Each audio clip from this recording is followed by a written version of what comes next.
Yeah. Well, good morning, everyone. So welcome to Scoop session. I think yesterday we were discussing about most of the commands in Scoop. Okay, I think only one or two things which I wanted to cover over here.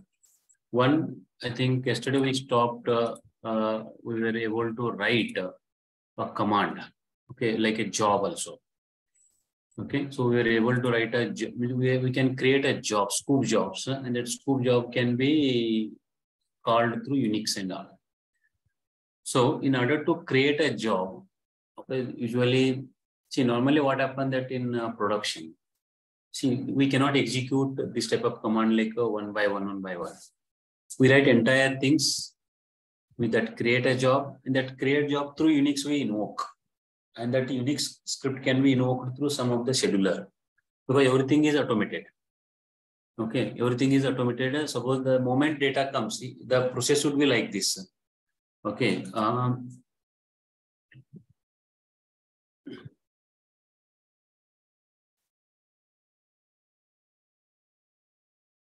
Okay, the process usually in production.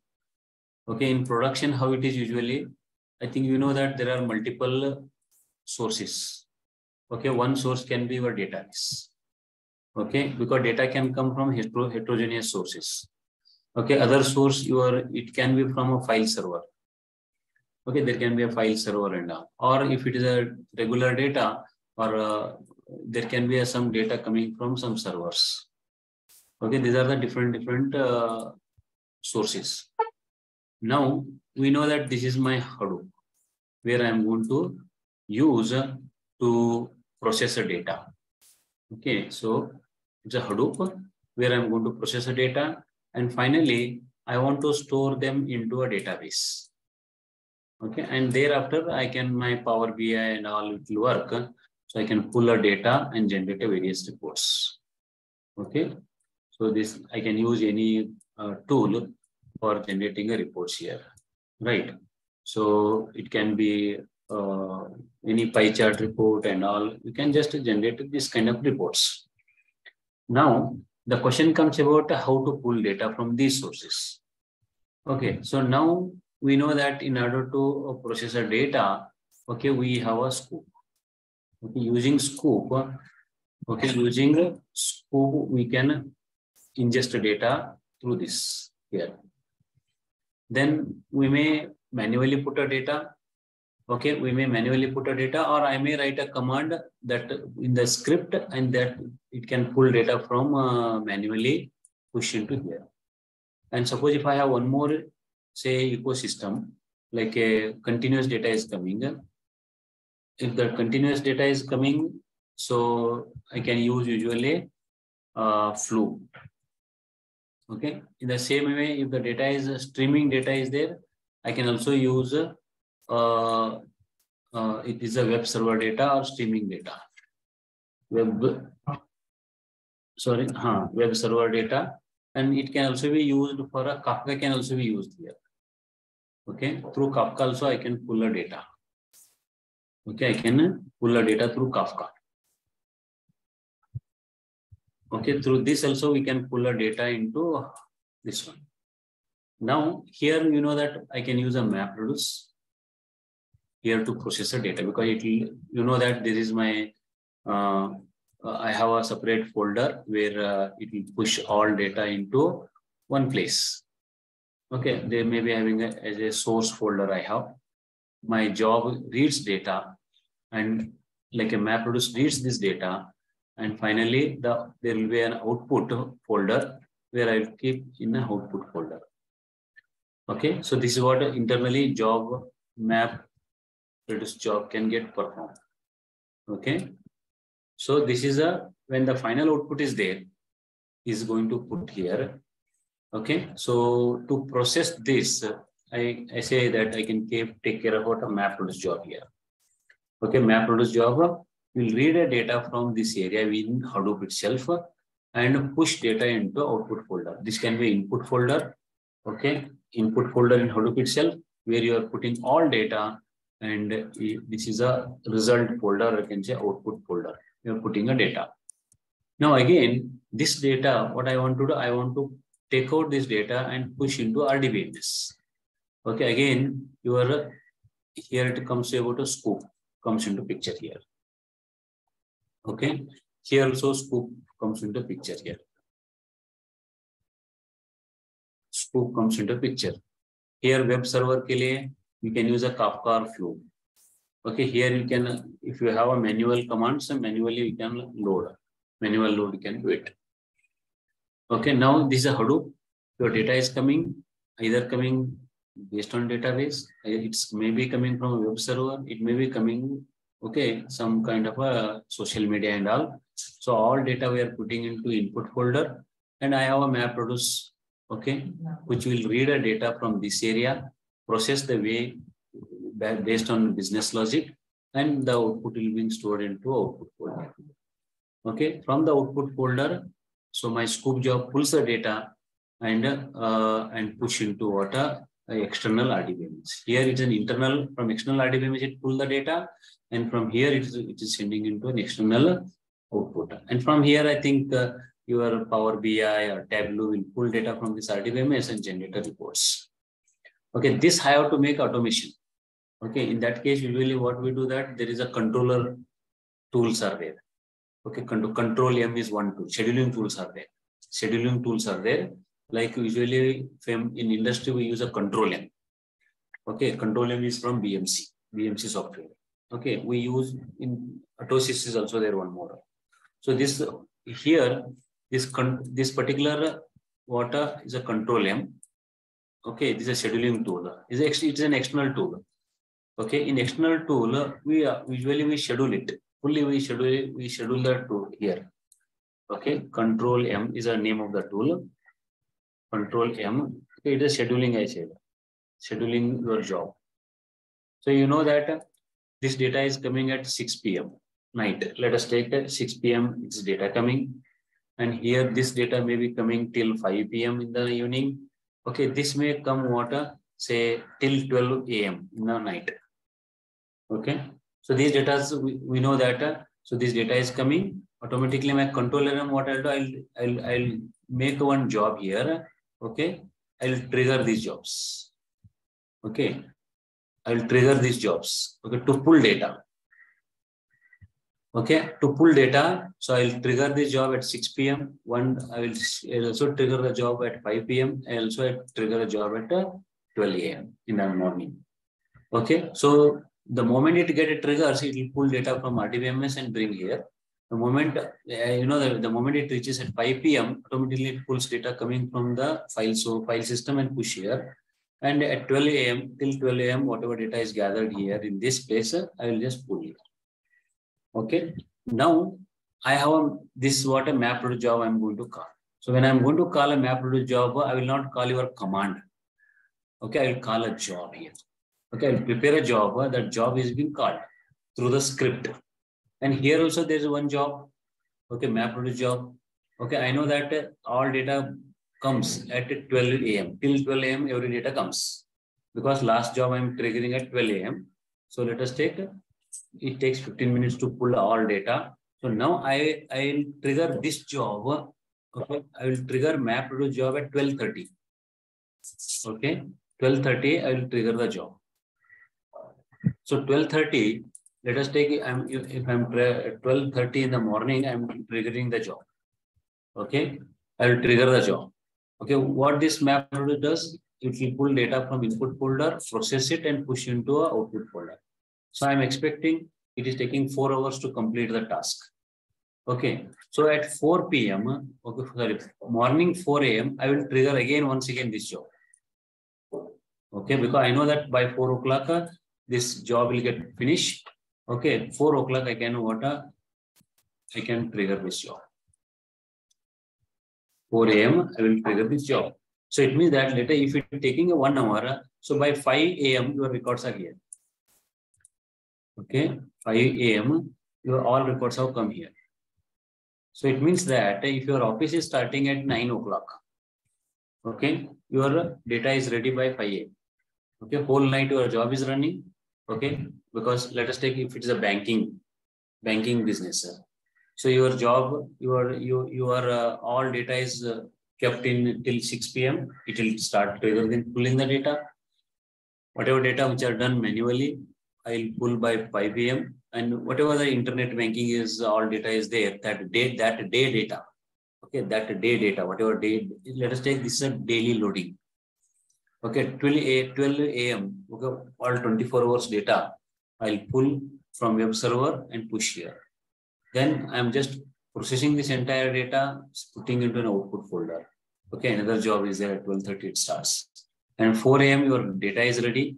And 4 a.m. I'll start one more job which will pull data from this output folder, push into. I know that for 4 a.m. to 1 hour it takes to complete loading data into a database. So now here I will make one more job here. Okay, one more. I'll by 6 or 7 o'clock I will trigger the job. Okay, so my Power BI should start or Tableau should start at 5 a.m. or for example 8 a.m. Okay, by 8 a.m. everything gets processed. So 8 a.m. immediately pull the data, generates various reports. So by the time that your office starts, your reports are ready. Okay, this is daily. Okay, whatever transactions are taking in the source, it will pull it, and this is all automation.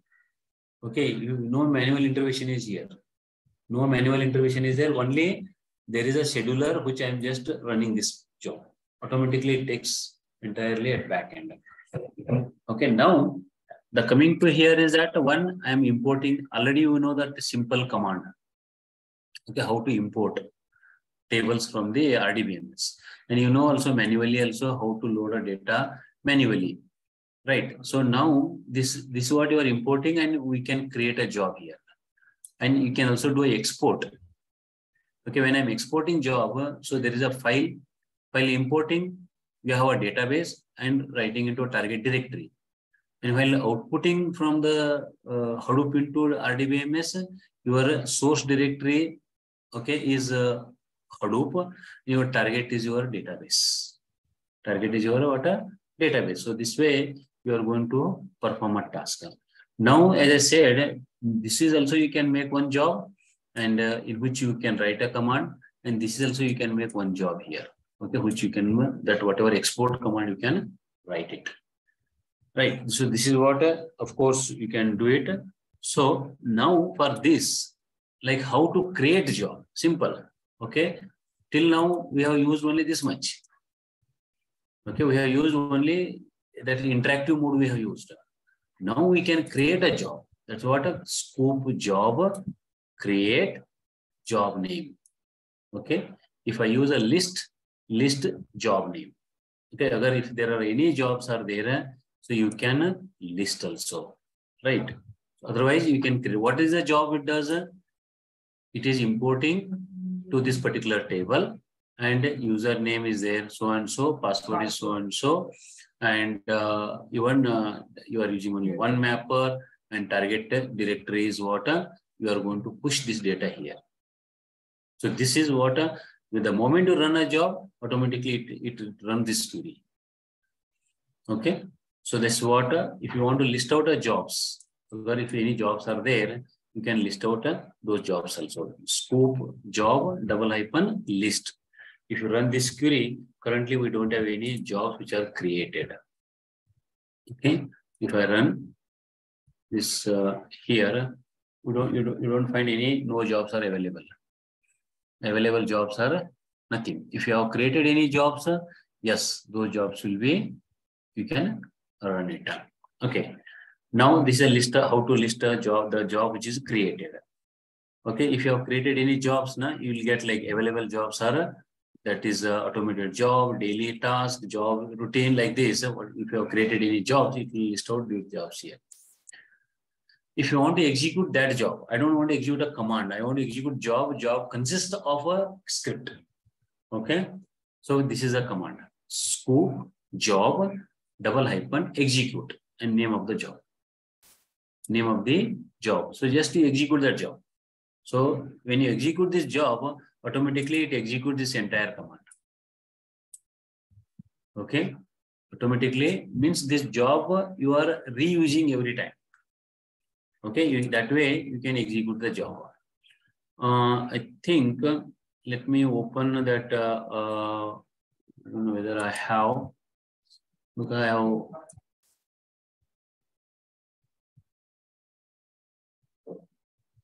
notepad. No?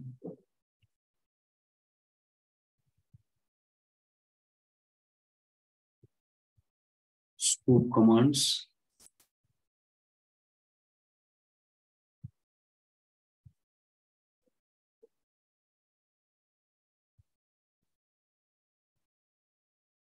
Yesterday's I will open.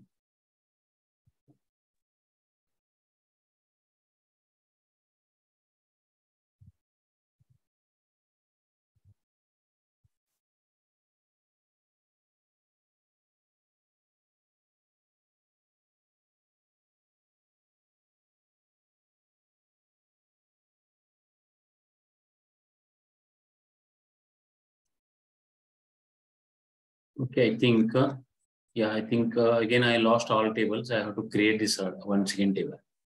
Okay, what I'll do is simply I create only one table for yesterday. Anyway, do you have the same yesterday's virtual machine, or you started it?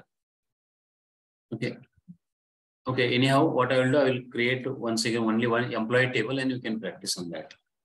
Okay. So now, how to connect to a database? Yeah.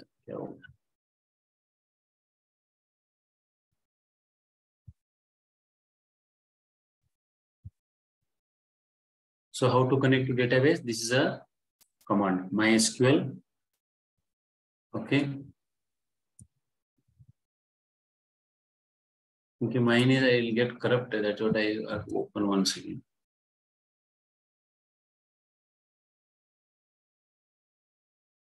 Okay. So let me connect to a data MySQL. Okay. Show tables or show databases. So we have multiple databases. The one database, let me create database. What's the database name? PGA, na? PGA 32. Okay, use PGA 32. Okay, let me simply create one simple table. Yesterday we were trying to this one, right? We are trying to import it. Let us see it. I'll create simply one table here. Okay, that table is okay. Table is employee. Show tables. Okay, describe employee. Right. Now I'll add records. What are the records here? I'm adding these few records. Sorry. कौन सा? Start scope job list के बाद नहीं दिया था ना आप yesterday भी I was just showing this example. आपके पास नहीं?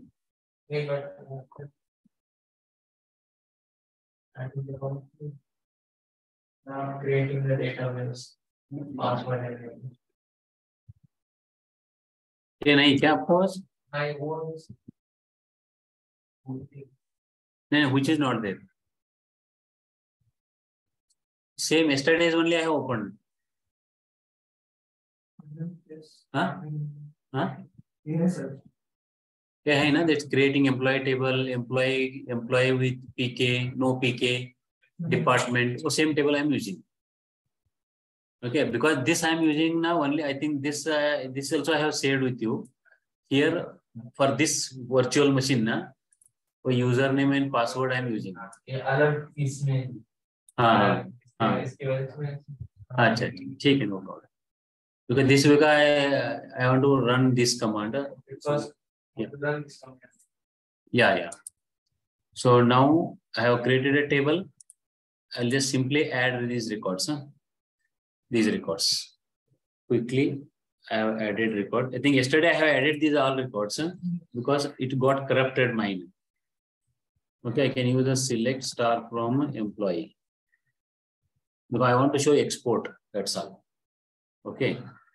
I can also create one more table here. Create table table employee 1. Temp, let me temp. Okay, temp as select star from employee where, okay, where EMP number, okay, where 1 is not equal to 2 something. It is some command is unequal means is not equal. Okay, no problem. Where EMP number equal to 00. Okay, because there is no output for that, right? EMP number 00 is not there. So because I will create one table here that is temp. Describe temp. Right. So this is a temp. Okay, temporarily table I have created for export purpose. I want to data export. First I will import it, then I will export it. Okay, export ke liye I am using one empty table. That's called a temp. Okay, temp how I have created is very simple to. This is called a C task. We can call it C task. C task means create a table as select. Okay, whatever I think this you might have seen in MySQL C task. So whatever this command get executes, for this I can create a table. Create a table, name of the table as select star from employee. Okay, where some condition should not generate any data. Sorry, employee equal to employee number equal to 00, because there are no records where employee number equal to 00. It creates table without any records. Okay.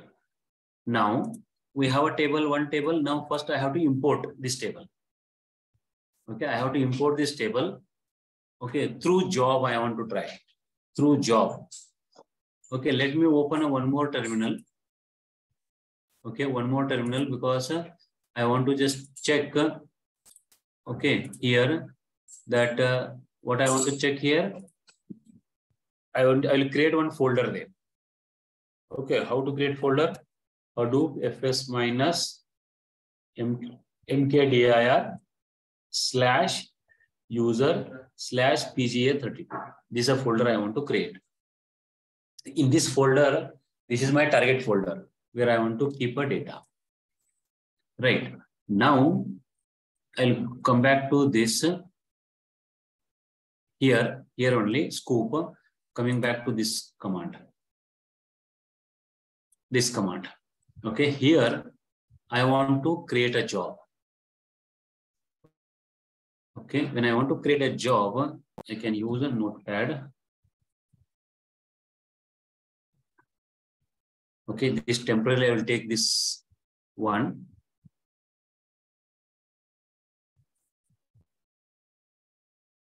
How to make small size.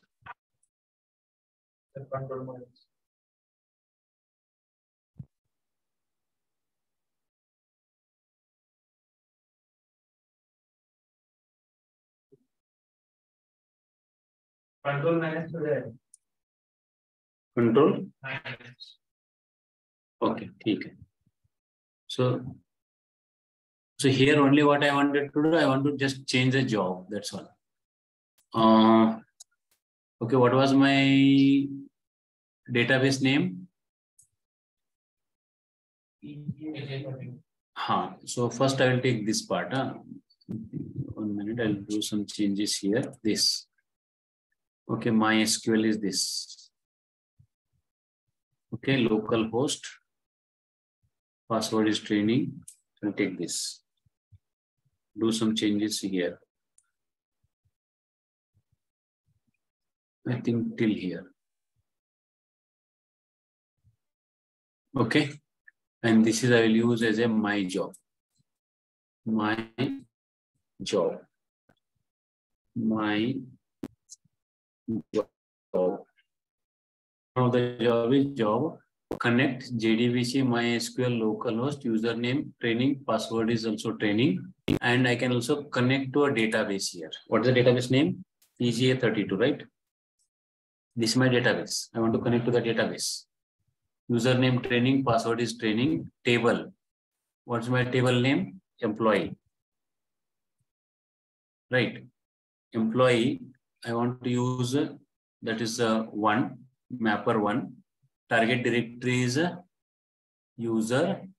Then I want to make it as a PGA32. Within that, okay, within that what I want to do, employee. Okay, EMP I will do it. Right? So now I am creating a job. Job name is my_job. Okay. Then I'm going to connect it to this particular database. Okay. Then I have to use a table name. With I'm connecting to this PGA database with the username, password, username training, password is training. Username equal to na, right? Equal. Yesterday, what is the command? Okay. So table name, table name, M1 target directory is this. Okay. Now let me create a job. Go to here.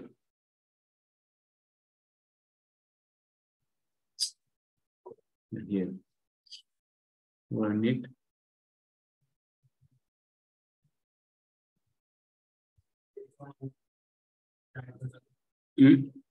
एक पहले execute करता हूँ कि yesterday it was not executed.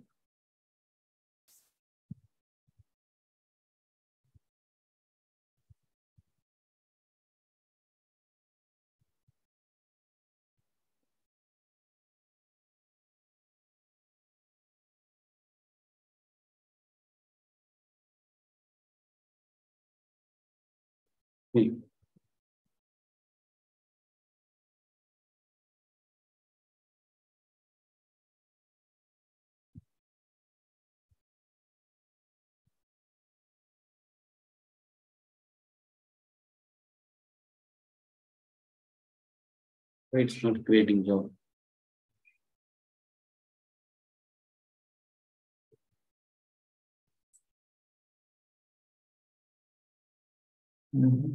This is the command we are used for job. _ connect username table employee M1 target directory user this. Okay, try helper usage instructions, scope job, generic arguments. Create _ create. Here. Show jobs is there. Generic Hadoop commands line argument. Must proceed any tool specific arguments. We have to use localhost. They are asking to use FS. No.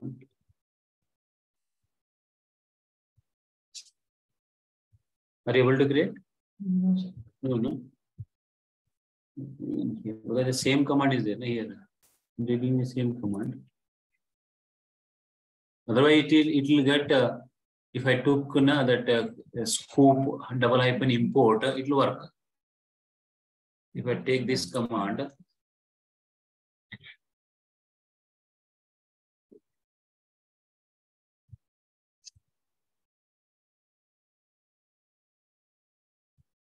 if I take scope import,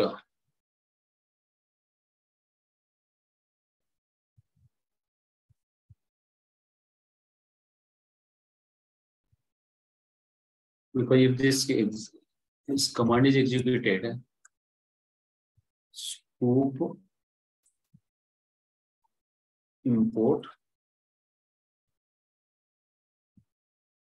I'm importing only a specific table.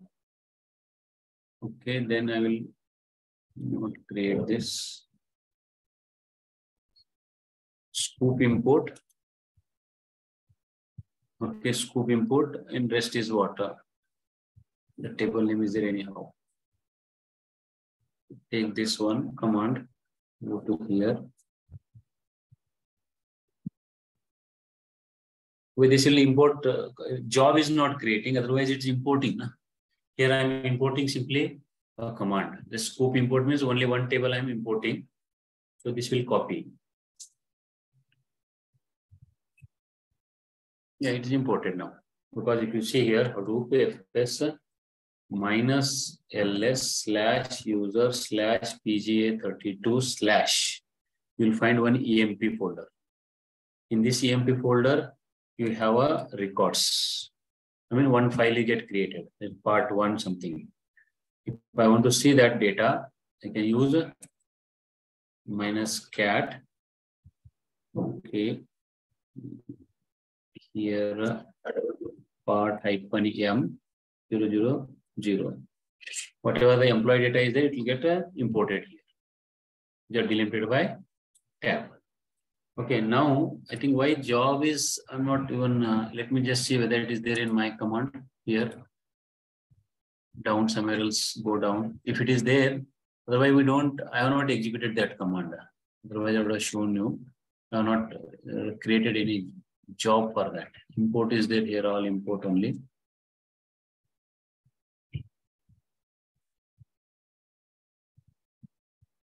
Here scope import job is there. Scope import connect. Incremental load is there. Okay.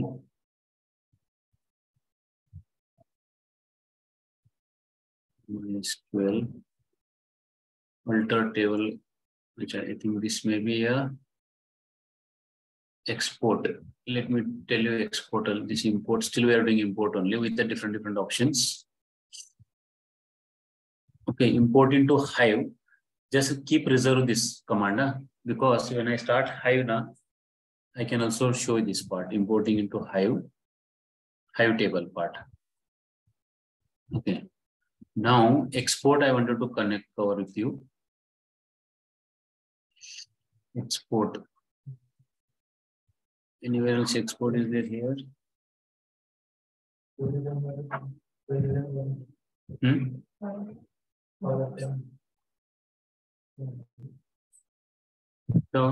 So job create job create नहीं हो रहा है उधर. Error आ रहा है ना. Job command is executing. Create job is asking some name, node, port and all.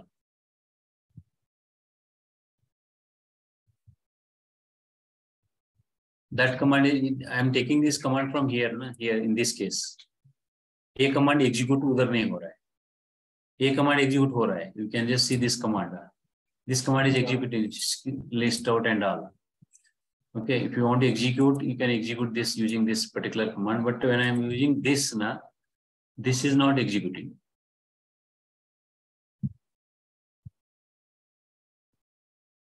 Scoop job, 1 minute, let me.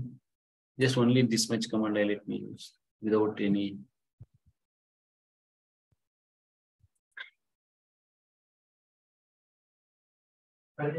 No. I think somewhere else, because I'm not just creating this table. Even I'm just running without this command. Scoop job. Okay, _ create job name. This is also not executing. Yeah, it is executed. No. Because when I use create job, list, if I use a list job, scoop, if I use a list job,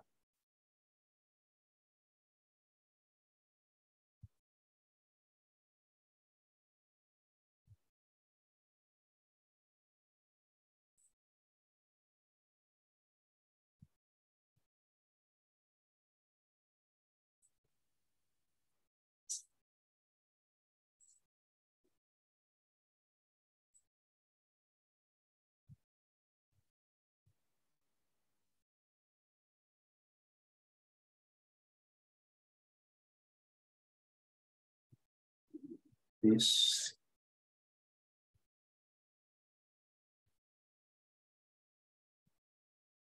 No, this scope job is, but it's not able to, it's not creating a job. That's not much botheration, because only anyway you are using this command. Okay. Only thing is that instead of running command, you are creating job for that. Okay. That's only a major part. Now here they have given some examples of how to create job and all with the incremental data and all. Now I wanted to just check with you export part. Okay, exporting. Now, if I want to export a file, we have imported. Now, in the same thing, we want to export it. So, in order to export, this is the command. Let me explain this command first. Then I can do this. I can execute this command.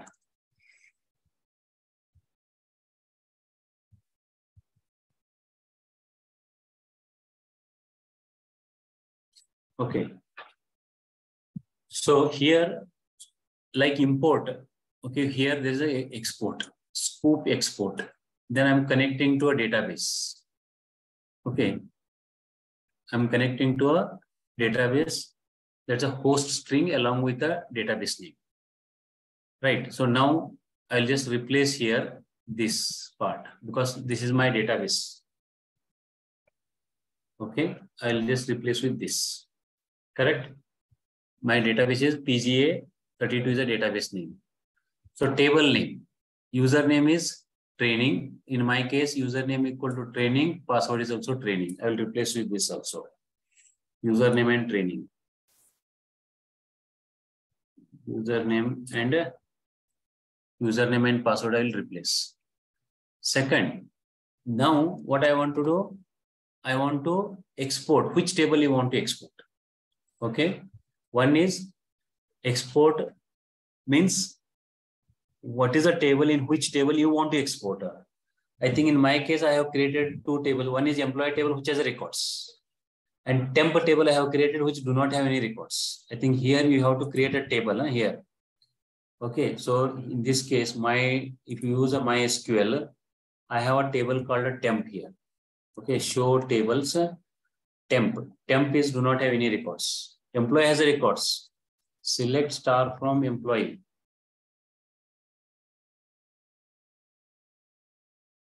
Okay, we have records. But if I want to create a table, temp table, okay, so describe temp. I think just I can also create a temp create table, temp 1. Okay, column name is EMP number, integer of 6, comma, E name, okay, varchar of 20, comma, salary, okay, decimal of 6 of 2. This way also I can create a table. Okay, department number, okay, int of 3. This is another way to create a table. What's the table name? Temp 1. If you use a describe temp 1, this is a plain table. The previous one was how I have created CTAS using CTAS command. CTAS. C means create as create CTAS. CTAS. CTAS. Okay. That's called as CTAS. CTAS means create table as select.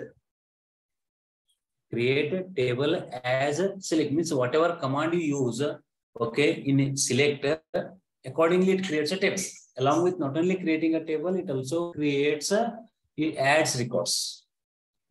Normally, what you do in RDBMS, you create a table, then you add a records.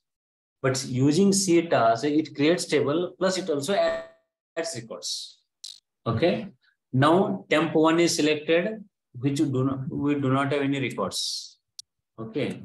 Select star from temp 1. We don't have any records currently. Right. Now, what I want to do from RDBMS, I want to export here. So how to export?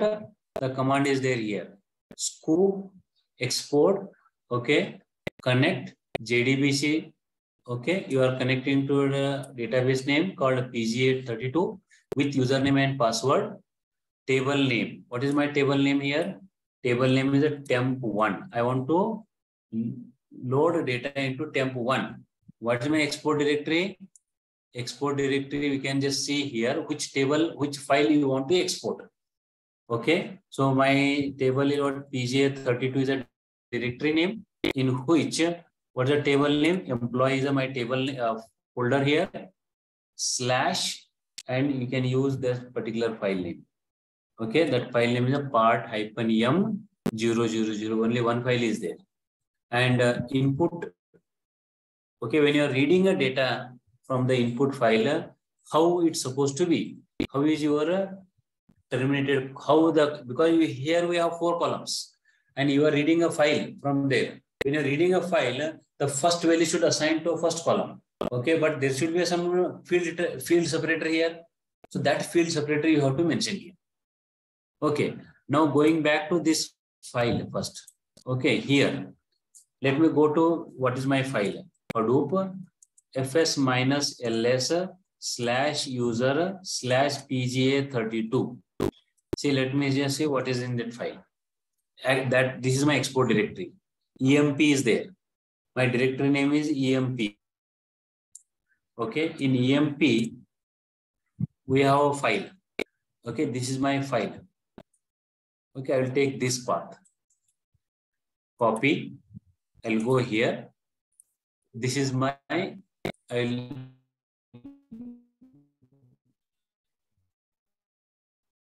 just simply, I will replace this. Okay, I will replace. What is that? User PGA32 EMP from EMP part -m000. This file I want to export. So how is my field separator in this table? I can just simply go here, cat command. Cat. Okay. So when I use a cat table file name, part -m0000. So let me just see how is the field separator. So here field separator is, what is the field separator? What is the field separator in file? Here you can see na output. This is my fields. How fields are separated? By comma. Okay, now here I have to mention here as a comma. Double hyphen input terminated by comma.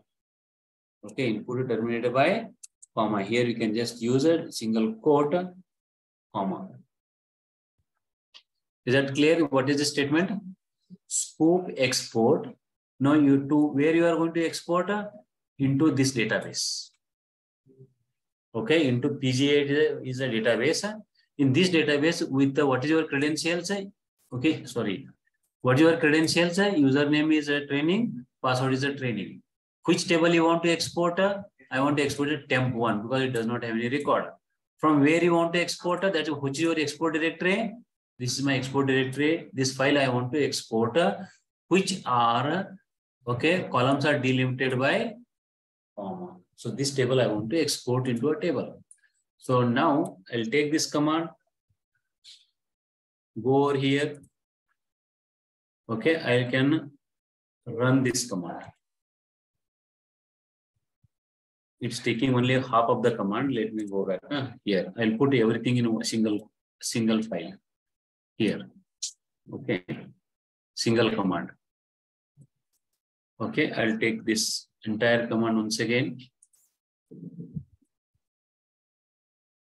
Okay, now I can execute this command. When I execute this command, okay, export directory of double hyphen table. Minimum you must specify double hyphen connect and export directory is mentioned here. Huh?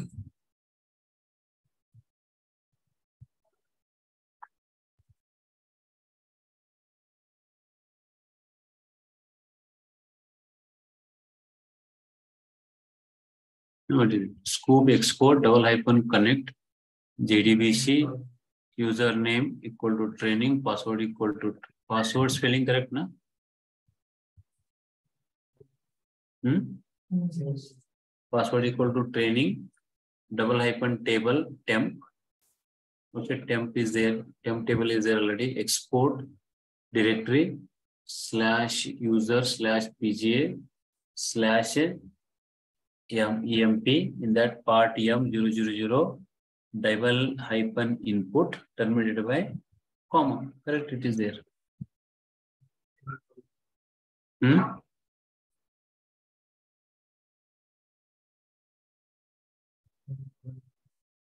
Sorry? Semicolon. Yeah, but still it is giving an error.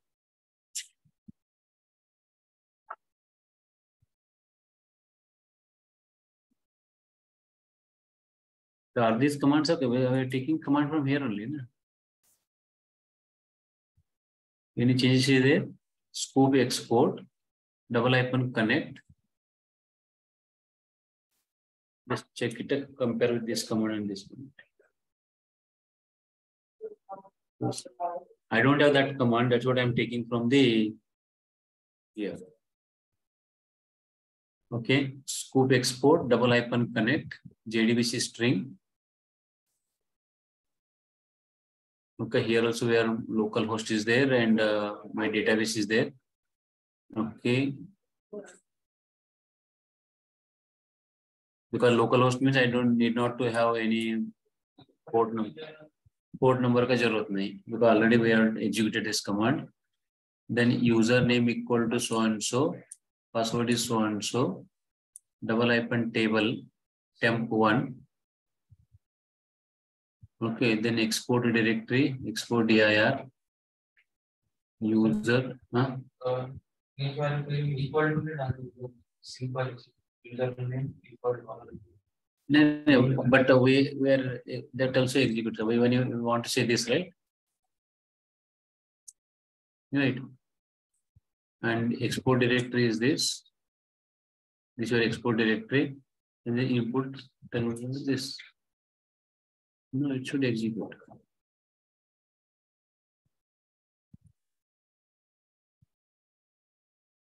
Why? No, it's connecting. It's connecting, but it's not executing this command.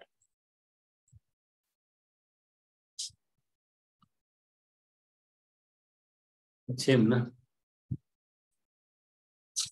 1 minute. Do you have an export command here? Let me just check. In my, I don't know where this I'm taking command from this PPT. It's not executing. Let me just check whether it is there in my command. Here, just export. How to search here? Export.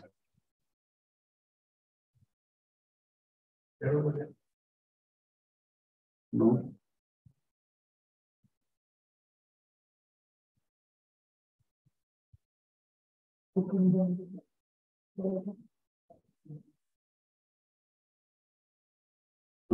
Then let me search.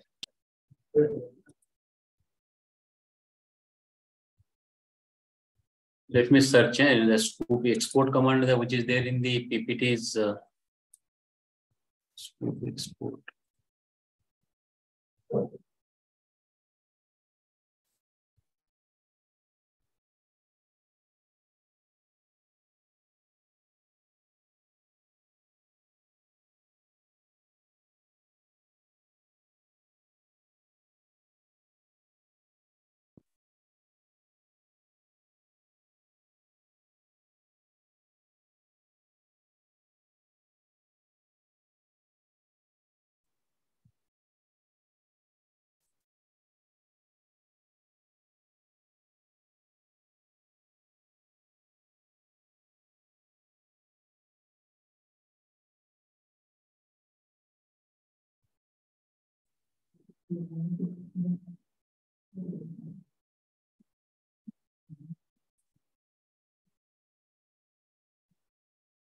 Scoop export connect to table bar export directory.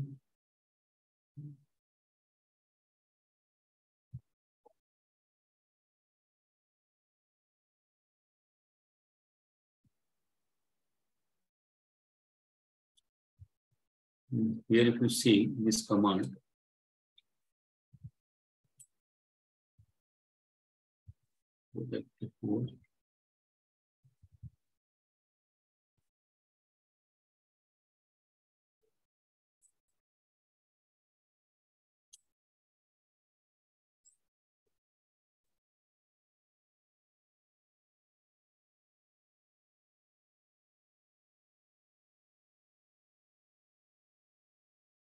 Same command is there. Let me check this command. Okay, temp is there, export directory, table is there. student हमारा temp1 है. Export directory /user table folder name is there. File name is also there. Scoop demo. Okay, let me take out this. Okay, scoop demo. Then input fields permitted by, that is also there. Then input lines.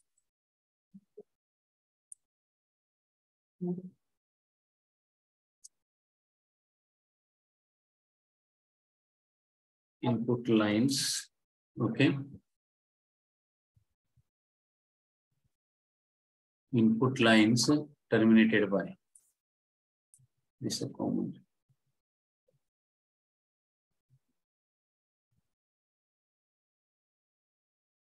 Okay. Then mapper, they have used only single mapper. Okay. Number of mappers equal to 1. I can add this here. Okay. Now it should get executed. Let us see why it is. Take this command.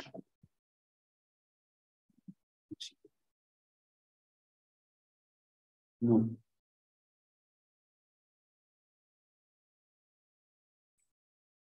Scoop export --connect JDBC MySQL. Okay, PGA 32.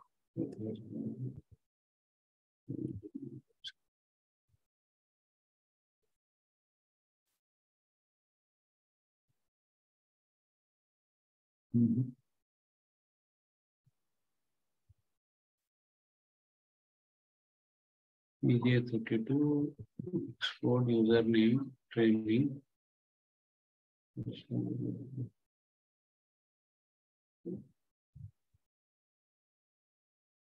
Table name temp. Even if I use a temp, I can use a temp here.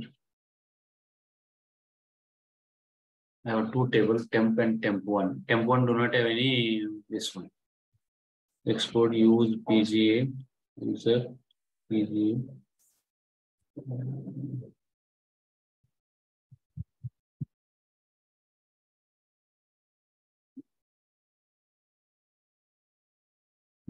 I think it's something wrong going on here. Okay.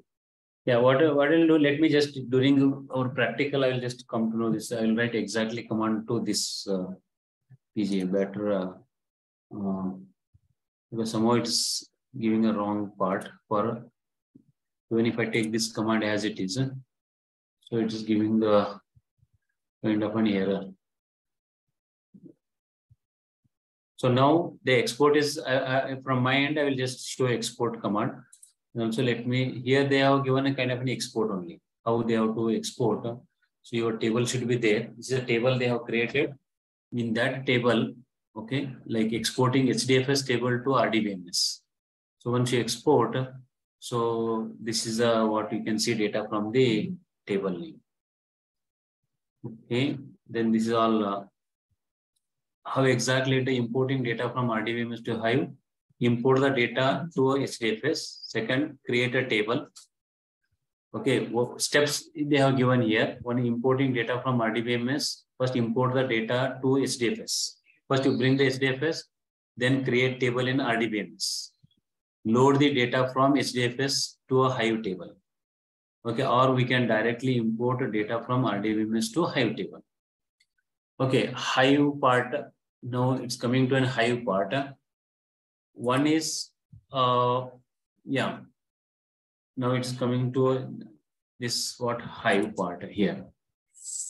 Okay, this is they are talking about Hive here on. Okay, so Hive, I will tell you what you can do in Hive. This is what create Hive part here. Describe. Yeah. This is about a Hive only. Like this is with related to this one. One more is there. You can also import to a HBase database. Okay, HBase is basically a columnar database. Hive is a SQL database, and HBase is a NoSQL database. Both are database only. So HBase is a NoSQL. Now here they are talking about how to import data from Hadoop into SQL database. That's a Hive, and Hadoop into a HBase database. HBase is a NoSQL database. So I'll give a very small GAN on HBase. Okay, and we can also import data from Hadoop into HBase. Now, the first part, okay, HBase I will come back with an export. Okay, and second part is we have a Hive part. Okay, so I said Hive is a SQL database, right? When you go for a Hive here, that suppose, let me start a Hive. Yeah, just do command, I will do it first, then I will just rather trial and error here. I don't want to waste time. Okay, see, now you know that this is our Hadoop, the core Hadoop. And we know this is our scoop and all, which we are using for import and export. The main important part is the Hive is also sitting on top of Hadoop. Okay, Hive is also sitting on top of Hadoop. So when I say Hive here, Hive is a database. Okay, whenever you install Hive on top of Hadoop, it creates a database. Okay, it uses a database that's called a metastore. This is called a metastore. We call it as a metastore. So this metastore holds, okay, only table definition, right? So here, for example, metastore, this is a metastore which holds only metadata. What is that metadata? Metadata means that is only a schema definition. Only schema definition it holds.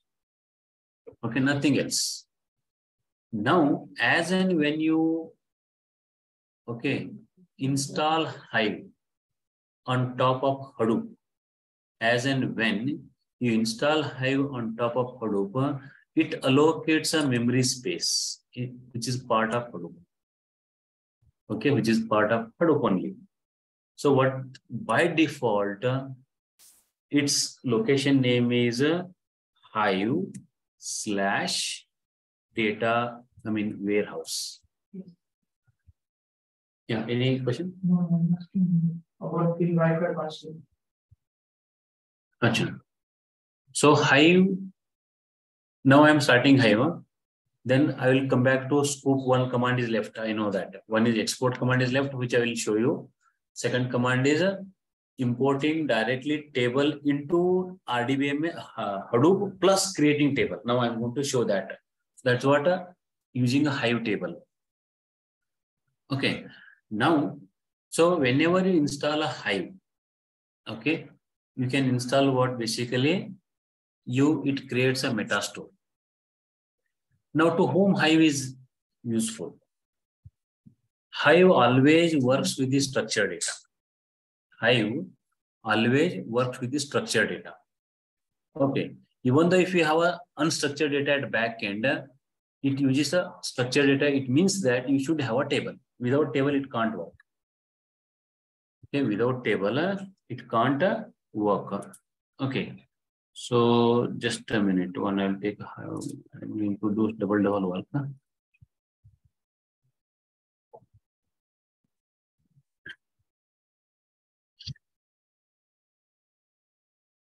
Material content.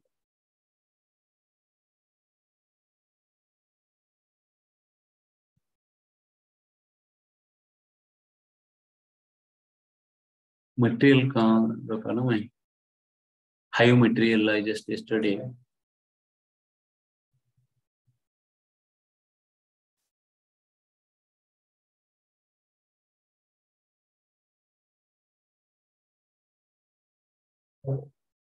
It is not there here.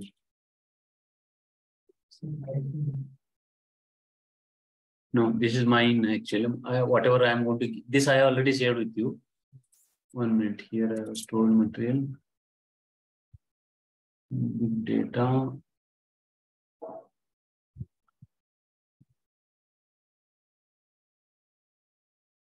Okay, I want to use directly their material. I have this all my material actually.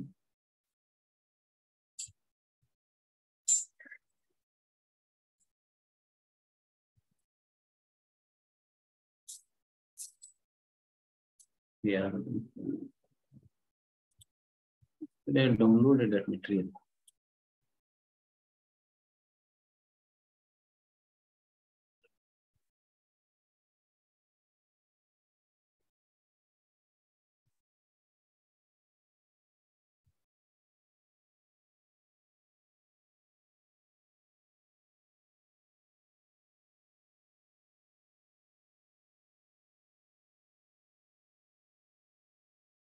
That material.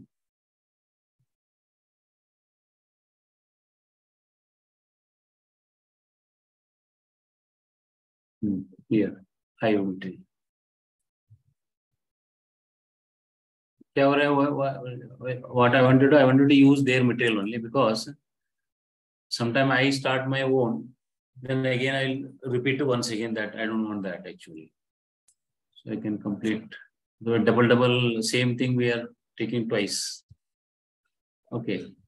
Okay. Now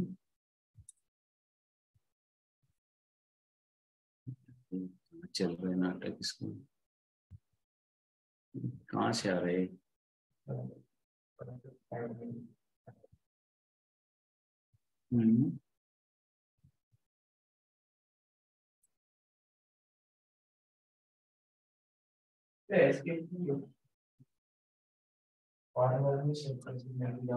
online को चलते रहता है ना वो advertisement and all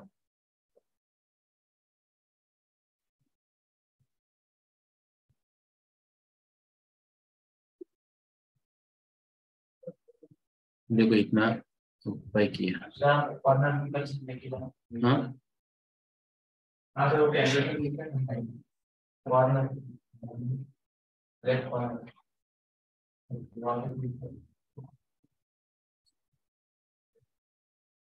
देखो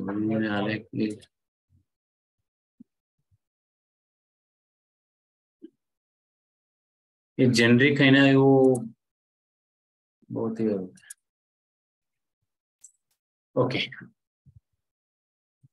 Okay, so now here when it comes to Hive, what is Hive? Okay, so it is a data warehouse framework to process structured data in Hadoop. Okay, it resides on top of Hadoop and summarizes big data by analyzing and querying it. It is an open source software that lets programmer analyze data, large data set. Hive uses Hive query language and does not require complex MapReduce job. There is no need to learn Java for a Hive. Okay, now you know that so far we are executing. Let us start from the beginning. We started writing a huge lines of code to analyze data.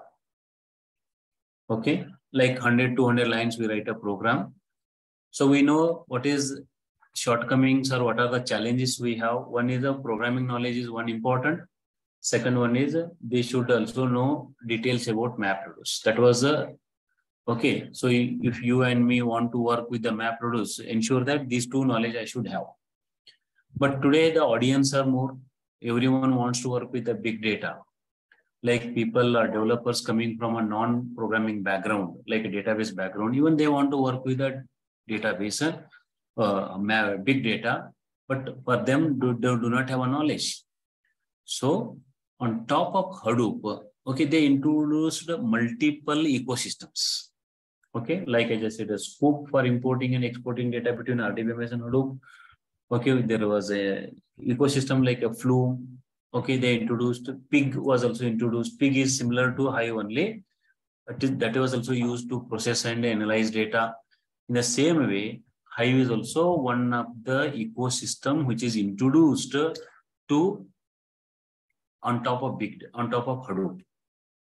Now, whenever the people want to work with Hive, they do not require any knowledge of a MapReduce at backend, because the people like data scientist, people like a data analyst, people like a business analyst, they don't have a knowledge like a programming knowledge and all, but still they want to work with the big data. So for them, this tool is very much suitable. Okay, you can work with both structured data and unstructured data. You can analyze data. You can perform sentiment analysis also using Hive. Okay, you can perform a sentiment analysis, but in that case, you have to go little in depth about Hive. Okay, I will just give a commands also, but here there is no like look and feel like a Tableau and a Power BI, right? But what is data required for that, you can generate here, definitely. For example, sentiment analysis, if I say, the best case, okay, Hive is used for sentiment analysis. What is sentiment analysis? Now, whenever the people... it is positive or negative. So, whenever it is a positive or negative, okay, how do you know it's a positive or negative? So, more people gives you positive reply. Okay, out of 5 people, if 3 people gives you good, it's a good. Okay, if 4 people says good, it's good. If 5 people says good out of 5. Or if out of 5, 2 only good, 3 what say bad, they said, then it is not good. But not 100% bad, but partially it is okay. Because out of 5 people, 2 people have said good also, 3 people have said bad. But not if all 5 says bad, then it's bad. So this is what the same thing as sentiment. The best example is what a sentiment analysis is the best example for this. And as I said, MapReduce program is not required to work over here. And it is also an open source. It's also what an open source. So people who want to work with Hive, if they have a just knowledge, basic knowledge of SQL, okay, they can enhance that knowledge into a Hive using HQL. HQL stands for Hive Query Language, which is based on SQL only. Which is based on what? SQL only. It helps developer to work with a complex analytical process and challenging data formats. Okay, you can do any kind of data analytics over here. It saves developer to write a complex MapReduce job. Whatever you do in MapReduce, you can also do in using Hive, but obviously this is easier than MapReduce, because here you are using a command. In MapReduce you are writing a code. Okay, so it's very fast and scalable. It's easy to connect Hive queries and Hadoop packages like R-Hive, R-Hive. These are all few other packages of Hadoop. You can connect with that also. Now, when you see the difference between MapReduce and Hive, okay, already you know that in MapReduce we write in a Java. We write a Java code. Okay, you know that 100 lines of code I have to write. That includes multiple mapper functions and reducer functions. All we have to write. Very complex program we have to write in Hive. But in Hive, you write what are simple queries. Okay, you write simple queries. That is, say, just 4 or 5 lines. You can write a query at the max, and automatically what Hive does, it converts your command into MapReduce job. Okay. See what happens even Scoop also, what exactly Scoop does. Scoop also, it's just an engine. Scoop converted that your Scoop command into MapReduce job at backend. Here also same thing. Scoop also, it is whatever command you give, it is converted into a MapReduce job at backend, and job backend MapReduce programs will get executed. We know the separate challenges of MapReduce, correct? Because when I say that MapReduce, it has to read data from the disk, mapper will perform, then it will split the data. Okay, again, that intermediate results are written into a disk, sort shuffle will take place. So a lot of IO operations are there between memory and disk. Okay, so that itself has a different challenges of a MapReduce. So here Hive is not a language for real-time queries and low-level updates. Okay, so Hive is not a language. Okay, Hive is not a language. Hive is a database. Hive is a database, and here Hive has also versions. Hive version 1, Hive version 2. Okay, when it comes to Hive version 1, okay, I think there are some shortcomings there. Like update you cannot do.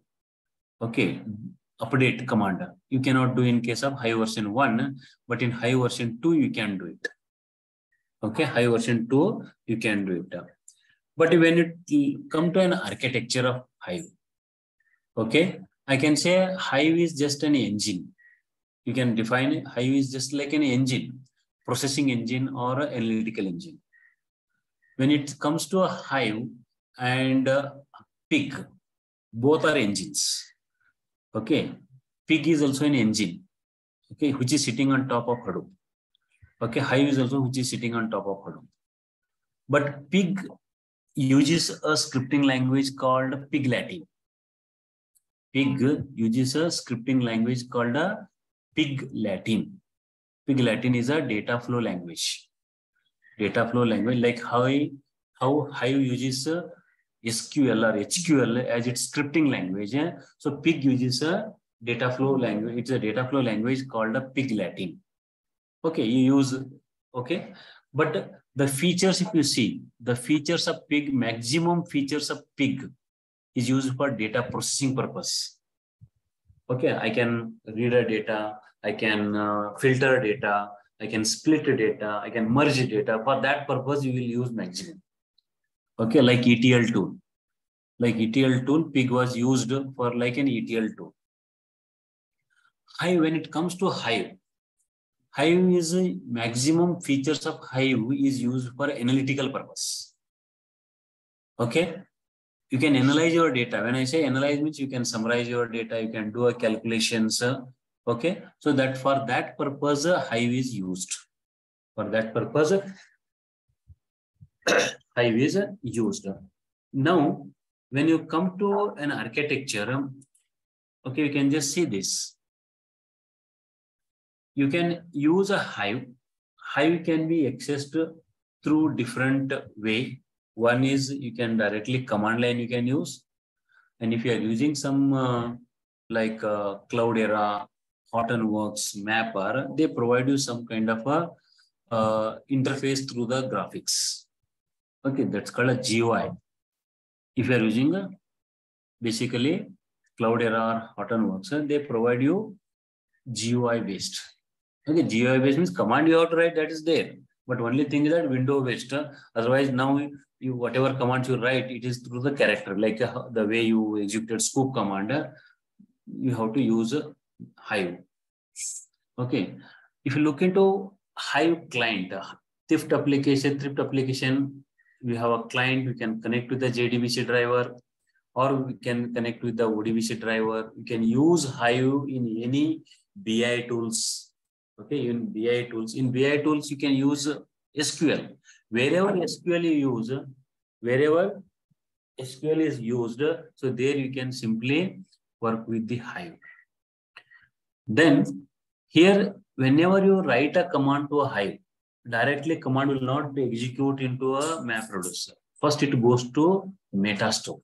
The command fired to a Hive engine, okay, and that command will get interpreted, command will get evaluated, and command also checks metadata from the Metastore.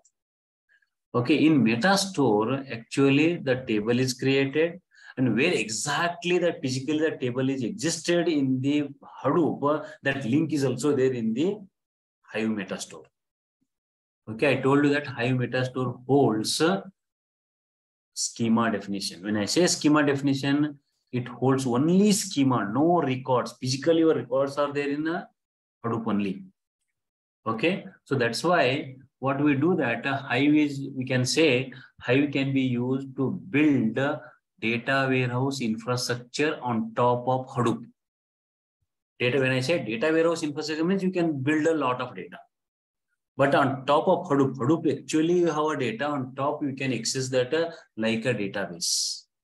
Like a database, for that we use a command.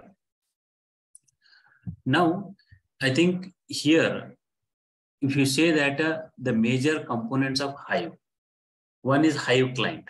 When I say Hive client, this can be a GUI based client, or it can be just the way wherever you write a command. That's also one type of a client only, because that's called a CLI, command line interface. You can connect through CLI, or you can connect through even you can connect through GUI also. Okay. Now Hive services. When I say Hive services, whenever you write a command, first it compiles that query. After compilation, it evaluates the query, checks whether syntactically that command is right or wrong. Data types, whether, because Hive has its own data type. Hive has its own, suppose if you write a command like create a table name, okay, employee name, something integer if you give, okay, or number, like in Oracle you give number of 10. Number of 10 is not recognized by the Hive. Okay, it has its own data type. Hive has its own data type, right? So it checks with its data type. Then once that syntactically that data is, that command is correct, then it generates MapReduce. It generates a MapReduce job. Then that MapReduce job is submitting to where? A name. Okay, that job is submitting to what? A name node. Then a name node distributes that query across all nodes. Okay, take this example here. Okay, so now whenever I install Hive, okay, I told you that. Okay, so let me just give an example here. So this is your Hadoop. Okay, when you Hadoop, obviously you have a name node. Then you have multiple data nodes, right? And these are connected each other. When I say this is a cluster, okay, obviously every node has a disk, because data is stored in this particular cluster. Every node has a disk. Okay, this is your Hadoop cluster, and this is your local file system. Okay, this is your local file system. Is a LFS, I can call it LFS, local file system. Now, on top of that, as I said, you have a Hive here. Okay, when you install Hive, I told you that it maintains a database. That database called Metastore. Okay, that's called what? A Metastore. Metastore holds only schema definition. Okay, schema, it's called a Metastore. It holds only a schema definition. Right. Now, here itself, okay, the first you are going to connect with the Hive. Okay, you have an interface here. Then you have a compiler. It evaluates your query. Okay, then it generates a job. These are the components: driver, okay, CLI, then distribution. These are what we have seen here, these three. Okay, Hive client, Hive services, distributed storage. It means that this can be a client. Okay, so this can be a client here. When I say a client, you can connect to a Hive. You can connect it to a Hive. Then here you have services. Okay, when I say services, it evaluates the query. Okay, then when I say distributed services here, distributed services, it means that it generates MapReduce job. It generates what? A MapReduce job. One by one it is executing. First you write a query through the client. Okay, then it will evaluate the query and it generates MapReduce job. And this MapReduce job will push to where? A name node. Till here it is nothing is. Okay, so since this is a name node here, name node, And this name node already we have seen about MapReduce job. So the whatever the in the form of jar file, that files it get distributed in the form of a jar files. Okay, jar files comes to here. When the jar file comes here, so this jar file is distributed everywhere. Okay, jar file is also here, jar file is also here, jar file is also here. Okay, it just distributes. Okay, this is what I call it distributed services. Distributed services. Now, before it distributes, okay, before it distributes, you write a command, whatever command you write, client means you are just, it can be just a command line, or it can be a user interface. Okay, this can be so as a user, here your user is there. The user is firing a query. Where you fire? He fires query to a client, through client. He fires query through the client. Okay, then that's called a Hive engine. Okay, that's called what? A Hive engine. Then when it comes to a Hive part, it evaluates that query. Okay, whether syntactically correct of that query, data types which are defined in the query and all. So how it checks? With the help of Metastore. Because Metastore has a metadata. Okay, for example, if you write a query here, simple query, select star from, say, employee. Suppose if you use this much query. Okay, now whatever query you submit here, so this query, okay, so this query, what it does basically, it goes through client, it goes here first. Whether this table is there here, what is the employee table? Because it has a metadata here. Employee table, employee is the name of the table, how many columns are there, okay? So that information is here. And where exactly that table physically created in the Hadoop. Okay, whatever I said, Hadoop, it holds Hive/warehouse. Hive, in some cases, user, Hive, warehouse. In some cases, Hive and warehouse. So warehouse is the default folder in which, okay, in which default table, okay, Hive/warehouse, okay, in which this is a default, okay, this is a default folder in which every table is created here in this folder. The sense every table is mapped to a folder here. For example, if I create a table EMP, okay, so here EMP folder is created. In this case, there is a EMP folder. So EMP folder where that particular path is here in this Metastore. Okay, whenever you fire a query, select star from EMP, check whether the EMP is existed in the Metastore or not. If it is existed, so where it is created. Sometimes is a default one. Sometimes you can put your user path. Okay, I will tell you also how to do that. First, it checks from the default area whether this EMP sim the query is select star from employee. First, it checks EMP is existed. If it is existed, where is it located? Where it is located? Default location is this. Okay, default location what? This it checks if it is existed here, default location. So what is the file it has? And it will pull data from here and that result is sent. That result is what? Sent here. So this is a default one. I'm telling you about default path. I'll show that also default path. Otherwise, आपको चाहिए तो दूसरा path you can also hold wherever you want, like user/training/something, wherever you want to, you can create that table. So I said every table is a map to a folder here. Whatever table you create, backend folder is created. Okay, whatever table you create in Metastore for backend table is folder is get created. Okay, and if you write a query, selects from EMP, first it checks with the Metastore, then it generates MapReduce job, and that MapReduce job is submitting to a name node, and the in turn name node distribute that MapReduce across all data nodes. Across what? All data nodes say that same job get distributed to perform a task. to perform a task, because on every data node, you know that you have a data.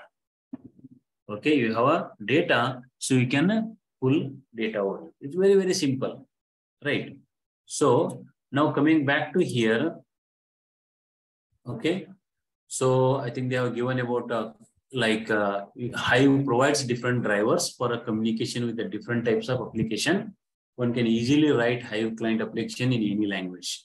Suppose Hive we can connect through any applications. Like as I said, you have a BI report.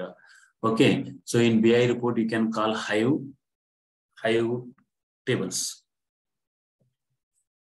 Okay, Hive clients are categorized into 3 types. One is a thrift client. For a thrift-based application, it provides a thrift client for communication. You can also communicate Hive through JDBC. Okay, wherever in BI report or any client, you can also connect Hive through your. How did you work with MySQL? Which is your client tool you have used? Command line. That's a command line, but that you can also MySQL. Directly use the command line the way I have shown here, Yes. right?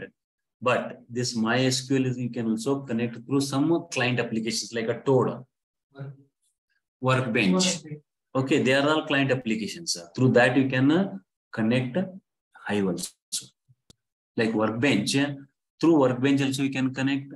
Through Toad you can connect Hive engine also. Okay, but proper JDBC path you have to give. Proper JDBC path or a ODBC you can also create. For Java applications, Hive connect to the JDBC driver and it uses a thrift to communicate to the Hive server. And for generic ODBC, generic database, for the application provides a ODBC drivers.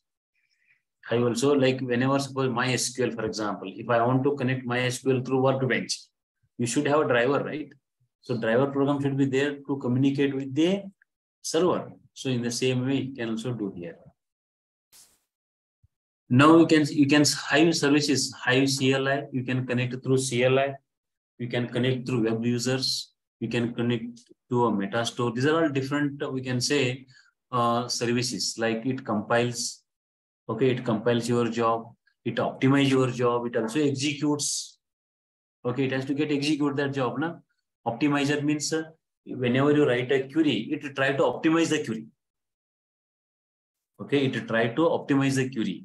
Executor means it executes the query which you have submitted. Metastore is a place where data definition is, table definition is stored. And you can access through simple client interface, or you can also access through web interface. Web interface is provided only by the distributors, not original Hive. Original Hive is only a Hive CLI. Original Hive is only a CLI. So rest you have to connect through the web interface. Okay, now here that's what Hive service is, like a CLI, web interface or Metastores. Metastore is a place where metadata is being stored. And Hive driver, it receives a Hive SQL statements by the user through the command like a CLI or web interface. What driver does? It receives a command provided through either CLI or through the web browser. Hive compiler, it converts the Hive SQL query into map-reduce job. Okay, I told you there is a compiler and Hive maintain its own data type. Hive maintain its own, it has its own syntaxes and all. Okay, you cannot like any this one, but mostly you use like a SQL. Mostly you use like an SQL only, because when you are writing a command in MySQL, means you are not writing the query the way you want, right? There is some structure, like there should be select statement, then a star means all columns, then from, table name, something the syntax you have to follow here also. Okay, so as I said, you can optimize, it will optimize the query. It also you can execute the query here. So at back end, the Hive will get distributed across all nodes in the cluster.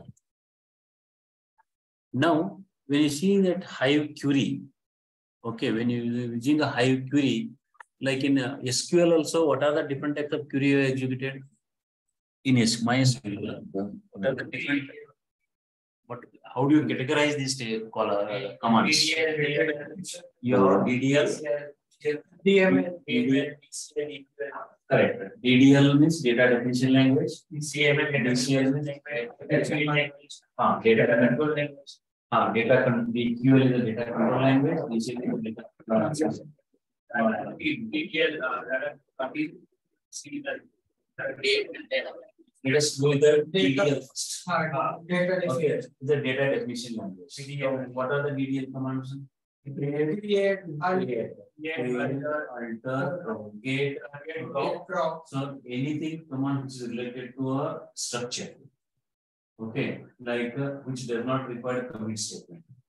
Like alter does not require a commit statement. DDL will create a table. Okay, so there also it does not require a commit statement, right? Drop, it does not require a commit statement, but delete required a commit statement, right? So when you use a delete, you have to commit it. That is, all DML commands requires a commit statement. Delete, yeah, update, delete, insert. Okay, these are all what are DML commands. DQL means select. Okay, you can select this sub query or main query, whatever you are using. Then when you talk about a transaction language, like commit, rollback, commit and rollback, you can see that. DQL हो गया, data query language, DML हो गया, data control में grant and revoke, these are same thing here also we classify. Same thing here also what we classify. The retrieve data from the table in Metastore, we use HQL. Okay, Hive query language. So syntax we follow like the way that meta is the syntax, whatever we follow in any SQL, standard SQL I'm talking. It enables data summarization, querying and analyzing of data. The user can use Hive query language without knowledge of Java. Because it does not require, just if you have knowledge on SQL, you can start working with the big data. Okay. Sorry? Yeah. You can take a break, not a problem. Yeah. So, how many are there online? Load command is there. Load means you are inputting data. Yes. Load data in path, load data, local in path. I will tell you that. Okay, update will not work. In Hive version 1, update will not work here. Okay, so let's come back after 10 minutes. 11:30? Yes. Yep. 13 minutes we have. Online, how many are there? Online 7 people. Okay. Only 3 people. Achha, who are the? Vedant and Vaishnavi. And Vedant. Vaishnavi means yesterday she has come. No. You guys take a 15 minutes break and come back. Huh? Okay, sir.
Hello. Can you just can you hear me, please?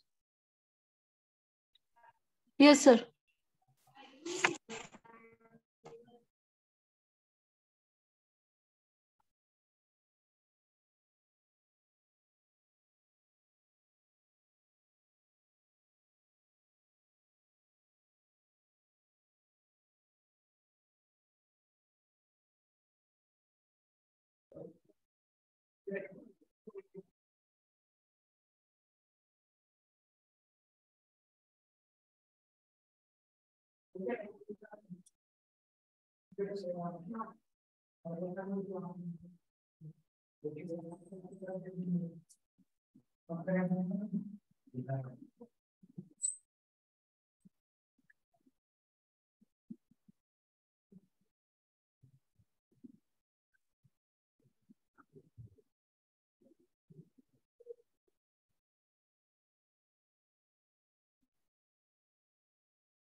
Okay.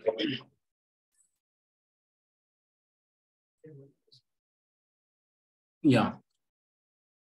See, I think I was just discussing about Hive. I hope online people are there. Yeah, I think just a very summary. We know that Hive is a data warehouse package, or it is usually, I can say, it is used to build data warehouse infrastructure on top of Hadoop. It is used for both analytical purpose and data processing purpose also. But maximum features of Hive is used for data analysis purpose, not for processing purpose. Okay, Hive, for example, SQL. What for it is used? SQL. You can analyze your data, like, right? So that is here the same thing. It is a centralized location where we collect data from multiple sources and put them into, we can keep into a Hive also. Hive is for querying structured data and semi-structured data, not unstructured data. Even though we have unstructured data, we bring them into certain format. If you look into application, use cases, I can say, you can use for data mining purpose. I think what upload kar rahe na, data mining is a, machine learning is a data mining only. Okay, log process kar sakta hai, we can easily process the log. Predictive modeling, we can do through the Hive and all.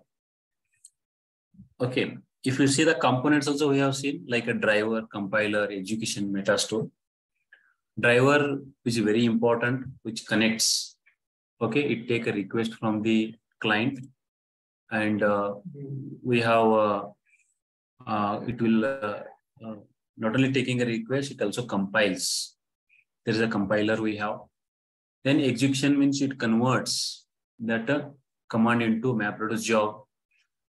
Okay, and there is a metastore which holds a schema definition only. Okay, there's a metastore which is considered as a what, a metastore. When you install Hive on top of a Hadoop, I told you there is it uses a default database. Default, अगर आप database नहीं and directly Hive install कर रहे हैं on top of Hadoop, it uses a database called a Derby. Derby is the name of the database. Derby is the name of the database which is uses. Otherwise, अगर I don't want Derby, I want to use a MySQL. You can use MySQL. You can use SQL Server. Any database you can use at backend to store a metastore, not data. Data is there in the Hadoop only. Okay, data is there in the Hadoop in whatever database tool you are using, which can hold only metadata or a schema definition. Okay, you can use any database tools. If you don't use any database tools, Hive uses a default database tool called Derby. Derby is the name of the tool.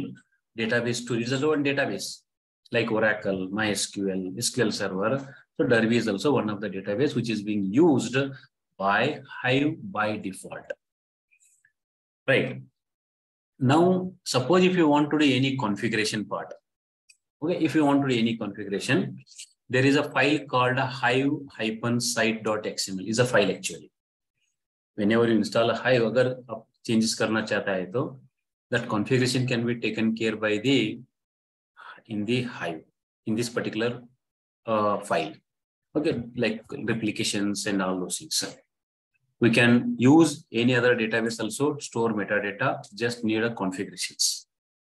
Okay, one is Derby anyway, default it is there. Agar if you want to do any changes, like MySQL, if you want to use as a backend database tool, you can use, but the changes you have to do in the hive_site.xml file. Okay, so this is actually not a Hive. Hive is not a product of Apache. Apache Software Foundation is called an ASF. Apache Software Foundation is an open source. Okay, they don't have their own product. Okay, like except Hive. Hive is also developed by whom? Don Cutting. Okay, who was Yahoo employee. Okay, then after meeting this certain requirement, he donated also to Apache Foundation. Then it's called Apache Hive. Hive is also developed by Facebook. Okay, Pig was developed by Yahoo. Scoop was developed by Cloudera. They have developed their own project. Then बाद में वो लोग donate किया Apache Software Foundation को. Then it's called Apache Hive. Because you know that big data is Hadoop is used basically for processing and analyzing a large amount of data.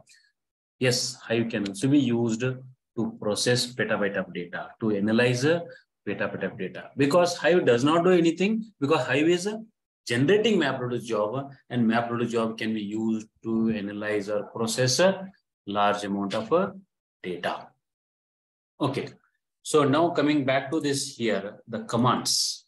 Okay, Hive has, whenever you use a Hive, you can use different types of commands.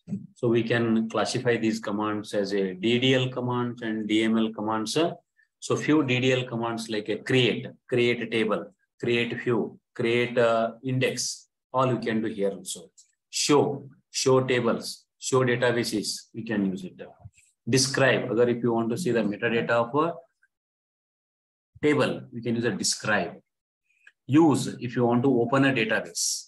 Multiple databases are there. Okay, like bank database, customer database. Now you are in bank database, you want to open a customer database. Use customer, you can use it. Drop, you can use a drop database, drop table, drop view. Okay, so all you can use. Alter is also being used for changing the structure of the file. If you want to add any new column, you can add a new column. If you want to change existing column, like a data type and all, you can change the data, even column name also using alter. Truncate. Okay, you can truncate all records from the table without truncating table structure. Okay, here also we can use it. Now coming to a DML commands, like a load. Load means you can load data into a table. Okay, you can load has two types. One is a load data from local, load data in path. Okay, one, we have a table from Hadoop itself, you can load a data. Okay, or you have files in the local file system. From local file also, you can load a data into Hive tables. And Scoop, already you know that Scoop one Hive. From Scoop also, you can bring data from external tables, push into Hadoop, then create a table in Hive also. That you can do. Two operations you can do. Otherwise, we do operations in the Hive manually. Let's go to a DDL commands. Okay. So DDL commands, we know that DDL command, when you go, like a create, show, describe, use, drop, alter, and truncate, which is used basically for a table structure. Now, Hive has its own data type, like any other database. Okay, you have how many databases you are aware? Only MySQL or Oracle, are you aware?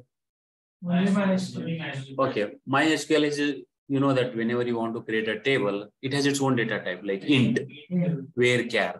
Okay, so double, decimal, character. Okay, these are the data types we use in MySQL.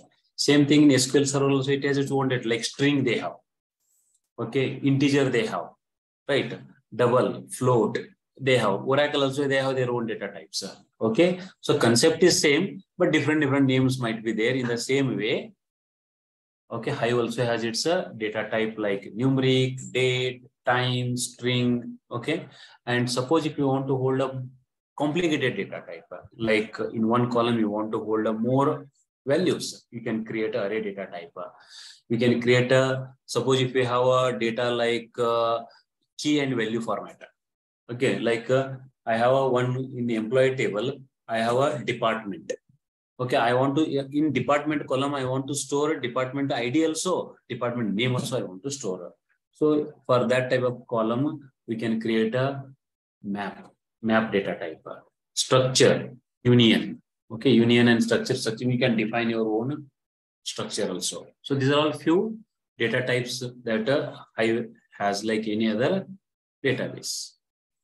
Like you can, these are the commands like create, you can use a create a database, create a table and all. Show, you can use all like a show table, show databases, show partitions, show functions, show indexes, all you can use. Describe, you can view the table structure, you can view structure, you can also view database structure. Use, you can use a database. Drop, you can use a dropping table database also. Alter, you can change name of the database, you can change the contents of the table also. Truncate a table. Now, if you want to create a table, this is a simple statement I am using. Okay, very simple statement like create table name. Okay, create table name. So I'm not mentioning anything here. Create table name and structure. That's all. This is very simplest command we can use to create a table. Okay, otherwise we have so many options with the creator. Agar if I want to create a table, in that table I'm going to read a data which is a column delimited by comma or pipe or space. I have to mention clearly. And when by default, whenever you create a table, it creates in the default directory. In the default directory. What is the default directory of Hive? What is it? What, sorry?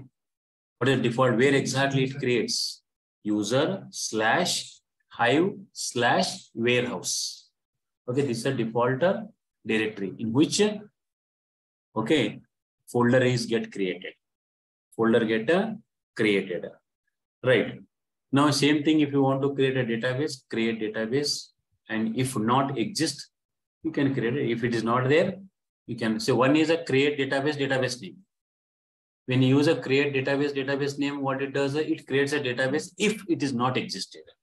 Agar if it is already existed, okay, it throws an error. Okay, this table is already there.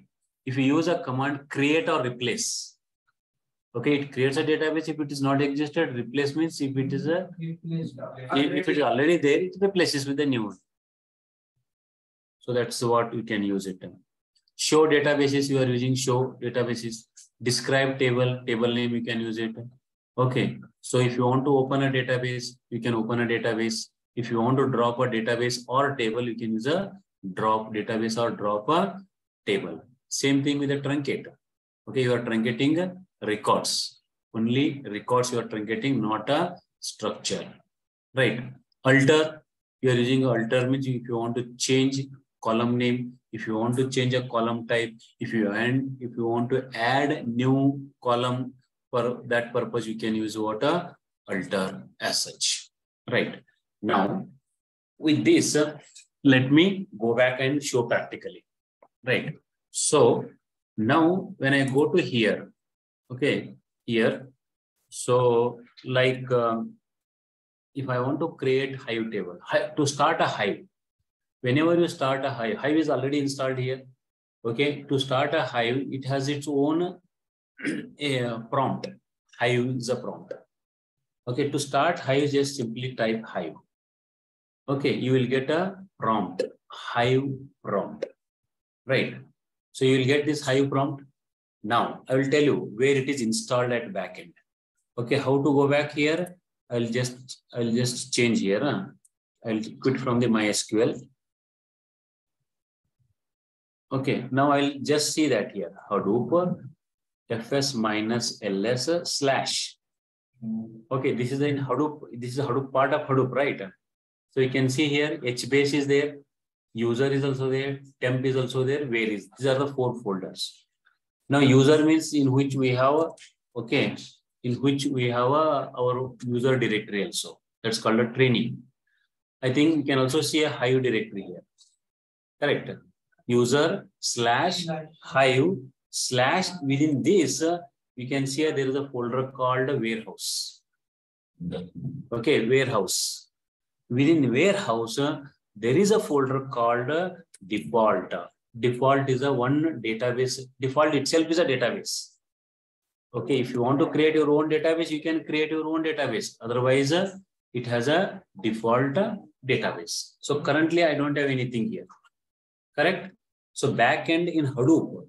Now, if you see this particular diagram, I am seeing everything from here only, like Hive, warehouse, temp. At this moment, I don't have anything in this page. This is part of Hive. This is part of Hadoop only. Okay, because that's what I'm using a Hadoop command here. Yeah, any questions? Okay, that's what I'm using a Hadoop command, sir. Means I'm bottom layer, say my back end, say I'm just seeing here. Now coming to a Hive. I'll come to Hive here. I will create one table. First, let me create one database. Okay, I'm not using anything. Just use a create a database MyDB if I create. Okay, I create a database MyDB. It creates a database. Okay, so this is a part of every database. Every table is mapped to a folder in the default. Mapped to the, okay, every database or every table is mapped to the directory or folder in Hadoop. Okay, now I will go back here. Okay, I will go back here. In this go back, now see here. In warehouse, you will find one folder called MyDB. Can you see here, MyDB? MyDB is a folder. Okay, just check what is in DB. In nothing is there at this moment. My database.db. DB means database. Did you find anything in the database? No. Okay, currently just I created a database. Now I will go back here. I will create one table. Okay, so now already I am in what? A database. Okay, otherwise if you want to open a database, I can use a MyDB. Use MyDB means I am opening the database. So currently I am in my database. Now let me check how many tables are there in this database. Show tables. So you will find nothing. Okay. Did you find any tables over here? No. Now I will create a simple table. Create a table. Okay. My table is the name of the table is my table. I'll use some simple like ID. Okay. Integer. Okay. Name. Okay, string, I'll give it. Simple. Let me just string whether it is a database, whether it, string is recognized. Okay, string is a one data type. Now I'm creating what? My table is the name of the table, which has only 2 columns. So how to see the structure? What is the command in MySQL? Describe. Here, describe my table. Okay, here you find only 2 columns. Okay, describe if you little extend. Describe formatted. Suppose if there is a normally in Hive we will get one tricky question. What is the tricky question? Yeah, without I don't know where table got created.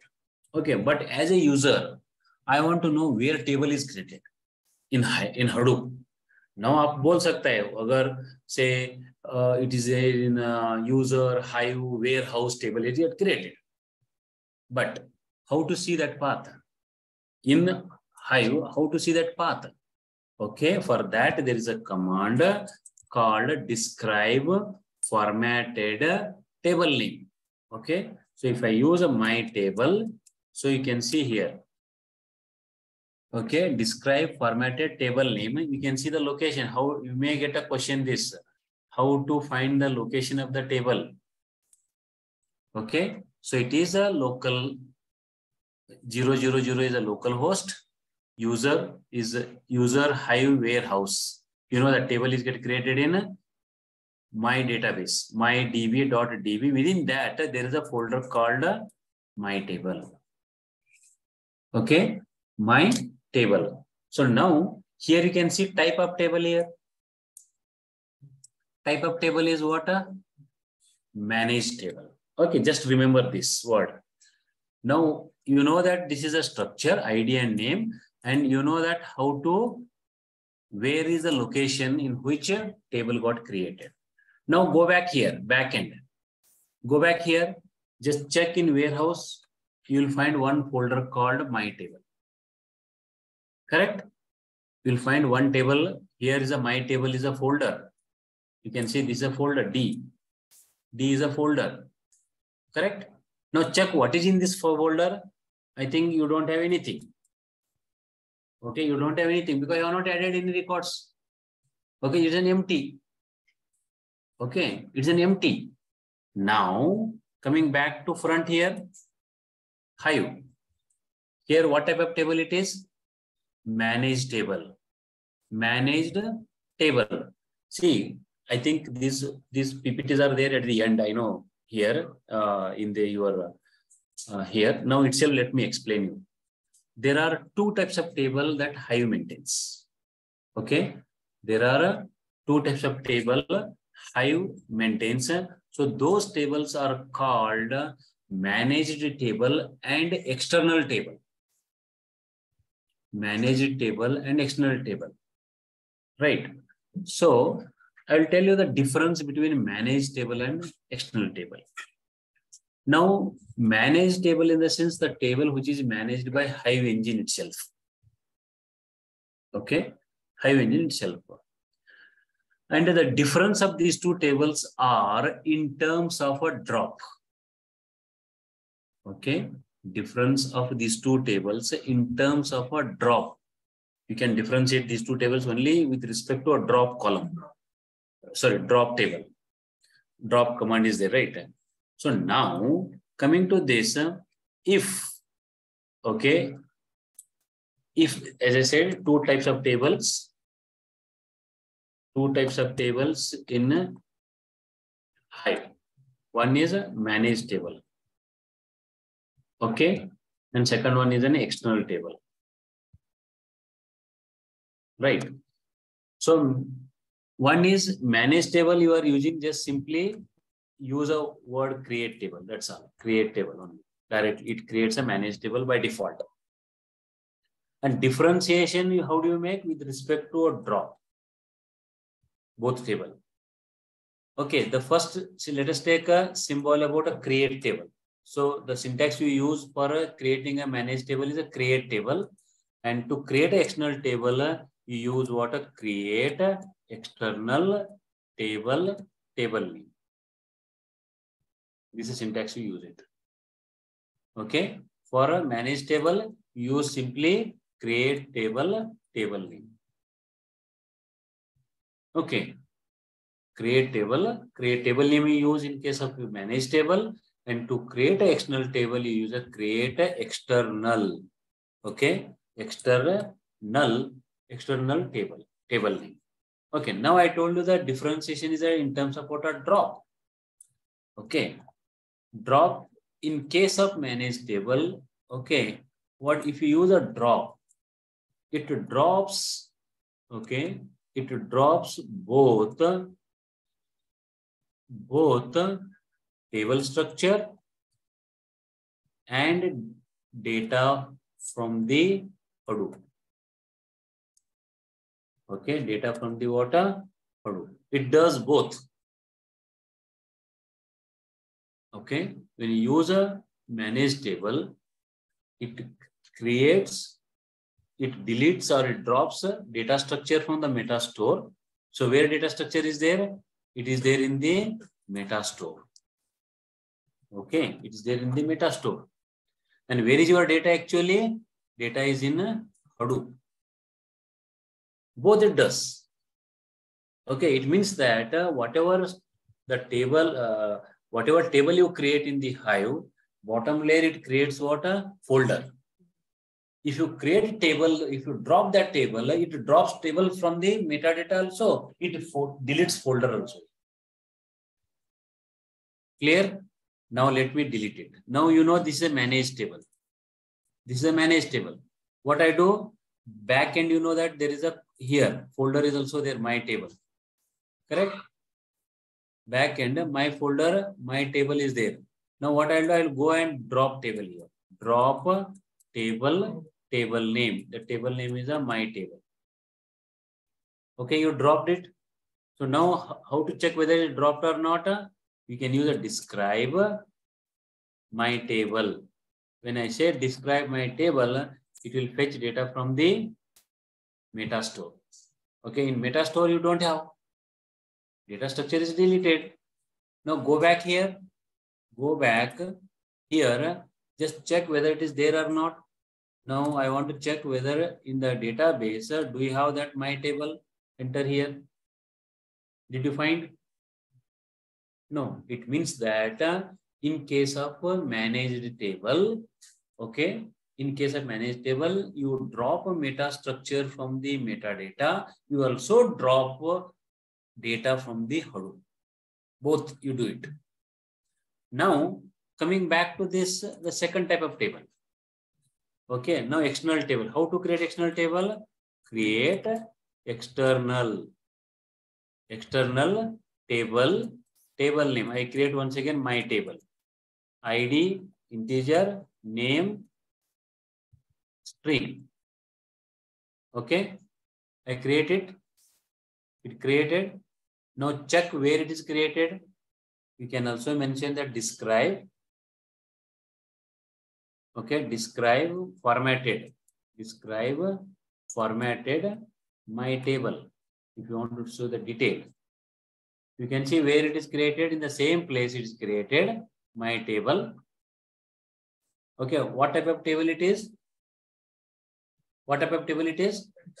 External table. So we are using the type of table is an external. Okay, so second thing is that if you delete, if you drop external table, what it does, it drops only metadata from the where? Where is your metadata? Hive means what? What is the database? What is called? It's called a metastore. Okay, it drops metadata from the metastore, but not data from the Hadoop. Now check here. Okay, now let me write this. Where is that? Here, yeah, external table. Now in case of drop, what it does? It drops. Okay, meta schema definition. You can say schema definition or metastore, whatever it is. Metadata. Okay, it drops schema definition from the metastore of Hive. Okay, metastore of Hive, and the data in Hadoop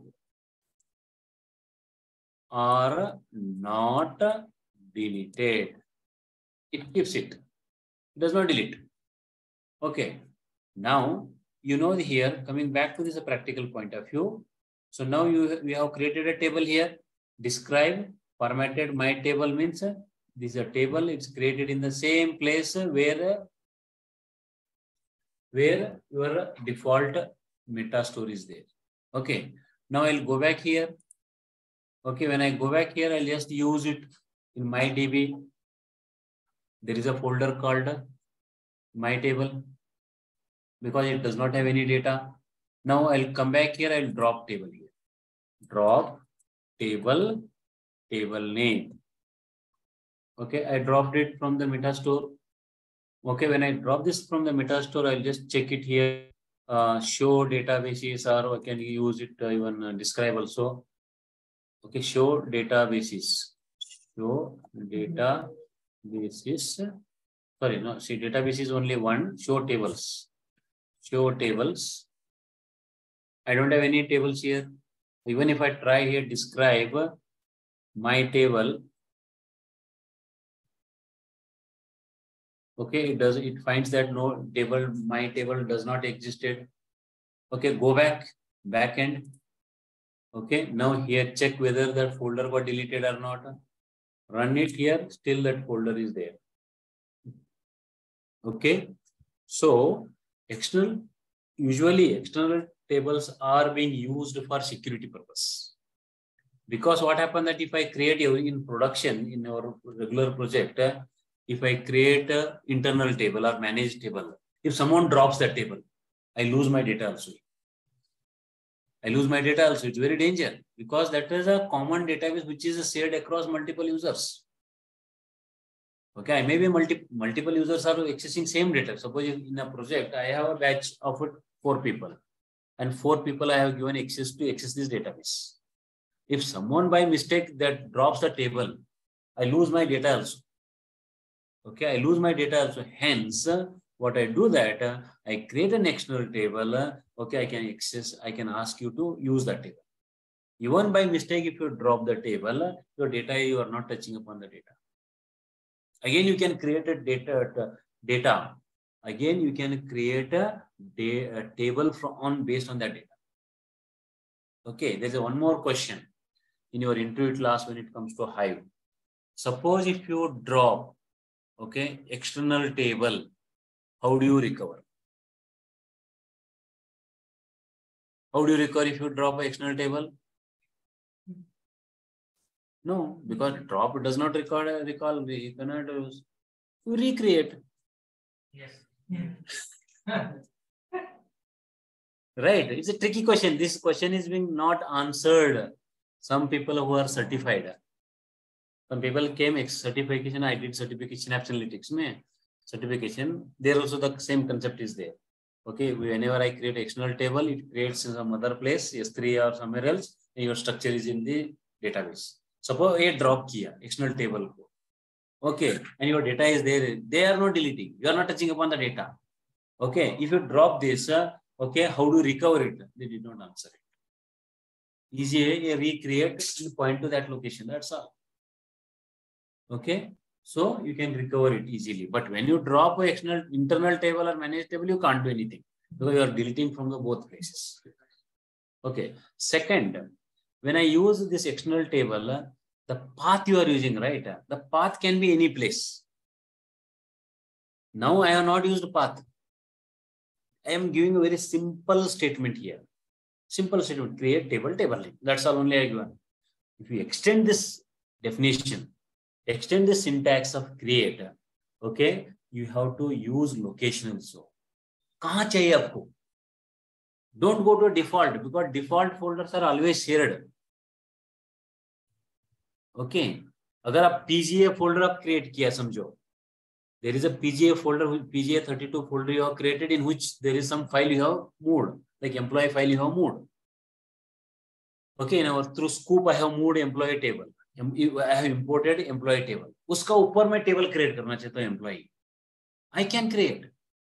First I moved a table into from external data. I have moved table into Hadoop because I imported.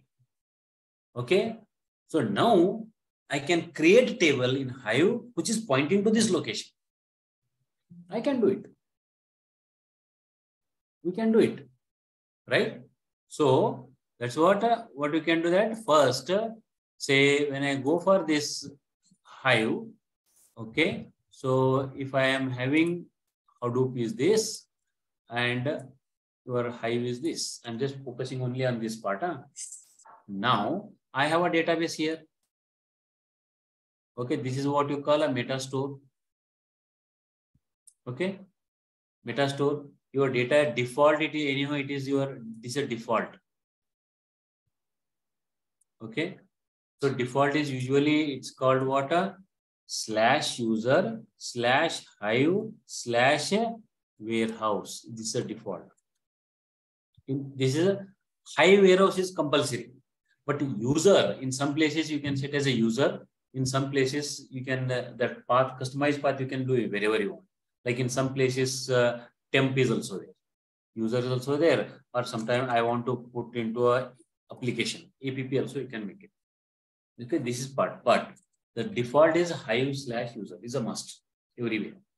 Okay, it's a Hive is a part of a warehouse is part of a Hive. Now, in this folder, this is your default. Okay. Now you create a table here. Table structure is here. Okay, like my table, whatever that my table structure is here. But here it creates a folder. Okay, here my table folder is created within this. Suppose what is here is you have your Hadoop. What is your user/PGA32 is here. Okay, you have created, right? This folder you have created when you are bringing scoop data, right? So now your data is, suppose this is your external database within, this is not within Hadoop. Okay, now you have used a scoop here. Okay, scoop is a tool you have used. So in scoop, through scoop, what you have done? You brought a data. Okay, like you brought a data here, right? Employee table you have brought. You have brought your employee table here, right? There is an employee table here in this place, employee table, and you imported this employee table. So in this particular, your target directory is an employee. Okay, your target directory is a user PGA32/employee is a folder, and you have some data here. Okay, here you have a data. Correct. Actual data is here. Whatever that, what is the name of the file name? That what part/m/00000 you have already here. Okay. Now I want to create a table. I want to create a table in this location. Okay. I don't want to point to this location. I don't want, because my table is already there. I want to locate to this particular location. I can. Your data is there in, which is like your file. And the same data you are accessing like a table here. Like a table you can create here. You can create a table. You can point to this location where your data is. Okay, you can point to this. That's also we can, while creating table, you can set a path. You can set a path also. Is that clear to you all? Okay, once you set a path and whatever data you have, which is in text format, so this text format data, you can view like a table here. You can view like a table structure. Okay, this example I'll show here. So before that, I'll come back to few examples here. Okay, now come back here. I'll explain this all. Okay, now this database I have given you all. Sorry, this all script is given to you already, including data sets. Including data sets. Data set, what are the data sets I have given you? So here data sets are, I think these are the data sets. Okay, ATM, branch, cusps, email, employee. Okay, these are all data sets. Okay, now when I say ATM first. Okay, ATM data is there here. Okay, this is ATM data. Maybe a 1, 2, 3, 4, some records are here. Or there may be a account number.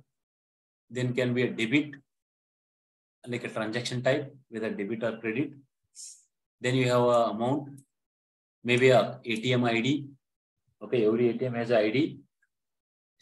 Country name, state name, city name. So this example is some data is here. Now for this, what I want to do? I want to create a table. First database. I want to create a database. So here I can create a database called a bank, because the bank related data is there. So let me create a bank database. So how to create bank database here in Hive? How do you create a bank database? Create database. Okay, database name called a bank. Okay.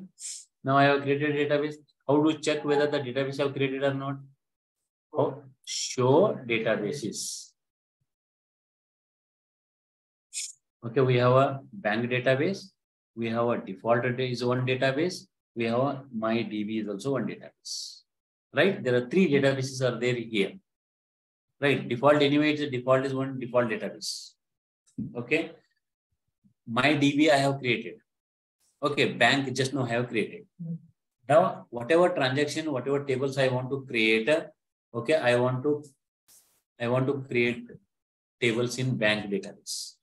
Now I want to open that database. How do you open the database? Use bank. Okay. Now whatever I do here, I will do only in a bank database. Right. So coming back to this here. Okay. Now show database you are done. Bank database. You will find a default database also. Open that database. Now I want to create a table. Okay, I want to create a table. This is the usual syntax you can have. Okay, create a table ATM. Create a table ATM. Okay, TID means a transaction ID, which is of integer type. Account number, which is of integer type. Type of transaction, this is string data type, whether credit or debit. Amount, T amount is an integer type. ATM ID, from which ATM you have made a transactions. That ATM ID, which is a string data type. Country, which country? Okay, in which state, in which city you are doing this. Okay, that information is there here. Row format delimited. You mentioned that row format delimited is by default. Rows are delimited by. How do you differentiate two rows? How do you differentiate two rows by default? What is that? Huh? What is the row delimiter? Suppose line 1, then line 2, line 3, line 4. Okay, now row 1, row 2, row 3. How do you differentiate these three rows? What is you are trying to say that? Row only. How do you know it is the end of line? What is that? How do you differentiate two rows? No. How do you differentiate two words? Space. Correct. That's a word. अगर आपका column है, column है समझो. Employee name, employee ID. Okay, you how do you differ? अगर एक file में, text file में you have employee ID, comma employee name. So employee IDs are there, comma employee names are there. How do you differentiate these two columns? What's the delimiter? Column delimiter here?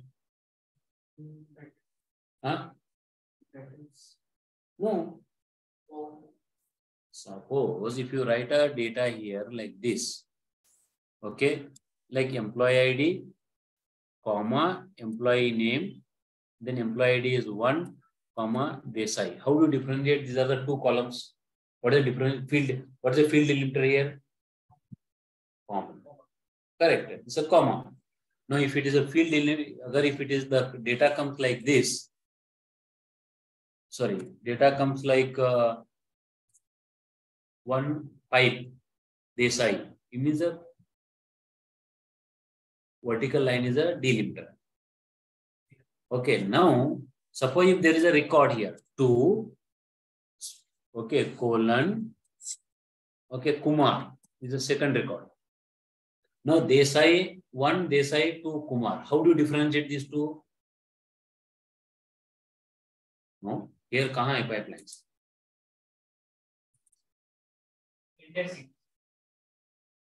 No, here by default is a control /n. Okay. Carriage return. Carriage return also called it's a /n. Default it is there. Okay, road separators are delimited by a /n. /n means a new line. Right. So this might be, you might have seen multiple places here. Okay. Now here default is already new line is a delimited new line.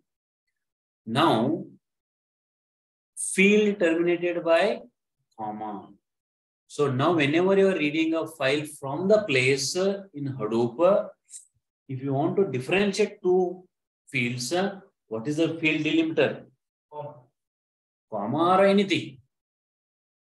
If your file is coming with the semicolon, so you have to mention here semicolon. The syntax is what? Fields terminated by. In my file, it is having a comma.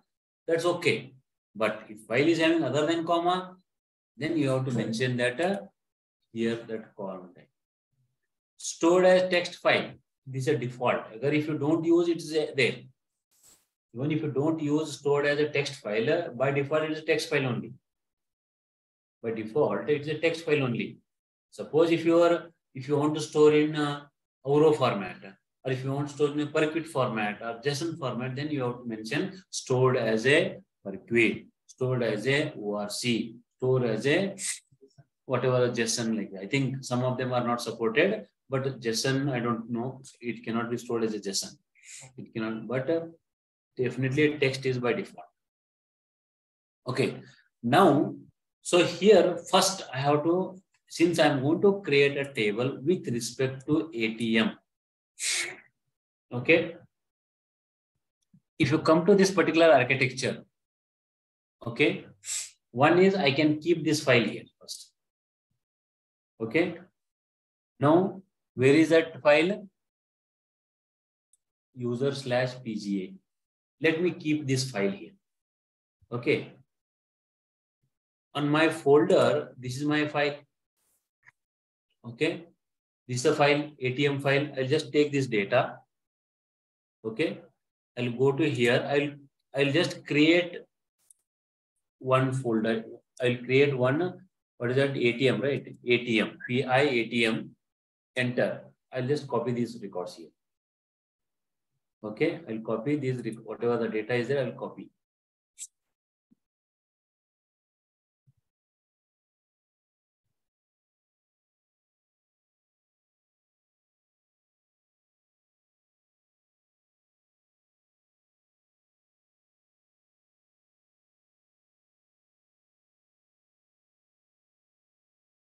Okay, here, escape I.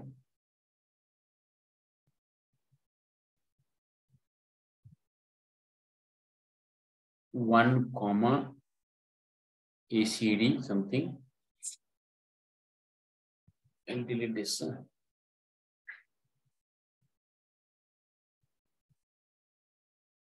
Save it. Control escape. Okay, W and Q. WQ stands for write and quit. Okay, now I have file here. ls minus -el. If I use, there is a file called ATM. Okay, and there is a folder here, Hadoop fs-ls/user/pga32. Okay, there is a file here, folder here. Okay, and there is also folder here, Hadoop fs-ls/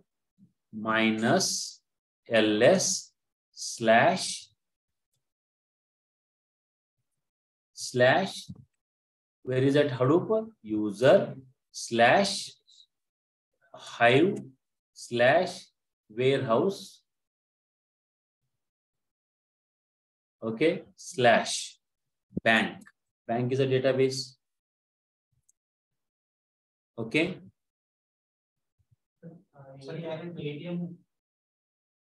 The bank database I'm talking, DB. Database first I'm going to see a database. Okay. In database we have a bank. First let me just what is in warehouse. Okay, you can see one bank.db. Correct? Bank. How to write that? Control. Which one? Insert the data of ATM. I think this is a part of Unix. Yeah? Here, whenever I want to write one here. Right. But I want to insert the Escape. Escape here, right? I think this is like, for example, here, when you open here, PI and file name. Okay, this is what escape I means automatically will be in the insert mode. Okay, you write whatever you want to write it here. Okay, escape. Okay, shift and colon. When you use shift and colon, you will get what a colon here. Okay, WQ. WQ stands for write and quit. You write, you save it, and after saving, you can quit from this particular notebook. Okay. Right and Write means WQ. See, now here WQ I have typed here. W and Q. Enter. Saved and came back.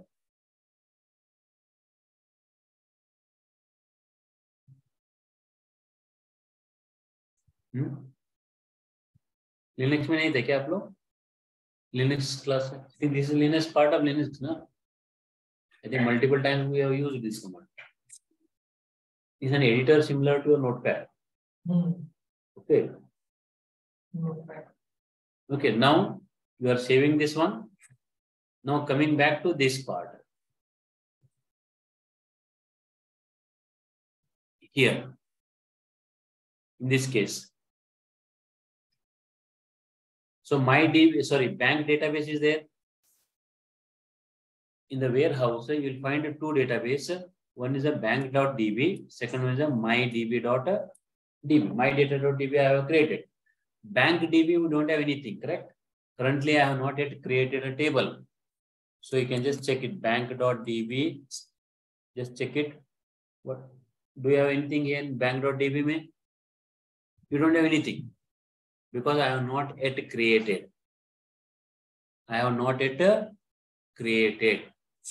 Now, what I will do, I will create a table here. Okay. To create a table, okay, the command is this. Create a table. I am not mentioning, okay, it's an internal table. Create a table name. Structure I am mentioning. Row format delimited. Okay, or new line by default. Fields are terminated by comma. Whatever records we are going to load here, it should be terminated by comma and stored as a text. So I'll just take this command and run it. You come back here, run this command.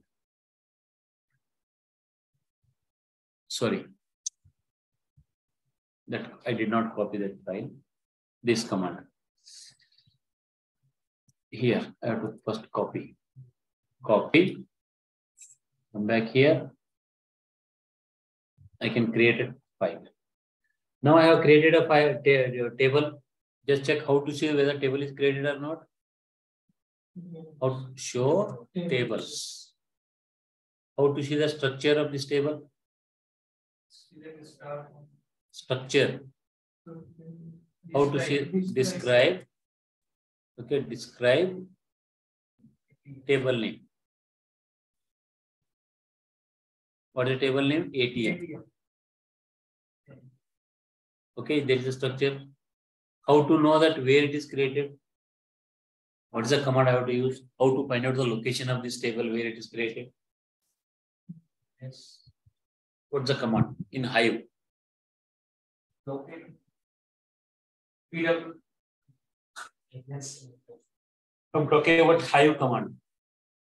In Hive, how to see where table is created, path. How to see the path of the table in where it is created.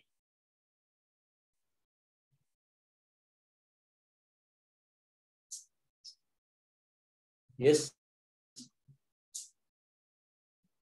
Did you get my question? See, you have created an ATM table, but I don't know where it is created. Huh? That I know that if I go back, but from here I want to see this. I told you this is a tricky question they will ask you. What does that command? How to see this table? Where it is created? How to see the location of the table?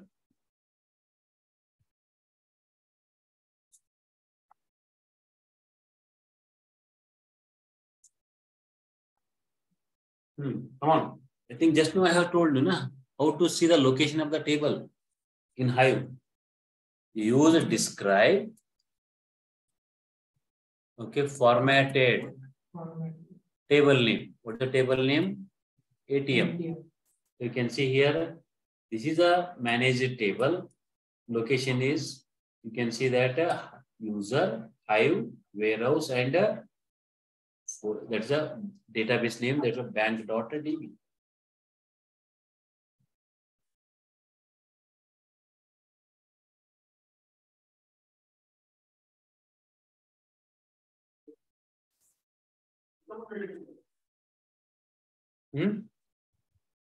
Are you clear? Okay, now you know this is a table where you have created. Okay, table already you know where it is created. Here you know that a table is created in bank database. And I have a table on my local system. Okay. Local system is what? What is my local system here? My local system is that wherever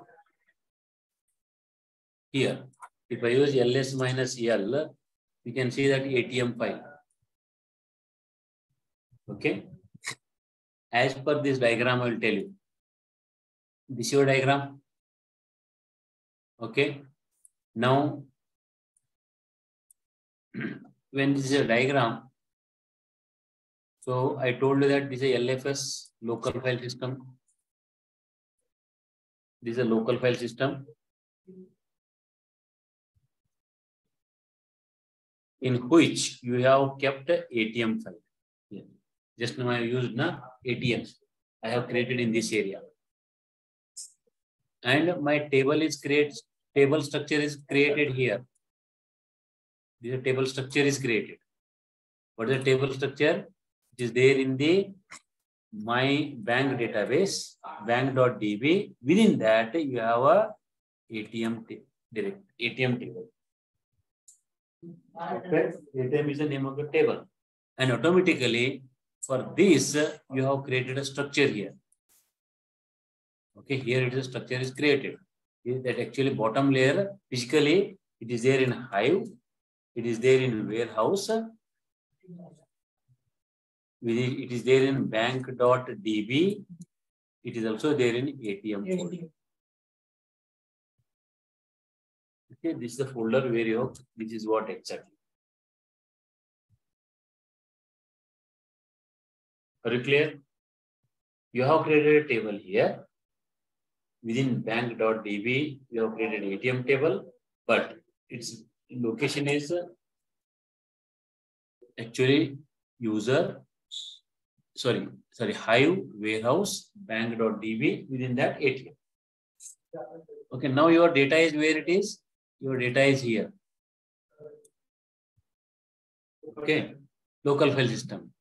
Now, if I want to move this file, ATM file, which is there in local file system, into PGA 32. What is the command? I want to move this file into PGA 32 folder. Within that PGA 32 folder, ATM is a folder. Or let us take in PGA 32 only. I want to move file from a local file system into Hadoop. What is the command?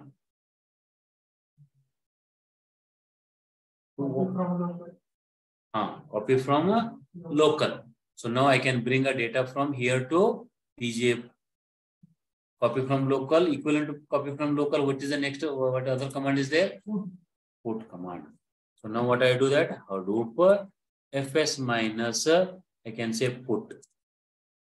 Okay. What I want to put? ATM file. Because currently I'm in the current location only. PWD if I use, I'm already there in the training directory.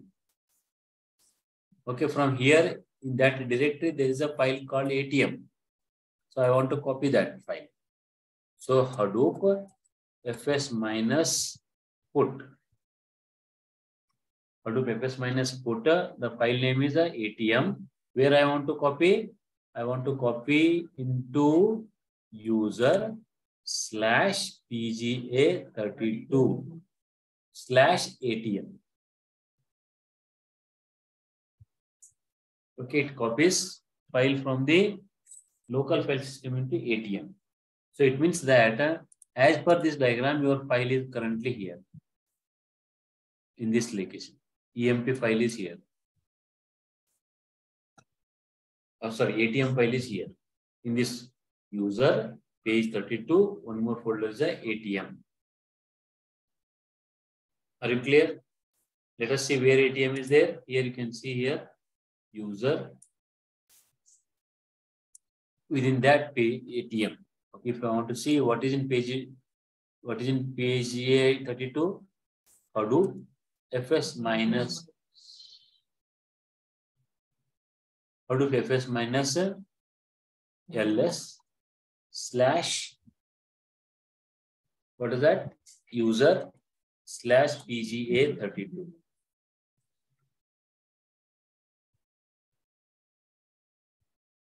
Okay, we have an ATM file. We have EMP. Correct? ATM just now I have moved. Now your table where it is created, table physical table where it is created. Table is created, na? Yes. Where it is created? Folder.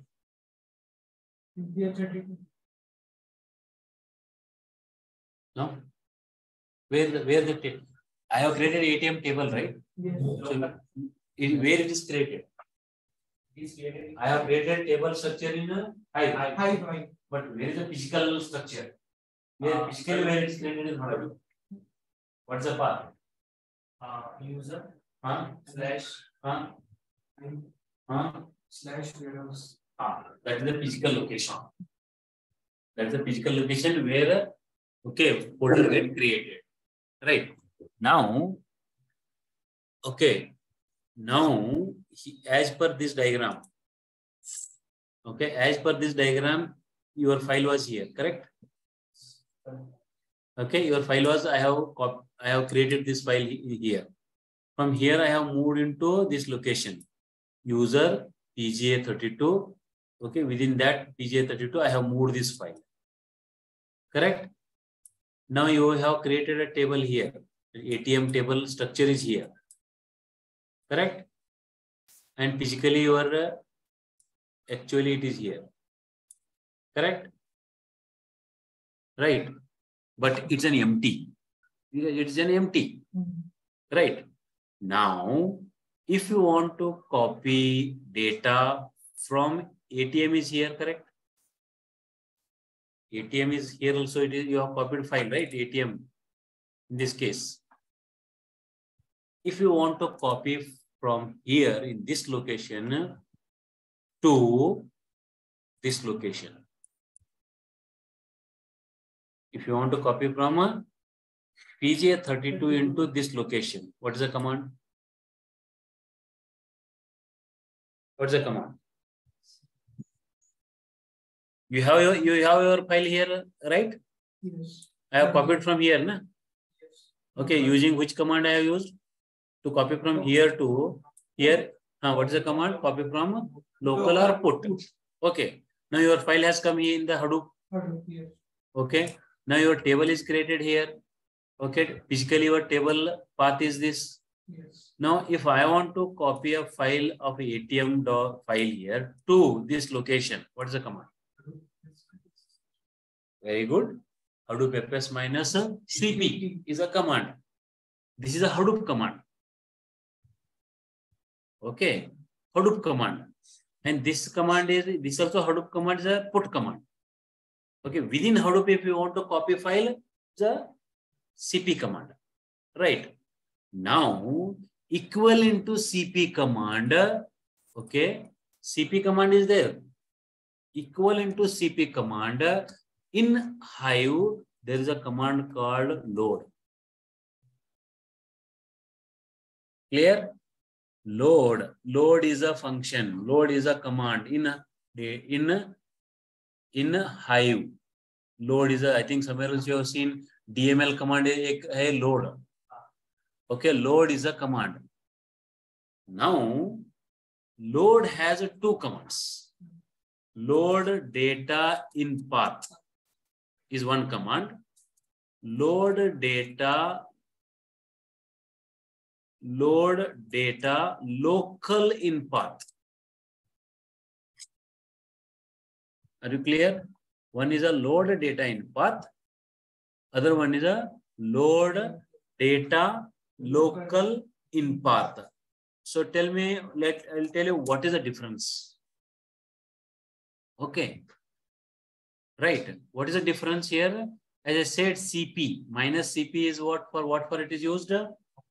Copy data from one place to another place within Hadoop. Okay. Equivalent to this command, there is a load data in path command. It means that whenever you use a load data in path, it means that from where you want to load a data, that table should be there in Hadoop. Okay, now you have already filed here. In this case, already you know that load PGA folder ATM is copied and table is also there. So both are in Hadoop only. Okay, so in this case, in this diagram, this folder is also in Hadoop. This is part of Hadoop only. And your file is also in Hadoop. Okay, I want to load data from here to here only. Either you can use minus CP or I can use a load.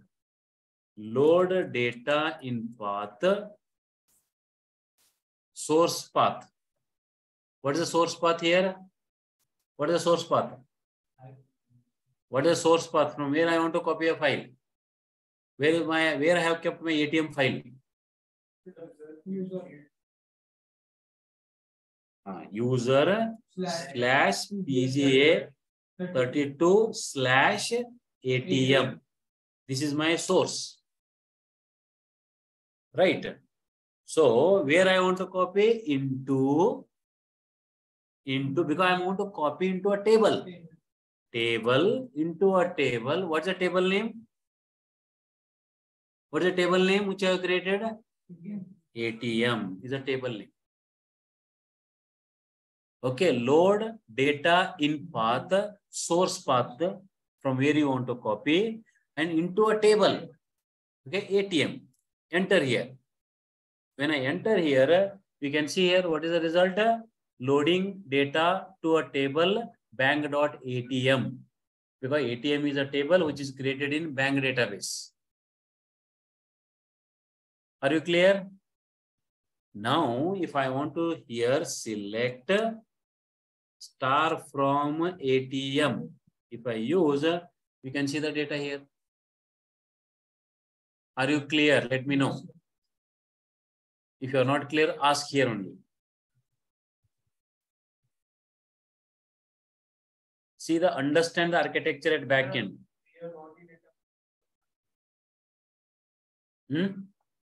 No, I'm not loading data from the local. PGA 32 is not a local. It is there in Hadoop. Hadoop is also, that is there in Hadoop, and PGA, sorry, your database is also part of Hadoop. Within Hadoop only. Both are in Hadoop only. Hadoop to Hadoop only or within Hadoop only you are copying file. That's what you are using. You told me as minus CP command. Equivalent to minus CP command is this. Load data in paths. Are you clear? If you are not clear, let me explain once again because this concept should be very much clear. Otherwise, बाकी तो आपका SQL है. बाकी तो SQL है पूरा. But understand what is first, how architecture of Hive, where tables are there, where table structure is created, where data is created, where data is physical data is there. What is managed table? What is external table? What is load? Okay, this is very important to understand. Baki or less others is just a SQL. Show command, select this, select join, this and all. This already since the starting of your course, you are working on that. हाँ करेंगे ना इसमें क्या है problem है? But you ask question. That's all. You make your clear. Okay, let me give a clear architecture once again. Okay. Now,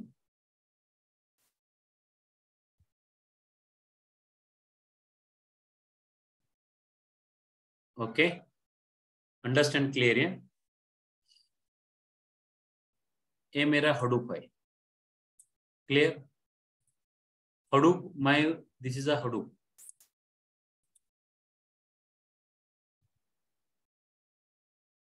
Okay.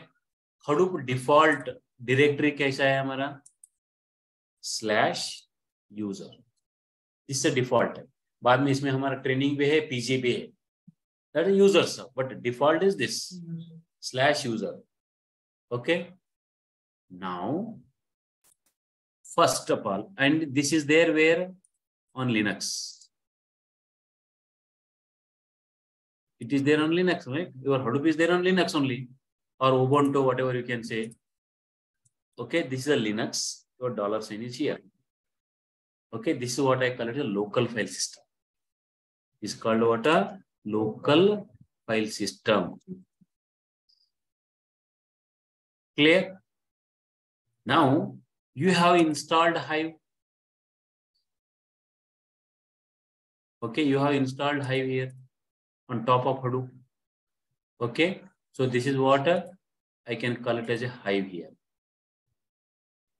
Okay, whenever you install a Hive, automatically it creates a database. Okay, it is called a database. So this is what I call it as a meta store. Meta store. Okay, this is called a meta store. Clear? Since it is creating a database, there is a database tool. आपको database tool भी चाहिए ना. अगर database create करना चाहता हो, कहाँ करने वाले हैं आप लोग database? कुछ MySQL चाहिए और SQL सर्वर चाहिए, कौन सा तो एक database चाहिए. इधर MySQL यूज कर रहा है. In this cloud era, they are using MySQL. But default there is a database tool. Which is the database tool? It uses a Derby is a database tool. Okay, Derby is also one database tool. But here it is using a MySQL. They are using a MySQL. You know that अगर आप other than Derby use कर रहा है, तो you have to configure it. Okay, so configure एक वो site है, मैं बोला था ना, within that configuration file you can do changes. Okay, that's what -xml.site. Okay, that's XML file I have given. In that file you can configure. Okay, now there is a, whenever you install a Hive database, okay, internally it allocates some space of a Hadoop. Internally it allocates some space of Hadoop. Okay, and its okay path is usually Hive/warehouse. This is your path. Okay, this is your path usually. Now anything you create here, you may create a database, you may create a table here, right? Suppose if I create a database here, I will create a database. So just now I have created what? A bank database. Okay, now I cannot create. What I will do, I will use just simply bank 1 करता हूँ. Okay, so either my bank 1 create किया, वो database हो गई. Okay, that is a database. So internally it creates a bank1.db. How do you differentiate? Because both are creating a folder. If you create a table, it creates a folder. If you create a database, it creates a table, folder. But differentiate what? Okay, if it is a database, what they have made a database name .db. If it's a table, state table, that folder name. Now what I do, I create here, create a database. My database name is a bank1. Clear? I create a database here. Okay. So if I want to see whether it's created or not, show databases. So bank1 got created here. Okay. So as per this diagram, okay, bank1 is created. Bank1 is a database. Okay, this is a bank1. automatically here there is a folder called bank1.db is a folder. Bank1.db is a folder which is part of warehouse, which is part of Hive, which is part of a Hadoop. Clear? Now, what I do, I create a table. Okay, within this database. Okay, I will create a table. So what is the table name here? I use usually, now ATM is there, I will make a ATM1. Okay, I will make a ATM1. And you know that I am not using any place here path. I am using default path only. I create just a path here. Okay, and I create a default path here. I will create this. Okay, first before that, let me open that this one. Oh, okay, no problem. I think let me just check where it is created. I think it should be created in bank1 only because I opened the database, right? So let me just check Hadoop fs-ls/user/hive/warehouse/bank1.db/ just check whether ATM1 is created here. Nothing is created. Okay. Okay, ATM1 is not a created. It has created in a default database. So that's why what I use first, use bank1. I open that, I should be within that database. Now I am here. If I use a show tables here, I don't have any tables here. Correct? Now I will create a ATM1 here. Okay, this is a ATM. I will just simply create this table. When I create a ATM1 here, now you can see a show tables. You will find ATM1. Correct? So automatically as per this diagram, so there is a folder within this ATM1, sorry, bank1, ATM1 is a folder. Just a folder. Every table is mapping to a folder. Every database is also mapping to a folder. It creates one folder at backend in Hadoop. Okay. Now you have a database here. Structure is this, and physically your one folder get created. Is that clear? Now I will create one file here, local file system. That's an ATM. I think that should be there here. So now I have my user folder. Correct? What is that user folder? PGA32. Correct? PGA32 is one folder I have here in Hadoop, which is also part of Hadoop. Now I have one file. I kept one file in the ATM file here. In the local file system, ATM file I will create, or ATM1 I will create. One second. In the local file system. Local file system. So how do you create a local? This is my data. This is my data. I'll just copy this one. I will create a local one file here. What is that? Here, PI. How to create? PI ATM1. अगर चाहिए तो आप text भी कर सकते हैं, टीएक्स्ट भी कर सकते हैं. Enter. Now it is a ATM file, and I will do escape I insert. I want to this notepad should be in insert mode so that I can insert record. So a record signer I will copy here. Okay, I will just simply put into this part.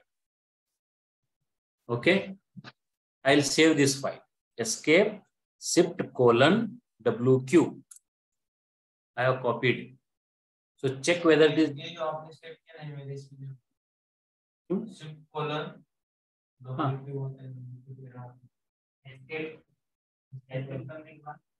escape नहीं किया क्या?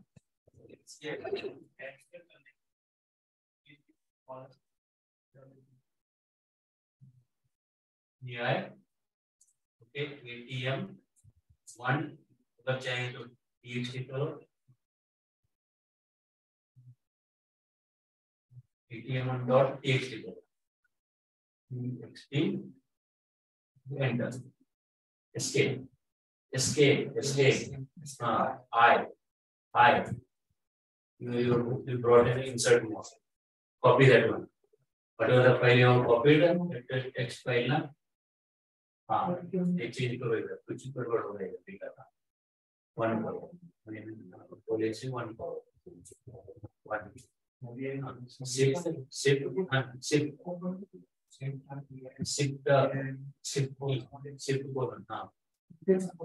Shift together. Shift colon.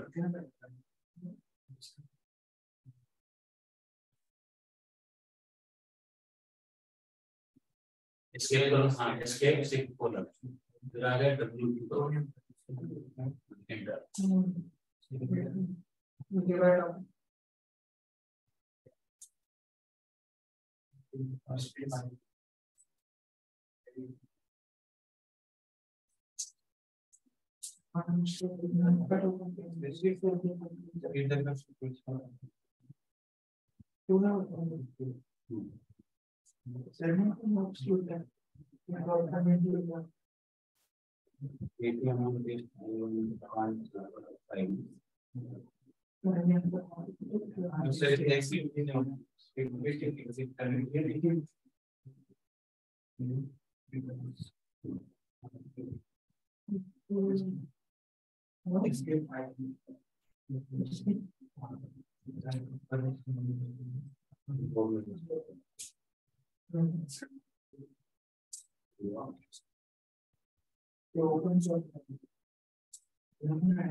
ठीक है अच्छा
permission का problem आप लोग share कर रहे हैं आप लोग शेयरिंग कर रहे हैं एस्केप आए एस्केप शिफ्ट पुनः करें डब्ल्यू क्यू करके सेव कर रहे हैं ना यस एक है रीस्टार्ट करना पड़ेगा परमिशन का हो रहा है okay now ATM1 is you have ATM1 if you want to just see that cat ATM1 dot txt okay this is a data okay so this is a data you have now if you come to this diagram so your ATM is here ATM1 is here correct so this file I want to copy from this location into here okay what is the command What's the command? I want to copy from this location from a local file system. So into this location. What is the command? fs minus copy. Hadoop fs minus copy from local or Hadoop fs minus put. One of them we can use it. Right. So what I will do, I will use same command here.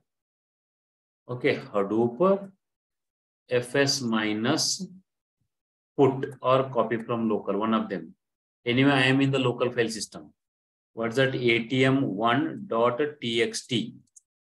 Correct?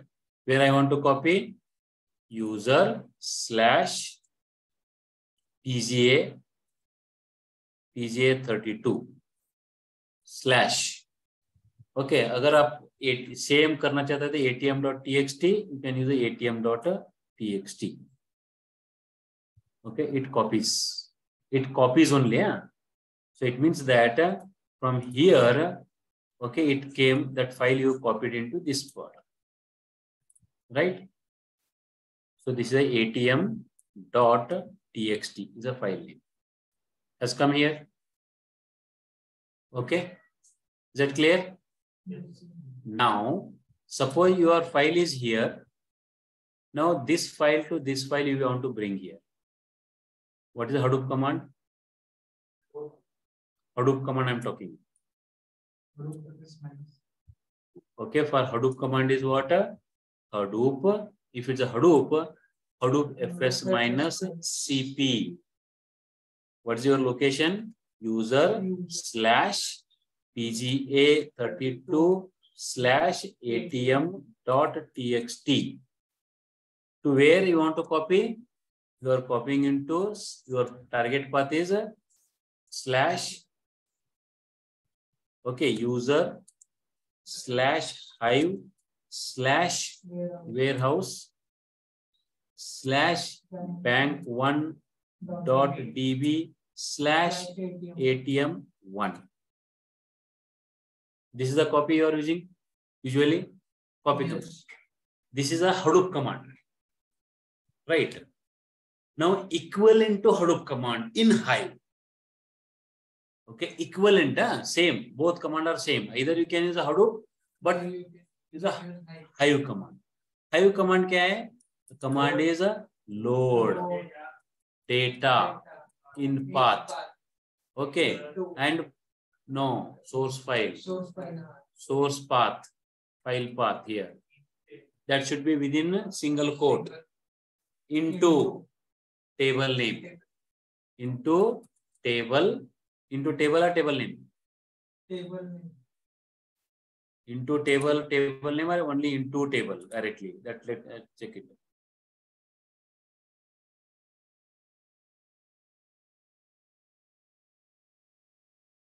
Where is that command I used? Yeah. Into table name. I wrote before we should that. So here into table, what is the table name? ATM1. Means I am copying this atm1.txt into atm1 folder. Means automatically it copies a file. Load command. Either you can use okay, this command, or you can use this one and same. Both are same command. Both are same command. Okay, either you can use a Hadoop or you can use a, since I am talking about Hive, I should use a Hive command. Okay, let me just go back and just use a Hive command here. Now, what is that my file name? atm1.txt. Okay, into table name atm1. Okay, when I copied here, load data in path user 32. So user slash PGA 32 slash ATM.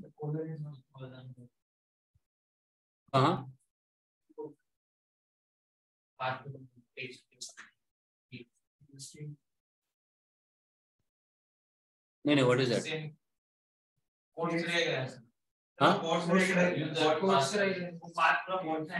Acha, here. Okay. So user PGA 32 ATM1.txt into table name. Enter. No files matching. No files matching path. I think this path is not there. 1 minute. Let me just. Here we have copied. Sorry. Did I copy this put command I used? Yeah. User. Oh, sorry. ATM1 is not there. Yes. Okay, I have not yet copied. I have to copy ATM1. No, ATM1 here. Okay. Okay, now I will come back here. ATM1.txt into ATM1 table. Enter. Copied here. Yes. Now I can just see records here. Select star from ATM1. This is data. Okay. Now go back and just see whether it's copied or not. Hadoop fs minus ls slash user slash hive slash warehouse slash bank1.db slash ATM1 slash. Okay. So this data, okay, this is a file you have moved, and this is a unstructured data. This is just a file, text file. And text file, what I'm doing? You are viewing like a table. This is a table, right? Table apka, you are seeing like a table. So your bottom layer, your data is text. And that data you are viewing like a table. That's what a hive. Correct. Now, coming back to this is one. Okay. Now what I will do, I have a file here. Okay. Anyhow, my file is there, ATM1, right? So ATM, that file is still, it is there here in my place because I have not moved. It's a copied. Okay. When you go back to this place, pwd and ls command, ls minus l, there is a ATM or ATM, both files are just I'm copied means it does not delete my source file. Okay. So now what I will do, in bank one only, I will create one more table called ATM2. Okay. So when I create a ATM2, I will create a ATM2 file. Yeah, I have to take this command. Here what I do, I will create a ATM2 file. Okay. One more table I will create in the bank one database only. Okay. When I create this ATM2,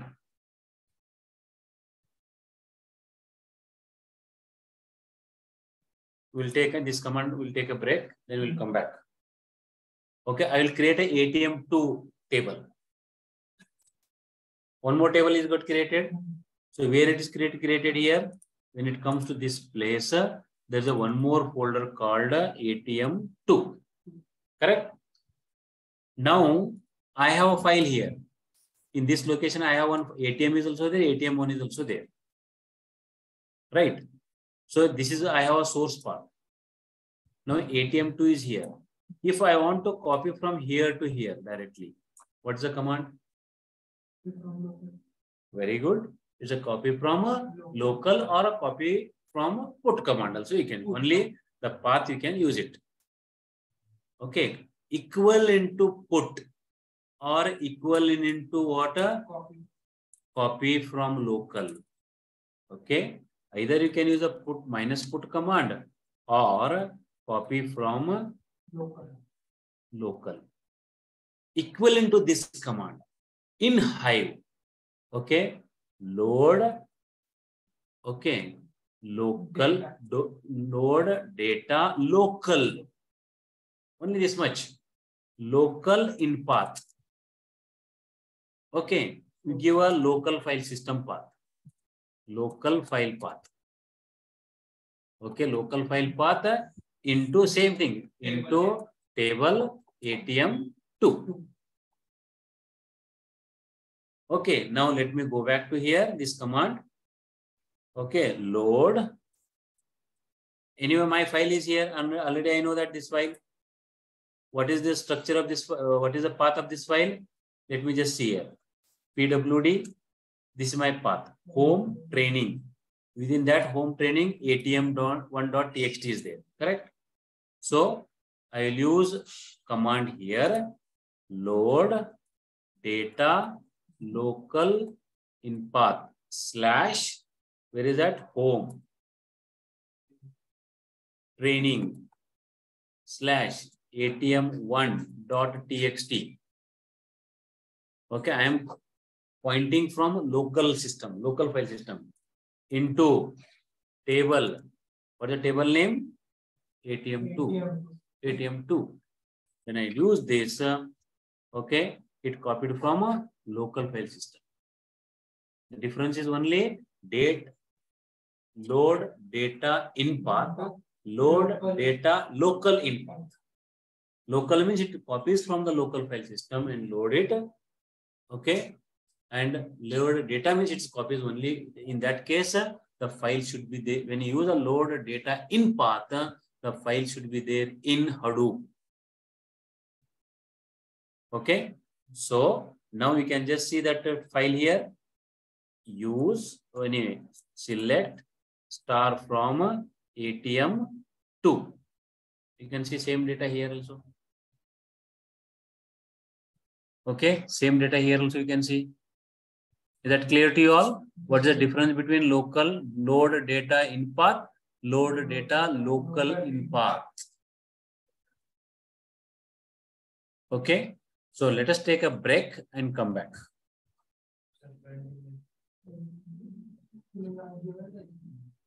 20 minutes. Let's take 20 minutes break. Not a problem.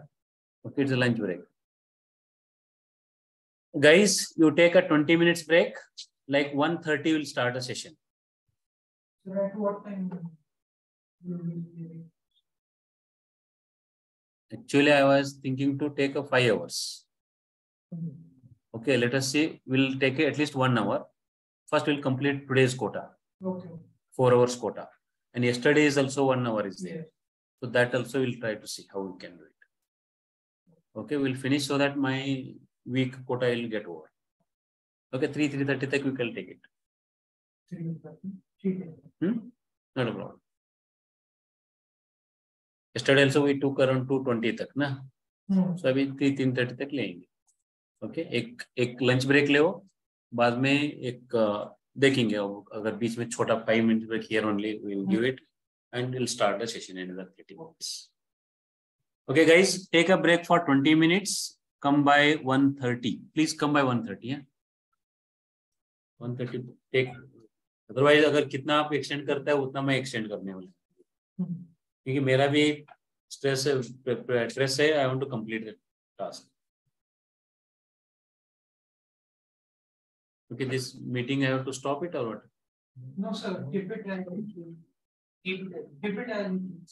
Okay. Stop. Guys, go for a lunch and come by 1:30. Thank you.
लोग आया नहीं क्या, गायब?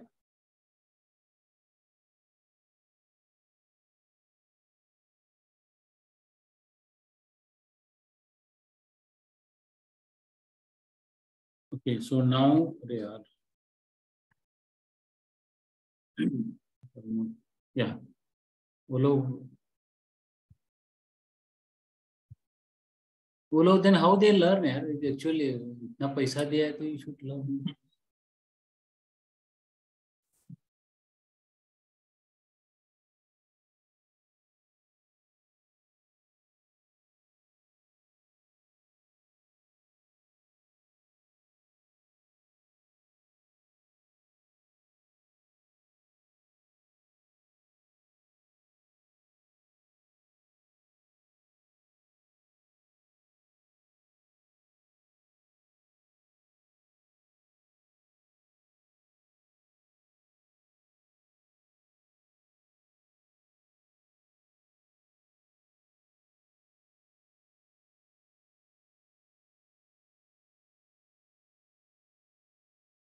Okay, I think hope you can see, right? Yeah. Now we'll come back. I think most of it I have gone through the PPT. I think whatever I covered here, there also I will quickly will go through the PPT. Is not a problem. So first I wanted to clarify the things. Basic fundas I know. वो clear. आपको you know already SQL, right? That is, you know all mathematical operators, logical operators, relational operator like and or not, greater than, less than. Okay, some mathematical functions, you know, count, sum, aggregate functions you are aware, right? Like count, sum and all. Same things in your PPT it is there. Anyhow, we'll see that. Okay, so now we know that we have loaded a file.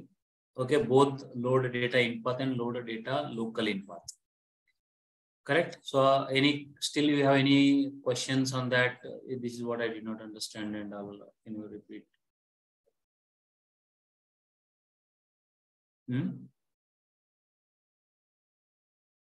Okay. So this is what we have. We are using a load data local in path and load data in path. Both differentiation you have found. Okay. So now I think you might have observed here. The output is basically a null. Okay. When I see here, it's a null here. Okay. The reason I will tell you the null, because when you see a data is like is the second column, right? So data looks like this. This is the first column. Second column ACDP 4590. Okay, debit and all. Especially the second column is null. Always it's null. The reason I will tell you, if you describe this table, okay, describe, okay, ATM2 if you use. Okay, you can see the column type integer. Second column is integer. And data, what it is having? It's having a not integer.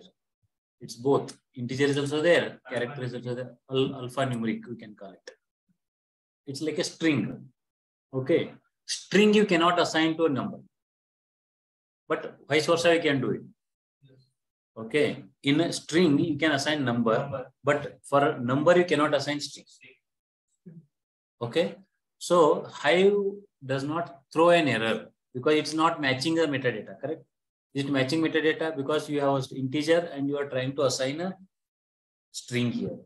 It's supposed to, in database, it's supposed to throw an error because metadata is mismatching. But here it's not. Just throw in a null value. Okay. So because of the data type is mismatching. Right. In that case, we have to change the metadata.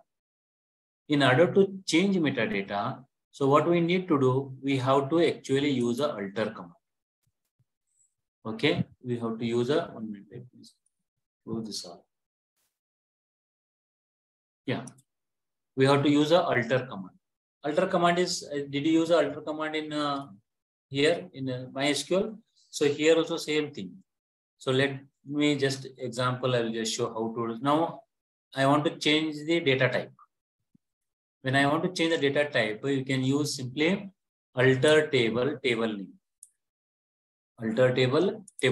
Replace that columns. What is that replace? You want to replace all columns. Okay, you want to replace all columns. So whichever changes are there, that will be replicated. Now TID integer, it is there already. Okay, account number string, it was integer, now it will make a string. Rest is same because you need not to change this all this, except this. Main is what? Alter table name. Now we have ATM2, so I can just use this one, ATM2. When I use ATM2 here automatically, so I can just alter the table here. Simple. Alter table name and replace columns. Add column is you are adding new column. Now you are the describe. If you use the describe command, okay, you can just see that now the TM ID. So no, still it is ATM2 TID. Okay, sorry. TID account number is a integer. Okay, second account number, it was integer. Now account number become a string. Okay, now if you see a records, okay, if you see records, you will see all records. Select star from ATM2. Okay, you'll see automatically because it will not throw error, but records are there. But while displaying, it does not, because your data is there at bottom layer. Because if you look into this architecture, your data is here. In this location, your data is already there. Okay, now when you are trying to fetch a data here, because of that, here you have an integer, okay, and in bottom layer you have a string. So that column it will not fetch. It will just throw an error because it does not match. So when you make changes here, data column, data type, then it will automatically fetch those records also. Okay, so that's why it was showing as a null earlier. Okay, now null. Now you have made changes in the column type, then you will get what actual data over there. This is one part. So you can, one is replacing data type. Suppose if you want to change a column name, okay, you can also use few kind of a query also. Select count, okay, star from ATM. What is this? What exactly it does? It counts. Okay, select count star from ATM2. Okay, it will become a number of rows. It counts number of rows. When it counts number of rows, immediately it does not count it, because this command has to convert into map reduce job, and map reduce job will get executed. Okay, now you can just see here, this is a map reduce job got executed here. It counts number of rows. Okay, so now you know that time taken is 14 seconds. The total number of records are 20. Total number of records are what? 20. So anything you use, it counts a map reduce job, right? So that it will start a map reduce. Anything you want to analyze data, in that case, it runs map reduce job. Now, for example, here sum. Now I want to count the total sum of the data. Means that sum, what is that amount is there, right? Amount is the integer column. I want to count sum. Again, here, what happened that it counts number of, it executes map reduce job. It executes what? Map reduce job. Even if I take this, okay, it will run this one. So map reduce job is automatically, whenever you are trying to read a data, just simply data, it will fetch it. But whenever you want to calculate it, obviously it will perform a map reduce job at back end. Okay, now you can see here sum means sum based on what? So what is the query here? Query is a select ATM ID and sum amount. Okay, you are summing the data from ATM to group by. You are grouping the data. You are grouping the data based on ATM for each ATM ID. Okay, for each ATM ID, there are two ATM IDs here. One is 101, 102. There are two ATM ID. For each ATM ID, it sum the amount column. Okay, that's why it is giving a, and it will execute a map reduce job. Okay. Now in the same way, okay, in the same way, now coming back to here, we can do any kind of command here. Okay, like count command you can use, sum command you can use, average command you can use, and all. Okay, you can later you can try like a count command or this one to perform this. Same thing. Another thing is that if you want to rename a table, okay, now ATM2 is a table name. Okay, table name is ATM2. If you want to change it to ATM3, okay, but you are not disturbing to your data. Whatever you do changes here, you do changes here only. You are not doing anything here. Okay, any changes you do, you are doing in the meta store only. That you can do without any problem. Without any problem. If you want to rename a column, so you can use what alter table name. Okay, rename. Okay, alter table name. That's what which table you want to rename and what is your new table. Alter table name, existing table name, and you are renaming to what here it does not execute a map reduce job. Okay, it does not execute. Some of the data is already there in the metadata. Okay, so you are changing only in the metadata, not fetching data and not doing anything. So it does not execute any map producer job. Wherever you feel that something is taking place with respect to data, like count. Count means it has to fetch a data. Okay, or sum, it has to fetch a data. Or in that case, map producer will get executed.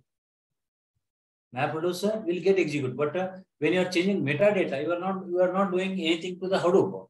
You are doing everything into what only metadata.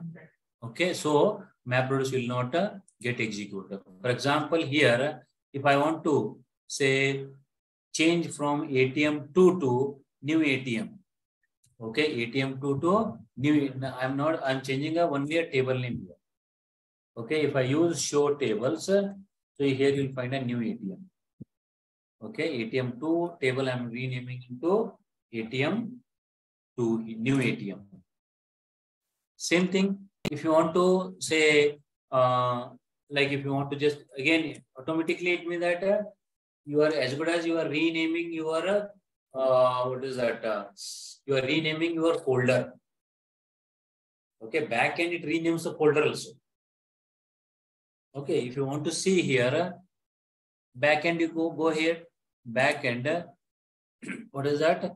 So Hadoop fs minus ls slash user slash hive slash warehouse slash bank dot db slash. Okay, now here you'll find a new ATM is one folder. What is that? Where I created bank one, right? Sorry, bank one we have created, na? Bank one. Okay. Now you can just see in bank one there is a folder name called a new ATM. Earlier it was a ATM2. Now it is a new ATM folder. You are like a renaming a folder. You are renaming a folder. Suppose if you want to add one column. Suppose in the existing column, existing structure, you want to add a column. So here, where are you adding this column? You are adding column here.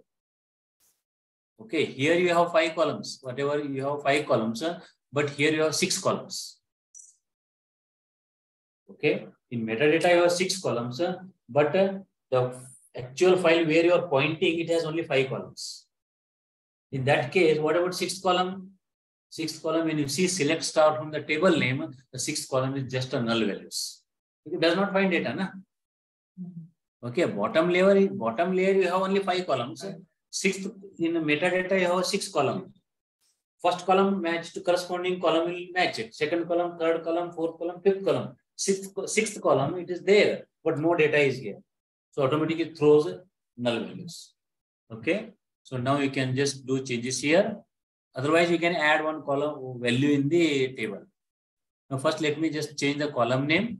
So I'm adding alter table, new ATM, add column. So I'm going to add one table. Okay. So one column here, that is a department. Department is one column I'm adding, which is of string data type. With the, I can also write a comment if required. Okay. So I can write a new column is added. New column is added in bank. Okay, now if I do it and if I run this command, okay, I can just run this command over here, new ATM, go here, new ATM. Okay, it's added here. If you use a describe, new ATM, you can just see this. You find one additional column here, department. But bottom layer, no data. Only first 5 columns records are there. If you just check it here, select star from new ATM. You will find definitely new ATM. You will find a null values, last column. Because no data is there in the actually, but you whatever first data will match to first column, second column, like this, last you don't have anything here. So you can add columns, but accordingly you should also have a record, otherwise it throws in a error, not error, null values. Okay, so now that's what here we have.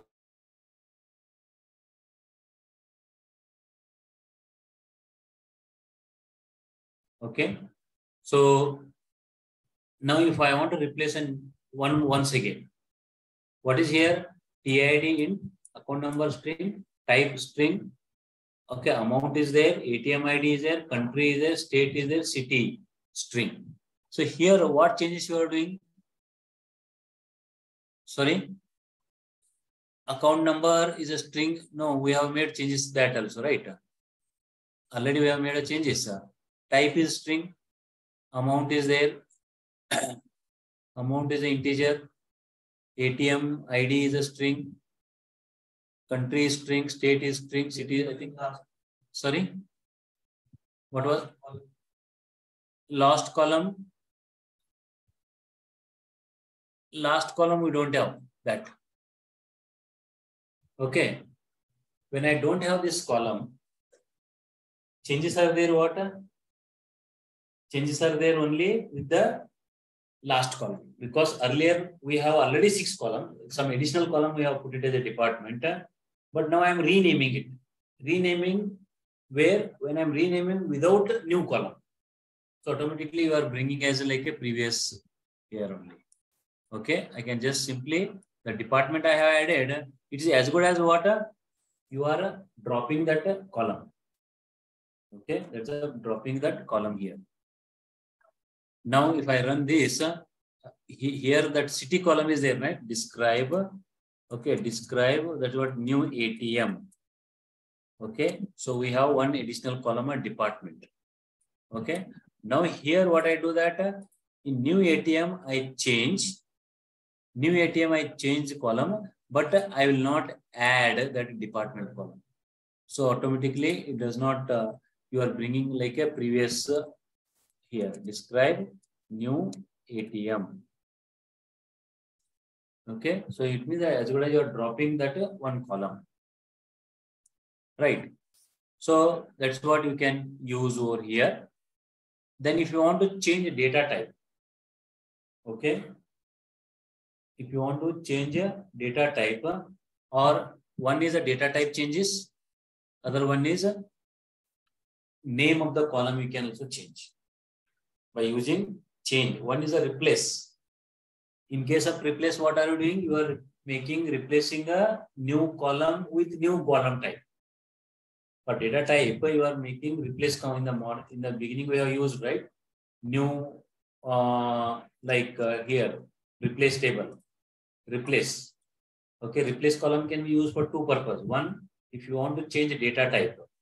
Okay, the replace column also we have seen that earlier that what is that? Second column, account number. Account number was the first integer was there. We made it to a string. For that also we have used a replace. Second, replace columns. I can also take out column, existing column. Okay, that also I can use. Second, if I want to change here, change is used for changing column name, changing data type. अगर आप column name change करना चाहता है तो change कर सकता है by using change function. Or if you want to change a data type also, you can use a change. Okay, now for example, a new ATM account number is there. My previous column name is account number. Okay, because account number is a column name. Now I want to make it as a account NO only. Okay, if you look into the previous column here, so describe new ATM. So what is that? Account number is there, ACCOUNT-NO. Now here, what I want to do, instead of account number, I'll make it a short, okay, here, ACC number only. Or I can make it a ACT account number, ACT number. ACT number means that we can make it as a account, sorry, ACT number. When I use ACT number, okay, I can rename it. If I use describe, okay, new ATM. So now it is become an ATTM. So this is not impacting to your data. Anything you are doing in the top only. You are not impacting any data. But how it impacts one point, suppose other data already string hai, and if you are making from string into numeric in the metadata, it will fetch. You are violating the rule. Because bottom layer your data is there in a alphabetic string data type, but you are making a metadata as an integer. When you read data, you may get what only null values because you are violating the rules, policies here, right? So that's what if you are making other like you have already data in numeric at bottom layer, if you are changing into string, then no problem. And here you are just changing column name is just a column name does not impact much. Okay, because only it impacts with the if any changes in the metadata. Okay, so this is what again you are here. Again, if you want to bring back that column, same column type, you can use alter table, table name, change ACC or ACT number into account old like original column name. If you want to bring back, so you can bring back here. What was my column? What I made changes here? ACC.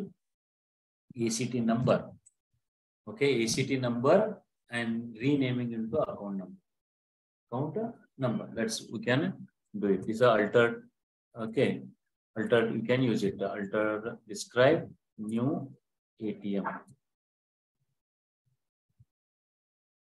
Okay, you are bringing back into our original column. Okay, now this way you can do a changes. Now you can also do a kind of a joining. Okay, now you know that count, sum, group by, okay, all operations you can do it. You can also use some kind of a like some kind of what even where clause and all. Okay, for example, here your data is what a select star from a new ATM. Okay, ATM. Now we have a data. Right. Now I want to take a data only where city equal to Pune. What I do that? Select star from a new ATM, new underscore ATM, where from table, okay, where, what is the table? City equal to, okay, city equal to Pune. Only I want to pull out that data. Okay, I'm filtering the data. Okay, where I'm using when I use a filtering data means it has to use again backend map produce jobs. Okay, and you can, this is what a equal operator you are using. Or suppose if you want to like what I say that I want to take only, I think there is, you can use even what is that account number is a string, right? What is the 101 ATM? Okay, if I take where, what is the 8 column name here? This 113 and all. Describe new ATM. Okay, so now ATM ID is a string. T amount, I think we don't have any data with more than 2000. Okay, so if I use yeah, let us take a TID. TID means is there some numbers are there. I want to take a data which is greater than 5.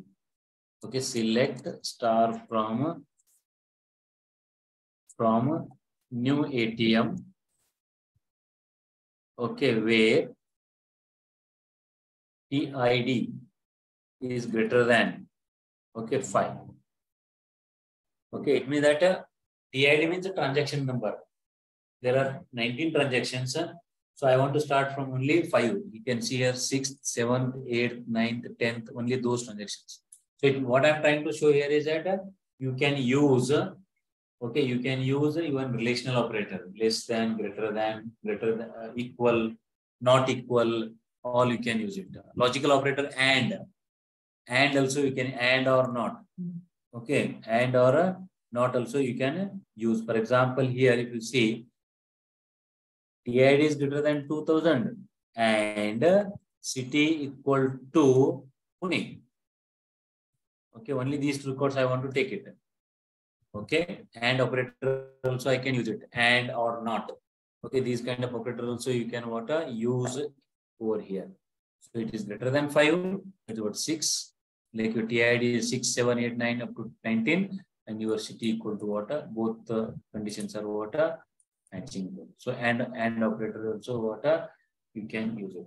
In the same way, you can also do some joining operations, right? Join operation. Okay, when you are talking about a join, how many types of joining you have seen? Inner join, outer join, sorry, right outer join, left outer join. Okay, it's very simple. I have two tables. When I am going to join, I should have two tables. Okay, when I use the inner join, it's also called an equi-join. Okay, wherever the condition is matching, only those records are pulling. Okay, that's called an equi-join. It's also called an inner join. Now we have a left outer join and right outer join and full outer join. So left outer join and right outer join. This is a left table, is a right table. If you use a left outer join, it takes all records from the left table, whether they are matching or not matching with the right table, everything will take it. That's what a left outer join. When it takes about right outer join here, right outer join, okay, it consider this is a table. All records from the right table, whether they match, matching records will take. Some records which are there here but not here, they also match it. They also pull the data. That's why you are using a C. Now here in the same table, I think we can create one more table called employee. Okay, employee table is there. I think I have given here employee table is this. Employee table is there. Okay, this employee, let us create an employee table in our Hive and you can read it. This is an employee table. So what I do that employee file is there. So I can just simply create one file here and I can create a table also. So how to create a file? Go to here, PI, EMP, okay, enter, escape I. Okay, you can use a escape I and take this records. These are the 3 records only I want to add into the employee table, employee file. So I can go back and add this data here. Okay, save it. Escape, shift : WQ. Okay. Now I will create one employee table. Okay, I will add these records. So how to create an employee table? What's the command? Create a table name. Okay, create table name, and that table is having delimited by comma. So you can see here, create table employee, name string, salary float, city string, row terminated, delimited, and row format, delimited, fields terminated by, okay, comma. If I run this, you will say create a table in which it can hold a data which are delimited by, okay, which are delimited by comma here. So I think I should bring everything into a single column here, single row. Otherwise it makes as a 2 here. Now I'll go to here, I'll create a table.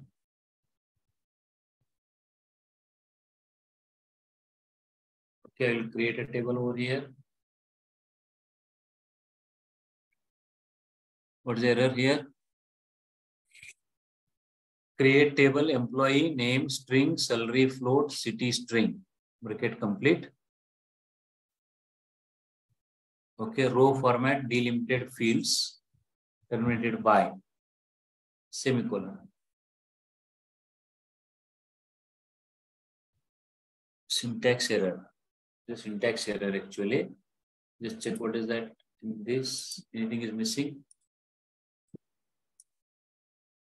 So create table employee, name string, salary float, city string, row, format, delimited fields. Is it the same one or let me just take 1 minute? I'll take earlier.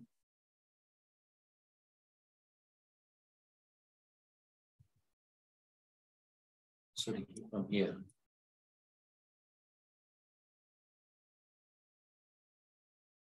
Okay. So we have a table, we have created a table right here, right? In this example, if you see, we have created a table. So I will take this table on here. I add this part. Okay. So formatted, delimited, field terminated by this. Even stored as not required actually. Stored as a text file by default anyway it is there. So now let me create a table. Go back to here. Oh, I think here it was correct actually. Did you notice why it is giving through an error?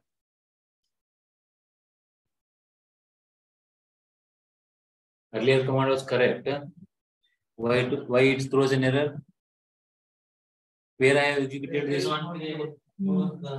हाँ? नहीं रे देखो ना कहाँ execute किया मैं देखो ना I executed in that is a Hadoop, but I have to execute here actually. This here I have to execute. Correct? In Hive I have to execute. It's created. Now table is there in the local file system. What is the command to load a data here? Employee table. What's the how to load a data from local file system? What's the command? Huh? What's the command? How to load?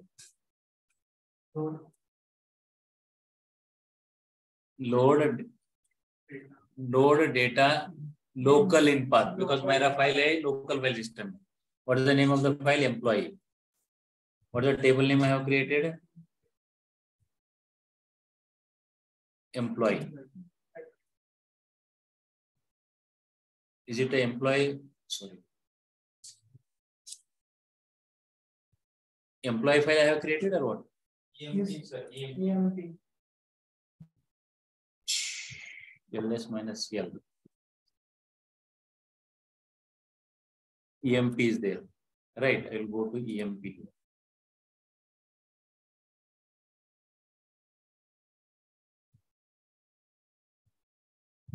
Okay. Load data local in path, home training EMP into table employee. Enter here. Records are loaded. Only how many records are there? 3 records. Select star from employee. Right? Now, what is the commonality here? Describe new ATM. So here, what's the common here? What's the common here? Here we have a in first describe what is that for new employee. Okay. So now in these are the 2 tables. One table is a new ATM. Other table is a employee table. What is the commonality here? You can see commonality is a city. Correct? So these are the city in which those employees are staying. Right? City is a common column. So now anyhow you have to have a here select Okay, select, let us take, I can take a specific TID, comma, account number, comma, T amount, comma, ATM ID, okay, comma, then I can say city. City is there, from, okay, what is that? New ATM, comma, okay, what is that? Employee, where, so new ATM dot, okay, city equal to employee dot city. So wherever city is matching between these two tables, I can use it. Okay, I think you can just see the command here also. This is a table we have. Okay, now if I want to see here, joining part,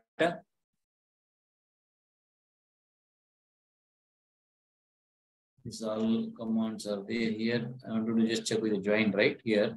Join. It is all we have done right already. Join.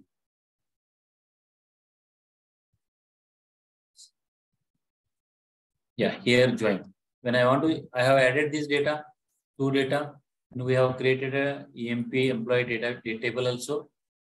Data set is there. These are data sets. Okay. Now we have loaded in two times it is there, created data and all. Okay. Then if I want to perform a join operation, rest is you can select star from employee where name equal to Alan and all. This is all with a single table. Now if I want to perform a join operation, is there only one more? I think one more file is also get created here. Okay, one more file is there. Let us create a table for that also. Okay, mail ID is another table.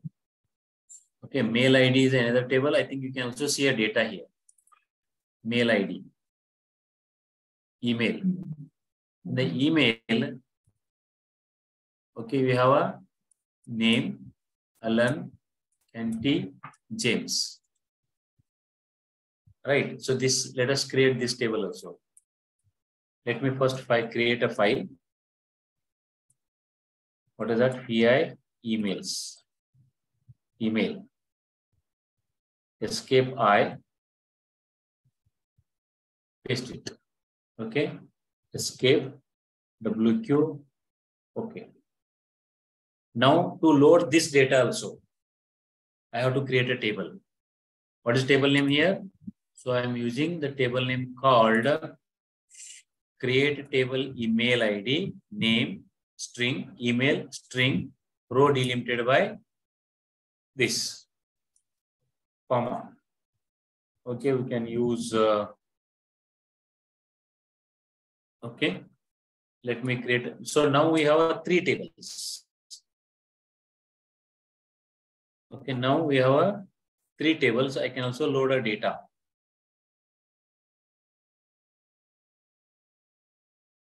Okay, I can create a third table also. Then we can use a join operation. We have three tables here, show tables. One is employee, new ATM, employee, and we have a mail ID. It's three tables. So these three tables I can use for joining purpose.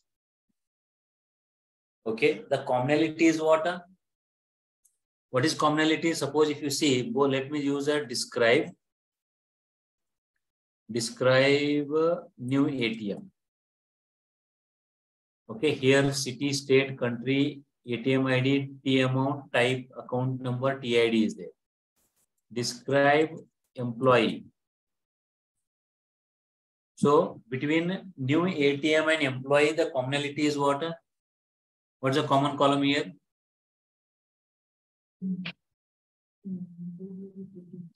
City is the column. Okay. Now city name is also there. Now, for example, here describe, what is that column? Mails, no? Mail ID. Mail ID is the name of the table. So here, what is the difference? What is the commonality here between employee and this one, mail ID? Name is a common. See, now ATM has a city column. The commonality is between the employee is a city. We can join with the city column. So who is that employee? Okay, there is a name column. Name is a commonality. 3, we can have a table. These 3 we can join. Okay, so you can also load a data. Suppose if I want to load a data, so you know that what is the command we have already used that table. I can use same command here. Only I can use load here. We have created table. Now I can load file name is what? Mails, na? Mail ID. What the table name we have? Email is the name of the file. Email is name of the file. I use email. Okay, what is the table name? Mail ID. Okay? Mail ID. Okay. So mails I am loading into emails I am loading into mail ID table. Okay, you can see here. Select star from mail ID. 3 tables. Select star from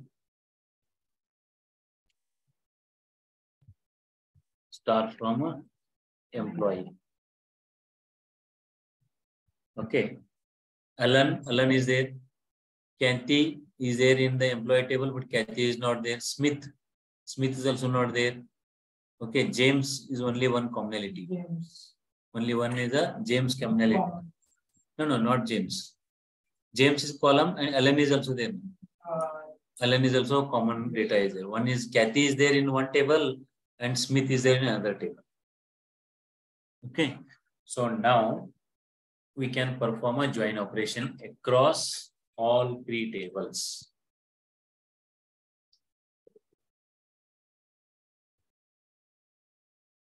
Now, if I want to perform a join operation, already you know joining conditions, right? Now, if I want to perform a join operations, you can see here. There are some things you have to set. Because you can convert some optimization part. Okay, that is a Hive auto convert join. You should make it a true. By default, it is false. Okay, if you want to perform any joining operations, you can make it true for optimization purpose. Okay, this is we have to set is a true. Hive command to optimize auto join conversion. When auto join is enabled, there is no longer need to provide a map -join hints in the query. Okay, one is you have to join, you have to enable it so that you need not to mention that mappers and all. Otherwise, you have to use some mapper part. Okay, now this is a query we have. Better not to. Now let us see. I don't want to enable it. I want to directly execute a command. What is this? Select a.name, a.city, a.salary, b.email from employee A. Okay, from employee A, join mail ID B based on name. Because there is an employee and mail ID commonality is a name. So wherever both names are matching, I want to pull the data. What I wanted to pull data? Name I wanted to pull from what? Table A. City I wanted to pull from table A. A means what? Employee. Salary I wanted to pull out from the employee. Email I want to pull from only mail ID table. Okay, when I use this command, so you can find these records. Okay, so when you are joining, obviously you are performing what? Say again, MapReduce job at backend. And see, for joining, how many codes you use in MapReduce? Joining is too much code you have to write. But here, I'm using just simple one command to do this. Okay, simple one command I'm using to join the data. Now you can also perform a inner, this is equi-join. Agar if you want to perform inner left outer join, right outer join, I think I don't want to go through the concept. Okay, left outer join and inner join anyway, if wherever it's matching, it will pull out. Okay, that's called equi-join also it's called. It's also called a simple join. It's also called a inner join. Both all are same. Inner join, equi-join, wherever equal operator you are using. Now only left outer join.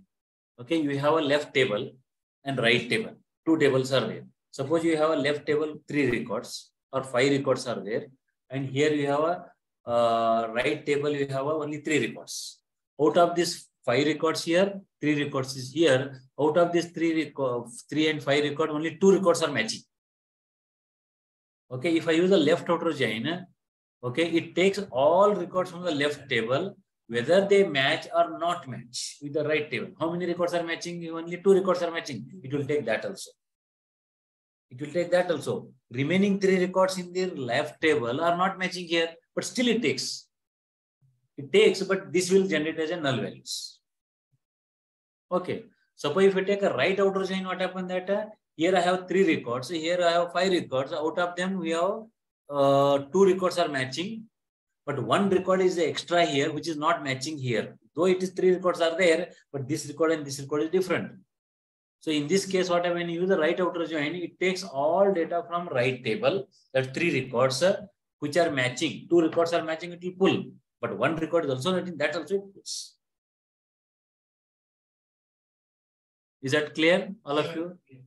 Okay. So now in that case, you are using the left, only the syntax what you are using, simply left outer. Here, select A name, A city, A salary, B email from employee A, left outer, which is my left table here. Employee is a left table. Okay, automatic.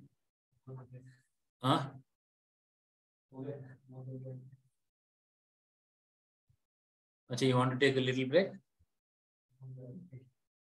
I wanted to finish some part so that I will be, next time I can be a little free. So because you take 5 minutes break, not a problem. For 39 minutes plus joining is 4. This joining is part, you are there. This I will cover later. Last week, this is extra part. Join complete करेंगे, we'll go back to your PPT. PPT में है ना क्या क्या same things are there. PPT में some extra means, let me just, some extra, no, I think no extra is there. Almost all we have covered. Load in path, data in path, all are there. Henceforth. Okay, join हम करेंगे. Then we'll walk through the PPT. And if anything is there over there, we'll take from there. Then only little part is left from my end. That is a data mining functions. That's very good for you people. Data mining function like अगर वो sentiment analysis में बोल रहा हूँ ना, वो कर सकता है. इधर भी कर सकता है sentiment analysis. उसके लिए some n-gram functionalities are there. N-gram, okay, explode function. So these functions you have to use extra.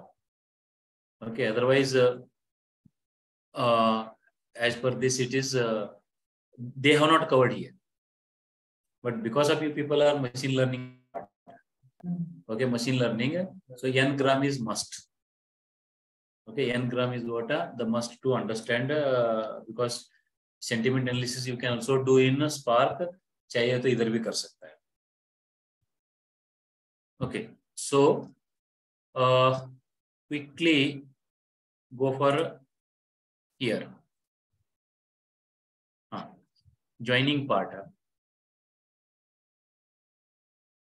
So, left outer join, say here, employee is your left outer join, and automatically it's become a right outer join is your, what is the right outer join? Mail ID.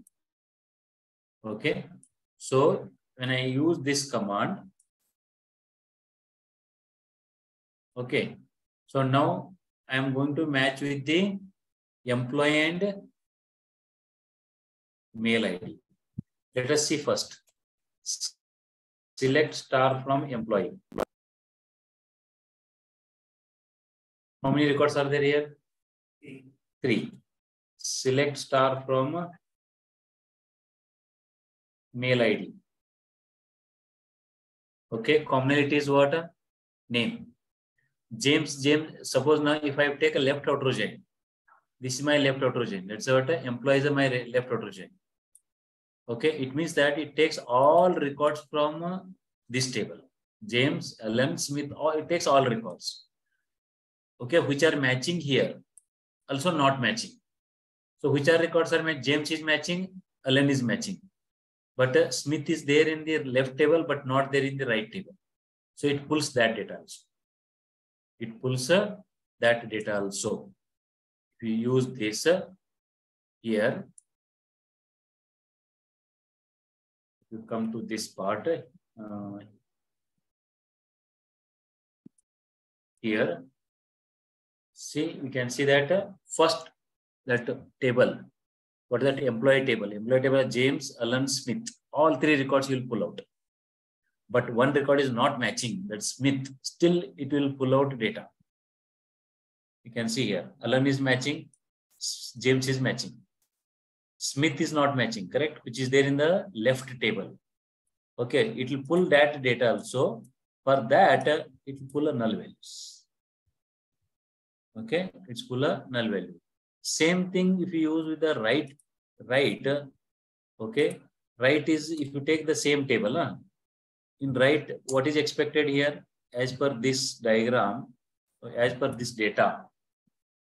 What is the expected output here? If I use a right outer join, okay, this is your data. Okay, this is your data. What is expected? This is your right table, this is your left table. If I use a right outer join, okay, this is a right table. So what is the expected output?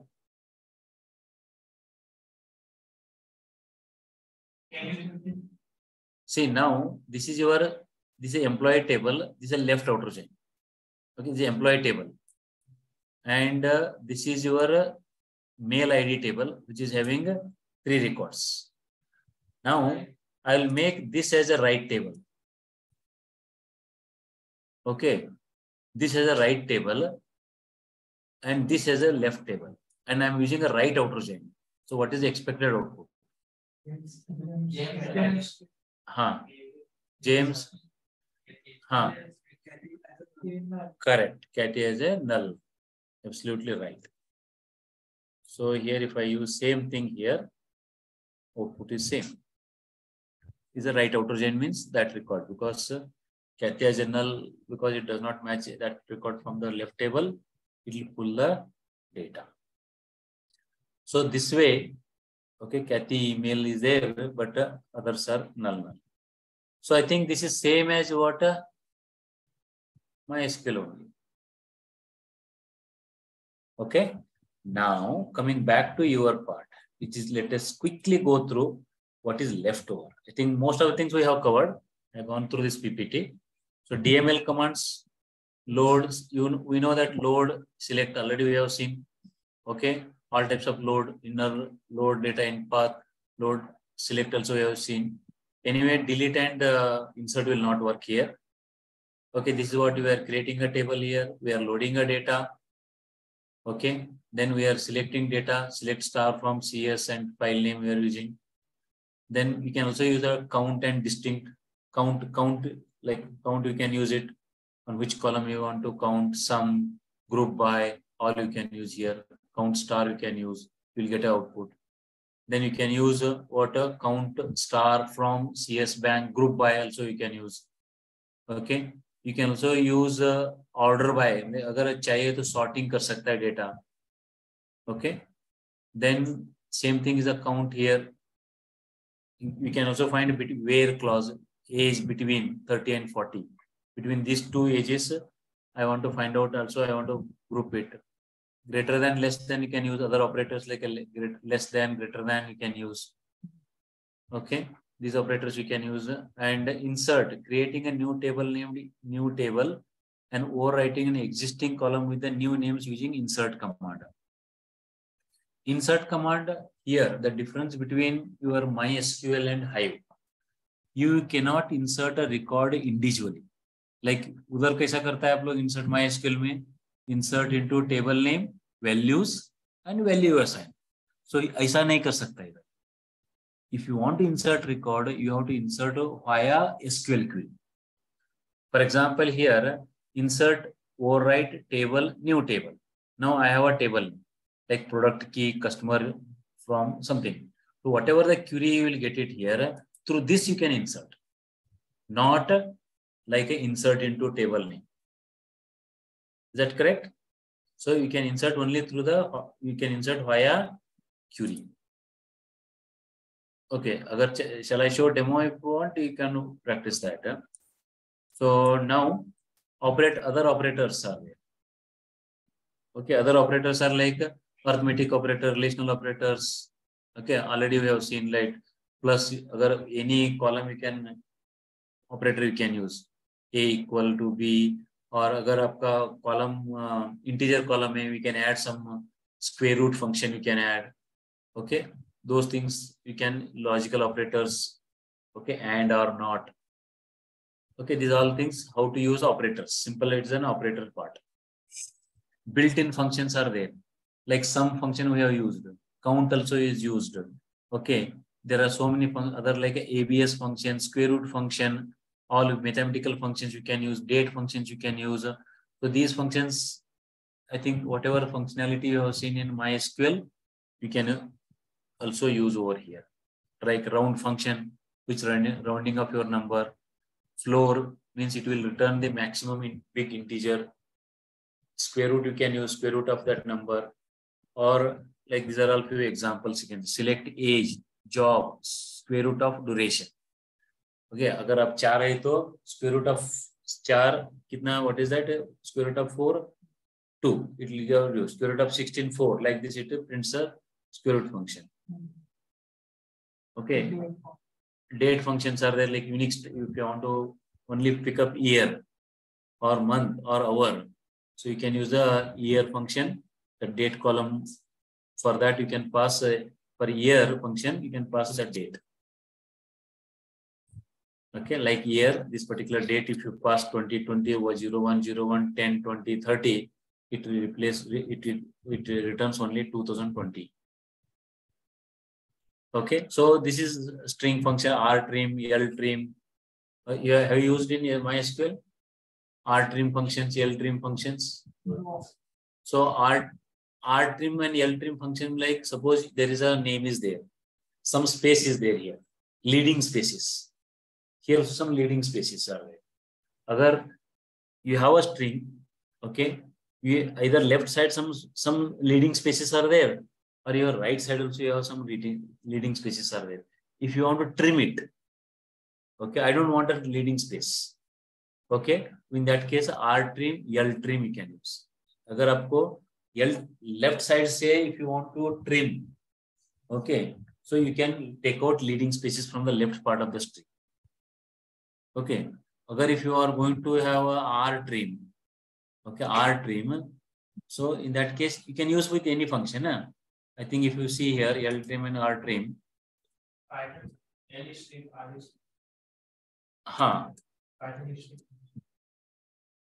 okay, select star from employee, for example. Employee. Okay, we have some names are, date is also there. I can use the rtrim, select rtrim of what? What is that name? From employee. So here means that name is a column. Okay, name is a column. If any name spaces are there, James, before James, agar any leading spaces are there, it will take out. I think there are no spaces. Okay, same thing if you use a rtrim. Rtrim ho gaya, ltrim, left part of the string. L means left. L trim is from the left part of the string. If any additional values are there, it will take out. Okay. L trim, R trim. Okay. Okay. You can also use a trim also. Trim means it does both. Both side takes out. Okay. Both side it take out the leading spaces and all. Okay. Space means it will give a string and n spaces. Some spaces it will give split functions. Other if you want to split one string into multiple string. Okay, we can use a split function. Okay, like I think they have given some example. Like repeat dog, comma 3. It means this particular string you want to repeat for 3 times. Okay. Reverse function is available. Cat. You want to reverse this particular string. TAC. Cat will be get reversed into TAC. Okay, those things you can use over here. Like is null. It checks whether the column has a null value. If it null value is there, then it returns a true value. Otherwise, it returns a false value. False value. Okay, if function you can use. Coalescent function you can use. If function also you can use. So coalescent, what is that? It returns 7. I don't know here. If condition evaluates the condition and returns a true, if condition is true. Okay. So if you are checking any condition, okay, if it is true, it returns true. Otherwise, it returns a false. And coalescent function returns the first not null value, right? So, for example, if any value, wherever null values are there, that value, first not null value get returned. So, for example, okay, in coalescent function, you are passing some values here. Okay, null, null, 7, null, 2. So, this is out of 5 strings. Okay, where is the first not null value? 7. Because null is anyway, it doesn't return. Another null is also not returned. First not null is 7 that it returns. Okay, and these are the data types like int, array, and all data types.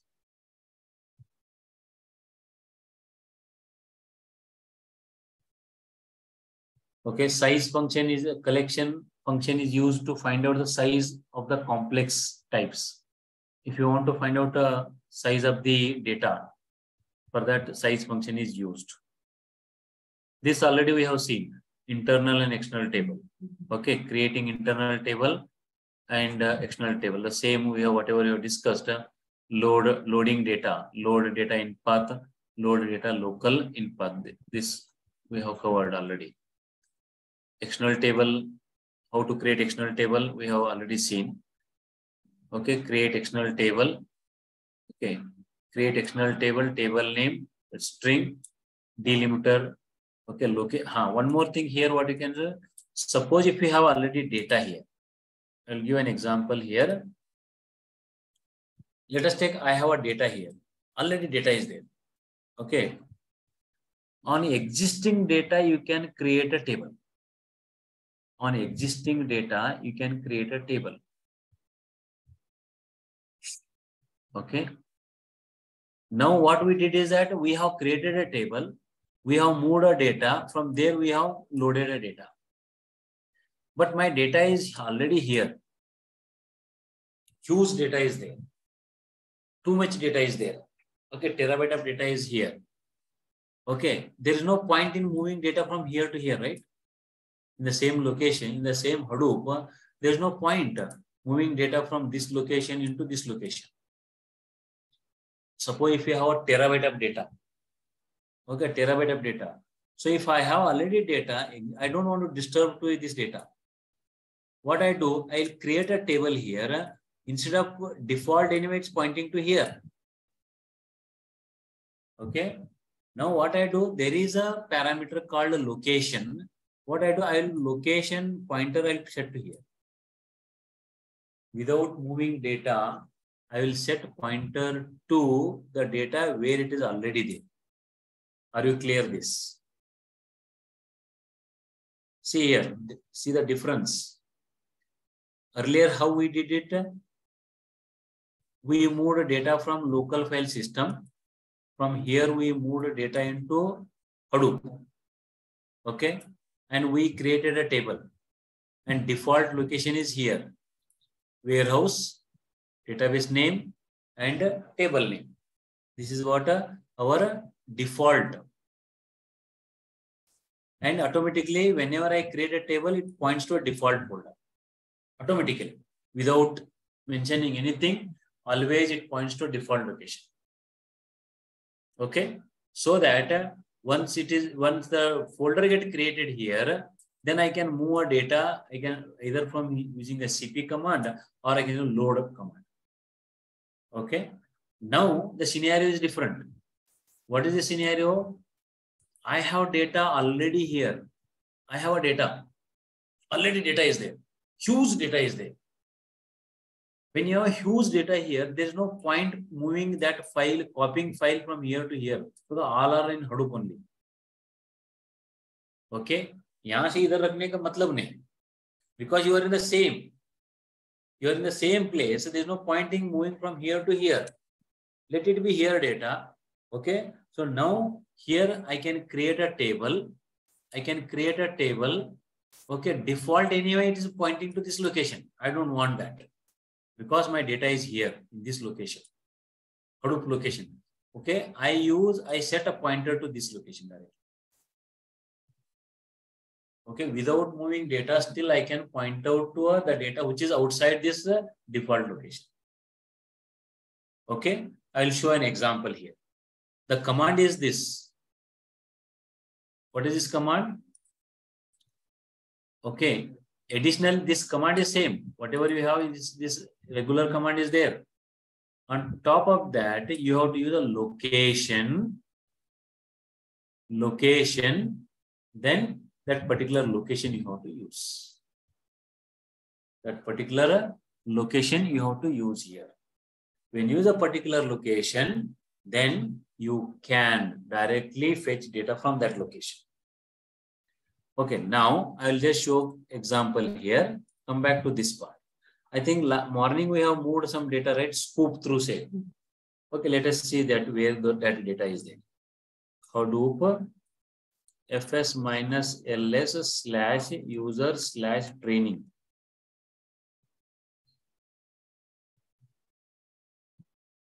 Nothing data is there here, user training.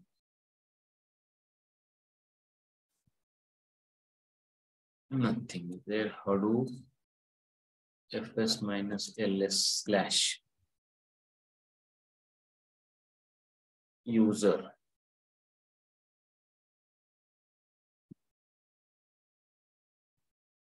Okay, PGA 32 is there.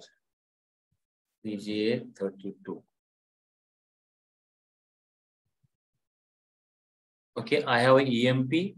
I have one file is there here. EMP. Let me go to EMP. What is in EMP? Some data is there, correct? Some data is there. Let us see what is in that data EMP file. Cat command I can use it. Okay, I use that file name. What is that file name? Part -m -00. This is a data. Okay, employee file is there already here. A file may normally what we used to do earlier. You know, we used to create a table, then we used to load a table and all. नहीं तो copy कर सकता था, इधर load data इन path use करता था, नहीं तो -cp यूज करता था, और लोड डेटा लोकल इन पाथ करता था, नहीं तो पुट करता था. Okay, now I don't want to disturb. I want direct, let data is here only, but let me create a table which points to here. Okay, now what is this table? Employee table. Employee table का हमारा पास एक था ना, एक कौन सा था, Curie. Create table का था ना query. Let me just take that query. Anywhere here, scoop. एक employee table हम किया था ना, that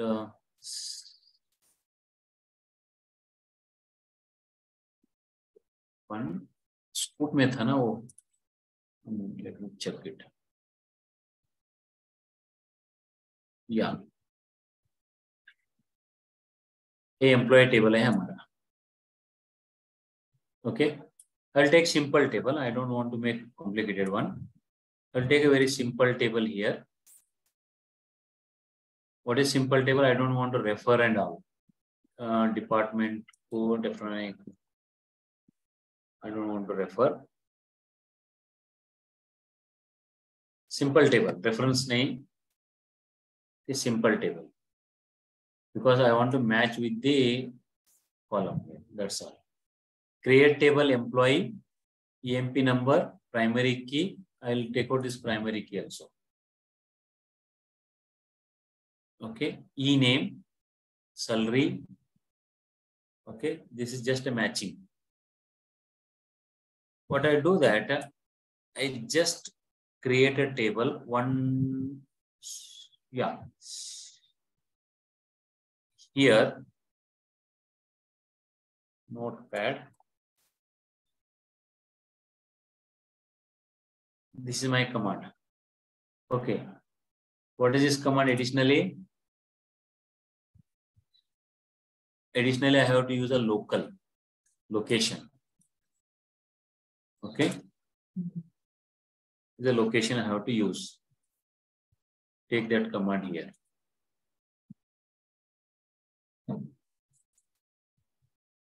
Okay. So how to create a table in Scoop? What's the command to create a table in Scoop? Take that. You'll take that one. Create. We have created table, no? Somewhere else. Yeah, this is a table we have created. Okay, I'll take this command. I'll do changes in that command. I'll take this command over here. So do changes here. Okay, here create table. Let me give a different table name. I use what is the new EMP? New employee. Okay. Additionally, what I need to do? I have to do this only, additional part. Here. And along with this, I have to attach a location.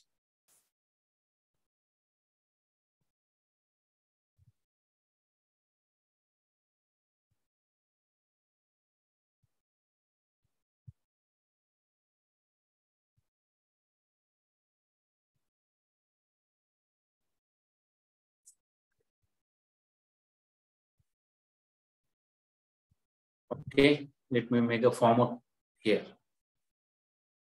What is that? My user. Where is my table name? PGA 32/EMP. Okay, and EMP is it because in that it has a file. To go back to this. This is what. Okay, I will point to only till pointer. Till pointer only I will make it. I will not take a file here. Okay, location is this.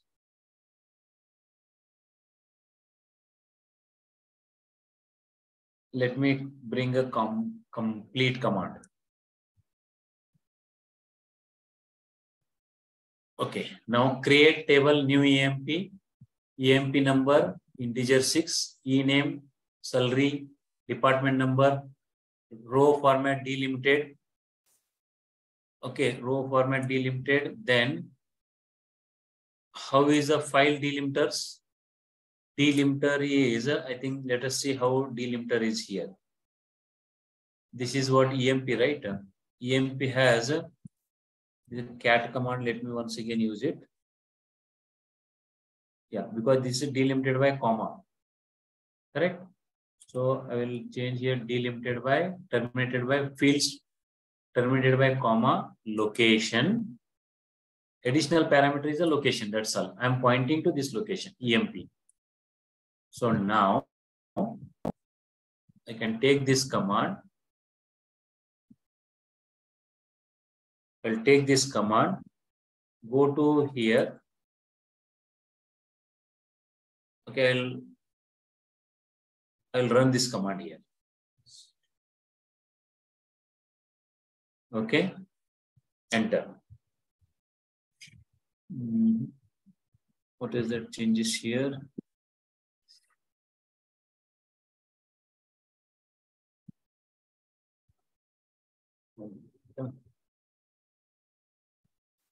Just check it here. Anything?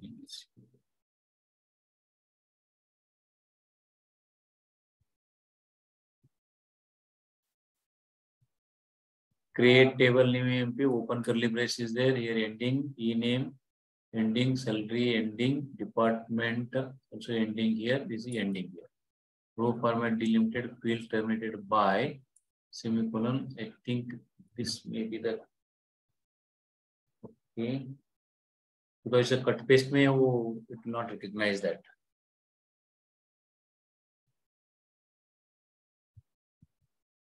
Okay. Let us take this one once again.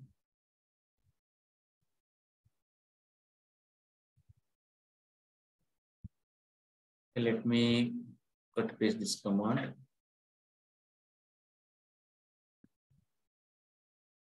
Mismatch input near int. There is int here.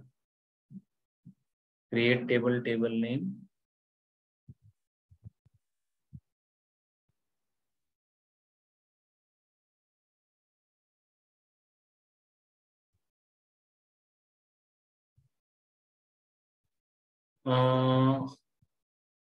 Sorry, 1 minute. Let me check what are things are there in AMP table.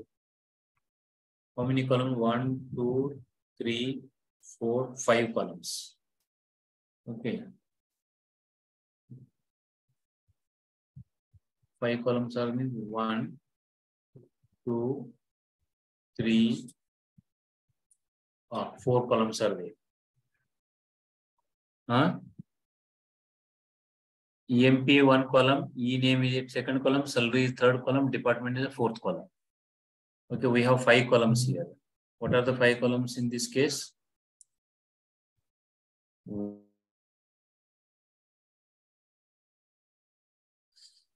1, 2, 3.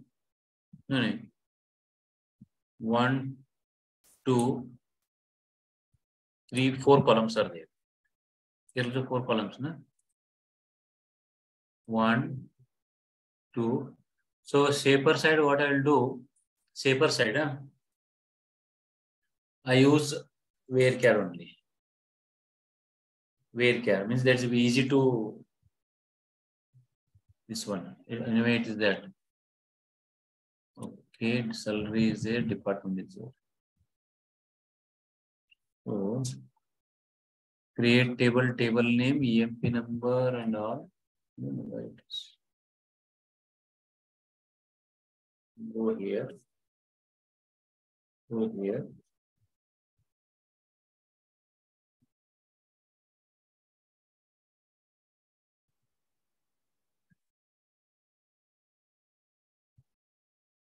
So what is? What is that?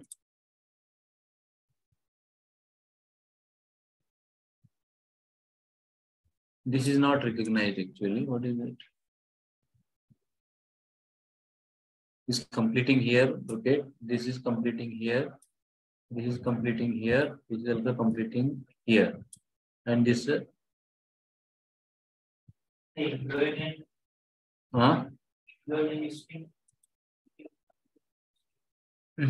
showing it's not matching actually. If I make compare to 3.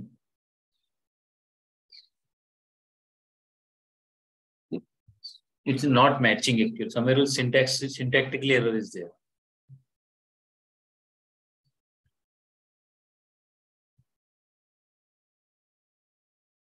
Make this now. Okay, new EMP 1 to 3. Here cannot recognize input near varchar.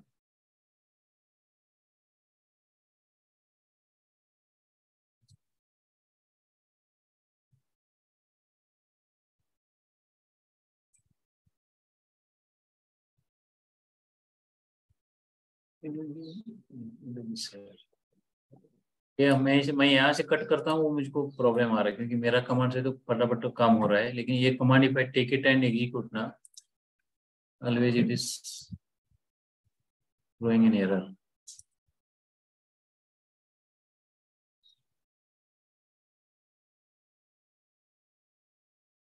One minute. Let me write a query directly.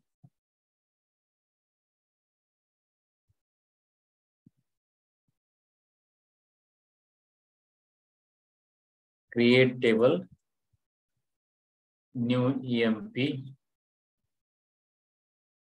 123, E number na, E number, integer of 6, E name, varchar of 20.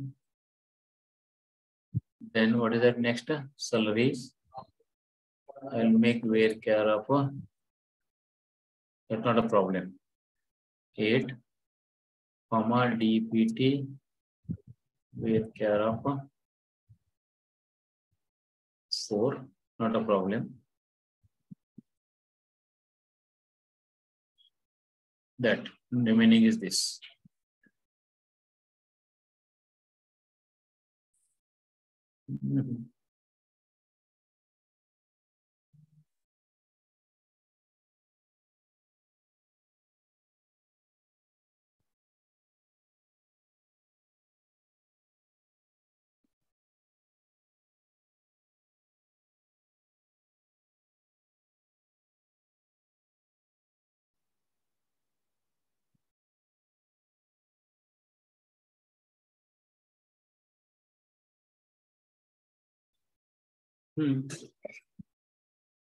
One minute. I think mistake we are doing what is we are using this. One minute. String only. String. Because the string, we are taking the command from where? MySQL. Okay. I use integer. Okay, here also integer. Okay, here we are in the mistake. Then here we are doing, we are specifying varchar 20 and all na. So that is not recognized with the here. Because that we have cut pasted that employee table MySQL command. In MySQL, so what we do that अगर size 3 है तो हम integer 3, varchar 2 हम करता है ना, इधर नहीं कर सकता. We cannot do in Hive. We use either string or integer. We don't define this one size.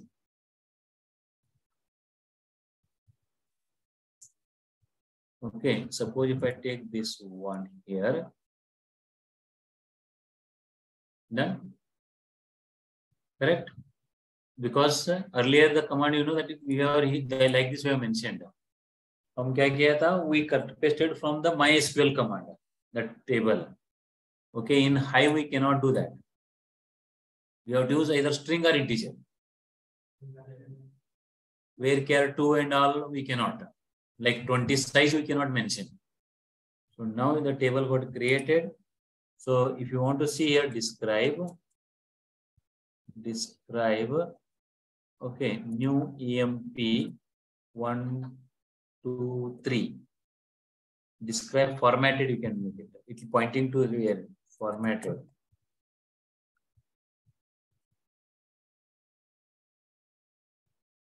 The manage table, pointer is where? You can see pointer is a user PGA 32. It's pointing to that location. Because my data is kept here, right? So now if you use select star from new EMP 1, 2, 3. You can find the data. Because the null is there, because the metadata is not matching. Okay, here I have not moved load a table because table is already existed here. your file is already existed in this area. I'm just creating this table and pointer is pointing to this location.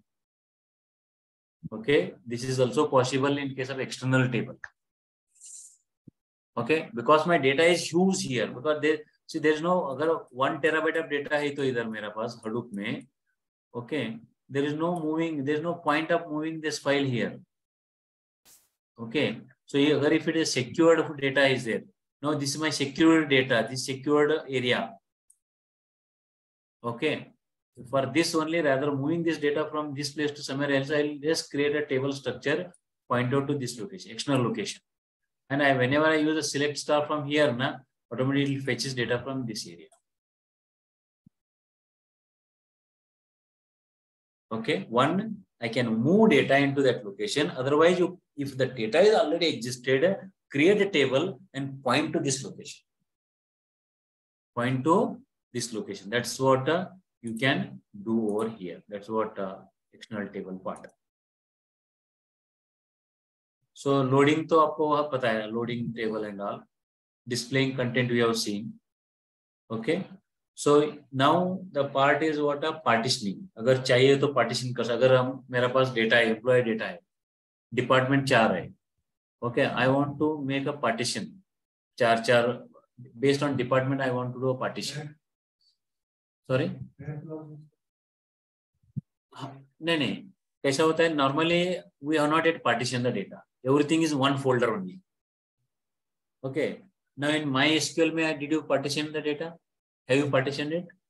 Here हम क्या कर सकते हैं? Partitions are basically used for a query optimization purpose.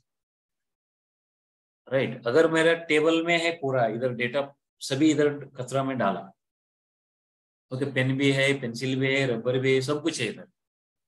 Okay, a single folder में सब कुछ है. Okay, if I want to access rubber is somewhere else here, so I have to go through here then check it.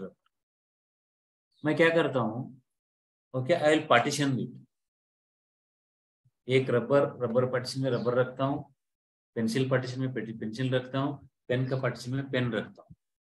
अगर मुझको rubber चाहिए तो I will not look into rubber pencil and pen box ना, I will go to directly rubber part and get access it, which is quick. Right? So here also what happened that whenever you partition, for example, here, okay, when you take here, physically I'm talking. When you have your data here at bottom layer in Hive, you have a folder here, correct? One folder is there, employee folder is there. In that folder, all data is here. Okay, मैं क्या करता हूँ, वो folder में सब folder करता हूँ.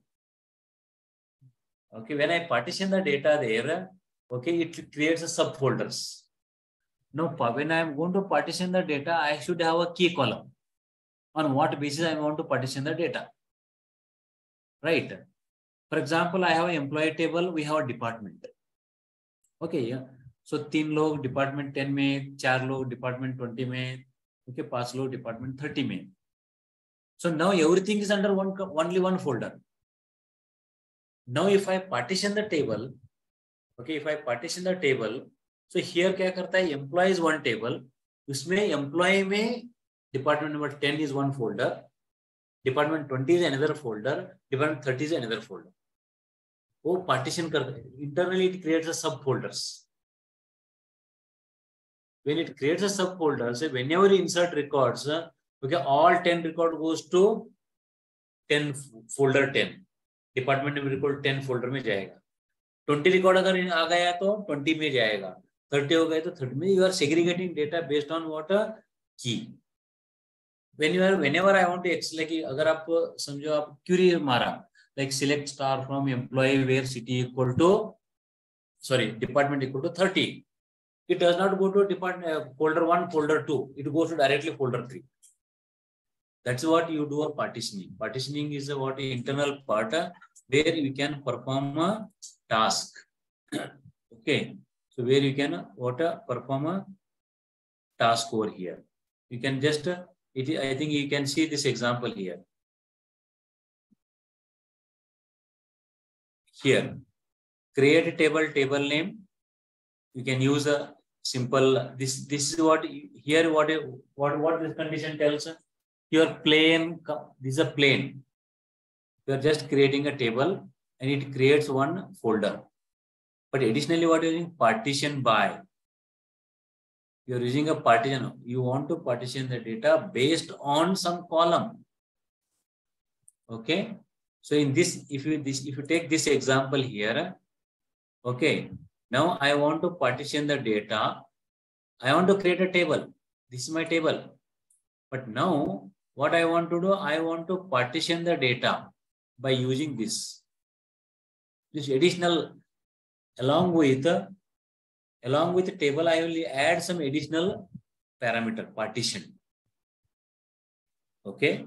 If you take this example over here, in this case, wherever we have created table. Okay. Here we have, this is our table. Create table, new employee, something is there. Okay. So here, if I use the first, I have to create a table. Huh?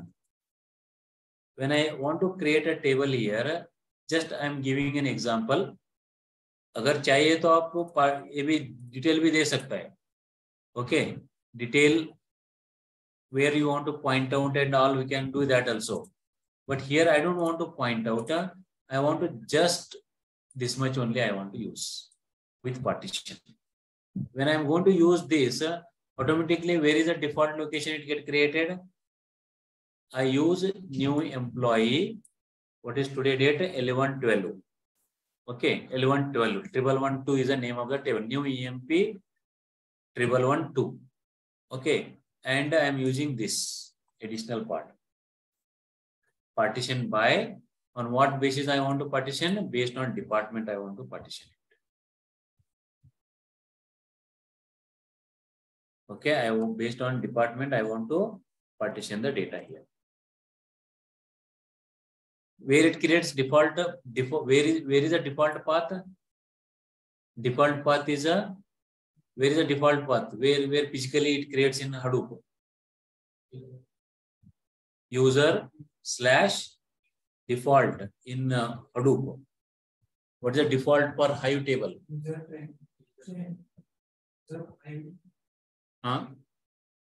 Warehouse. Okay. उसमें क्या होता है? It creates some folders based on department.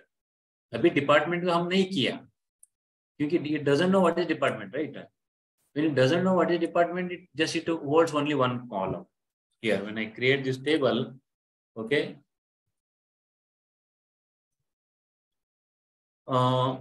partition by.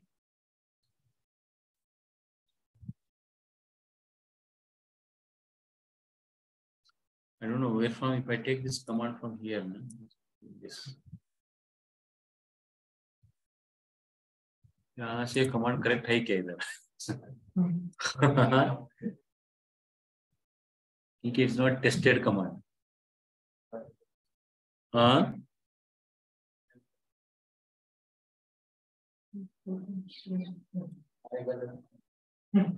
क्या हो गया? Comment भी हो सकते हैं वो. हाँ, वो भी.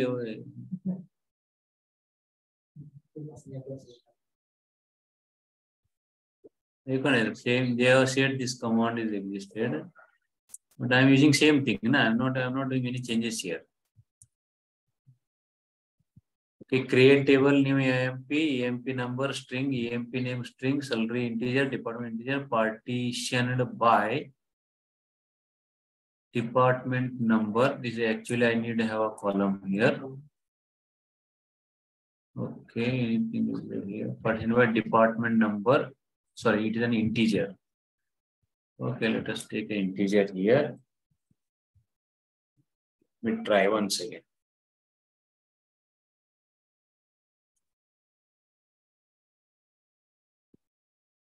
No.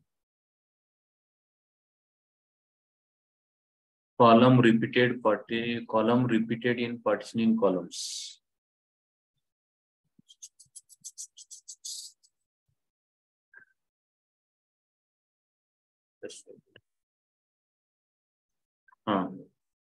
So this is a column name. Department number 1 is a new column. Okay. In this case, for example, if you want to, अगर आप department wise आप column partition करना चाहता है तो don't use that column name here. Use column name here directly. Based on this column name, I want to partition the data. So here, I'll just make it a table 1, 2, 3 is the name of the table. When I use this, okay. No, वो create कर रहा है, हो रहा है था, लेकिन when I'm using this particular here structure, I'm using the same column I'm also using here. So that the column which I want to use for partitioning, don't use that column in the query. So now you can see here, describe, okay, new EMP 11123. You have 4 columns. 4 columns are there. Okay, that 4th column on which you are going to partition should be a part of partition. Okay, agar now here when you go back bottom layer, if you go back Hadoop fs-ls/user/hive/warehouse/ sorry, it is in bank 1, right?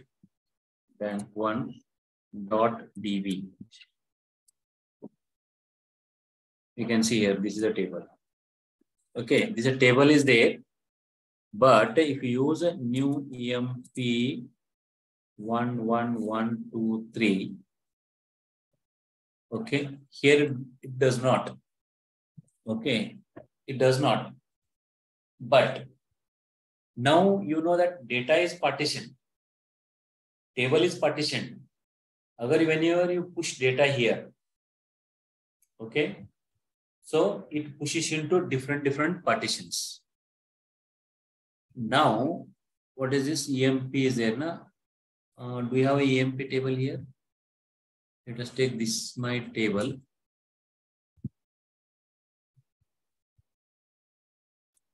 Yeah, because that is a. If you want to make it again, I have to make this all things row formatted and all. 1 minute, I'll make it 1 second. I'll make it this additional part because here I'll create one more table here. I use EMP. Okay, partition. EMP partition. Name of the table is EMP partition.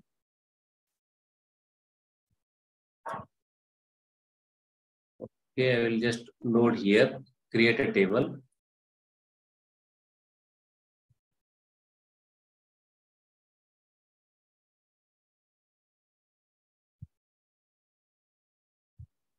I cannot use this one.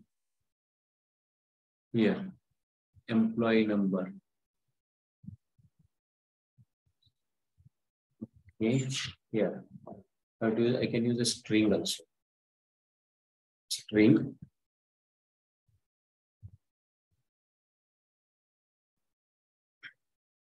This would be the last one. So that as per PPT, I will cover all things. The partition is the last here. Okay, and next, this is all partition part only. Left auto join, right auto join, already you know that. Same thing they have taken care of. Left auto join, right auto join, inner join. Okay, loading data into file. Okay, is the end. So partition is extra is there. So I will create this table. This would be the last for today. So I will go to partition here.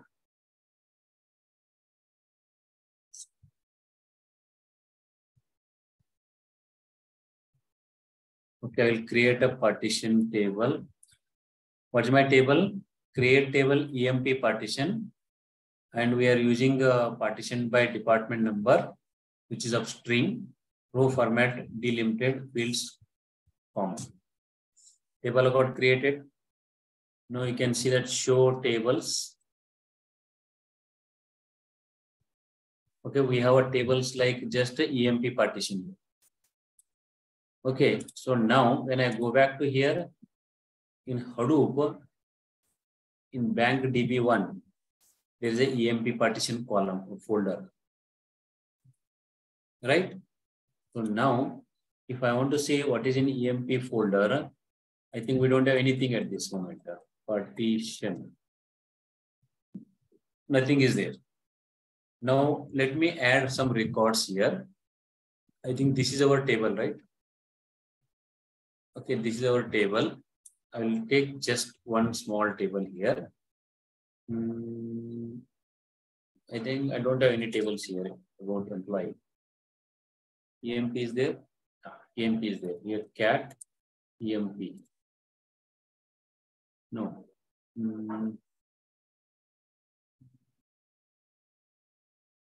Anyhow, no problem. New EMP. I will make it a new EMP.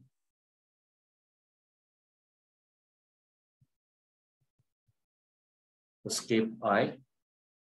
I will take that data here, this data.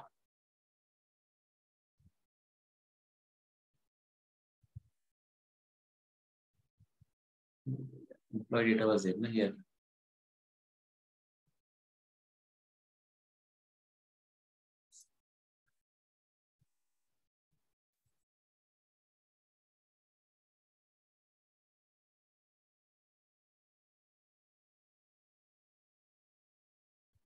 Where the data is here.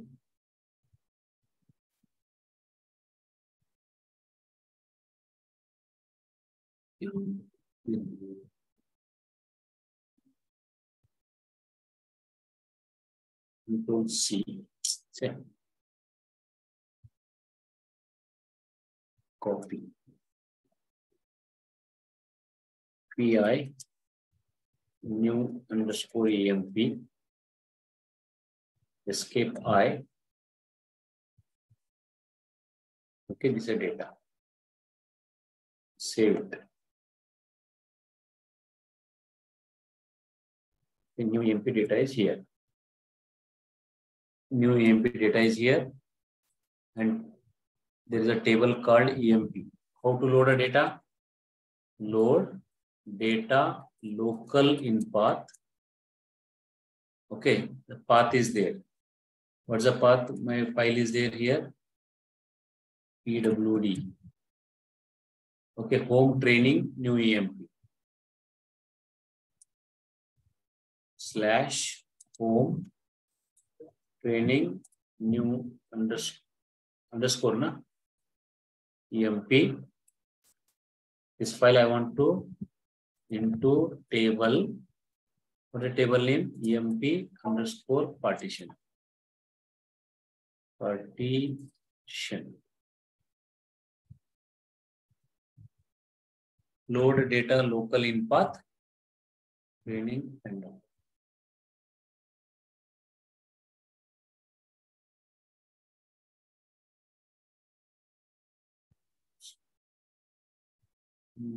Load data local in path. Home training new EMP into table EMP partition. I think some additional things I have to use. Okay, what is that?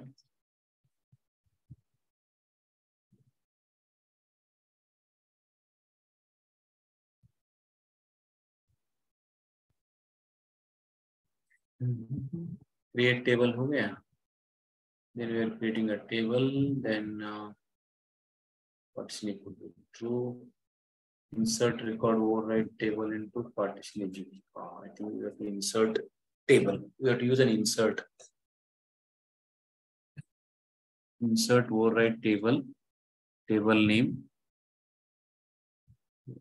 Select data.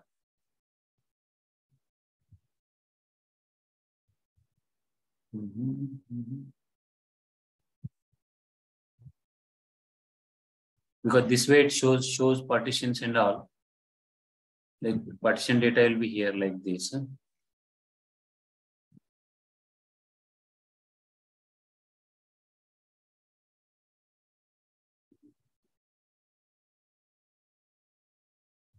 Syntax for to load a data into partition table. अभी ये किया तो पूरा गड़बड़ जाएगा। Take insert into override table, table name, partition education, select age, loan, month, day of the week, duration, comes all those things from this table. I think first is I should have a table first. Employee table is there. We have employee table with the data.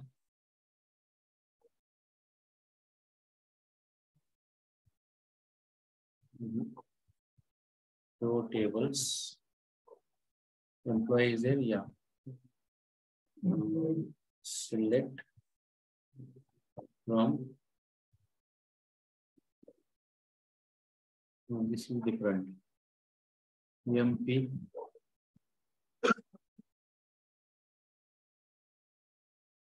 EMP table is not there. No?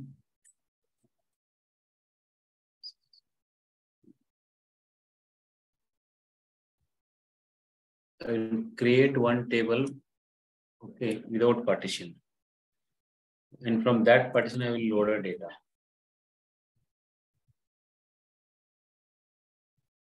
No partition. And I use just without partition here. DPT number string. Okay, I'll take out this. Okay. Now I'm creating a simple table. Then I can, and one is a partition table and one is a simple table. Create EMP no partition.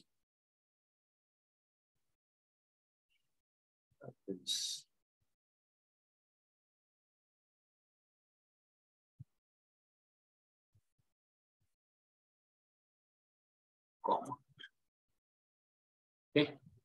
Now I can load a data. Load data local in path / home training.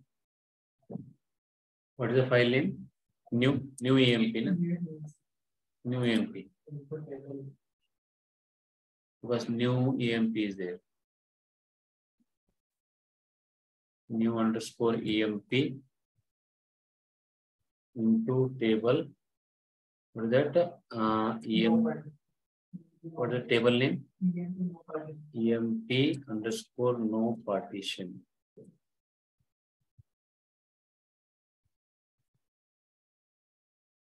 What is that? Partition.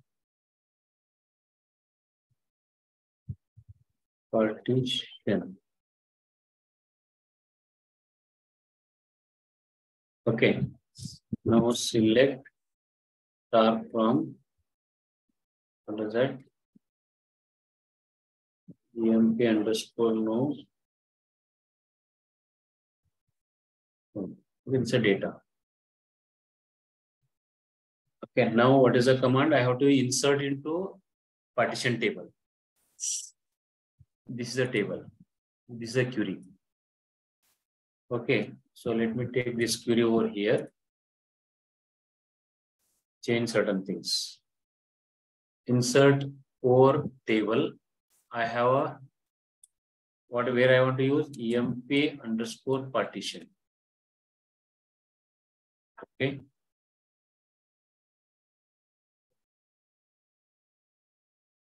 DPT number. Partition is a DPT number, right? I have, based on department, I have partition. Okay.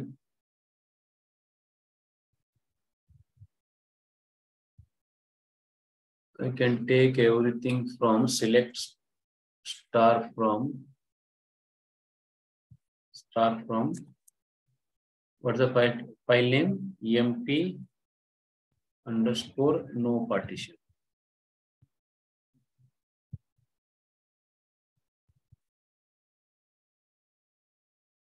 Okay. Insert override table.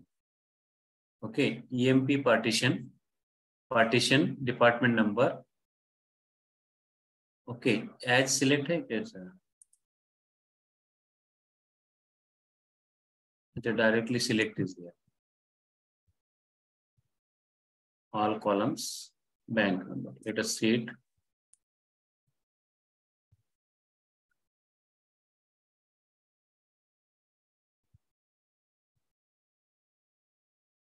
That column name, EMP number, comma, e-name, comma, salary.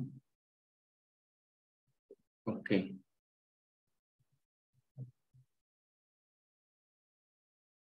Egyptian is there in this case.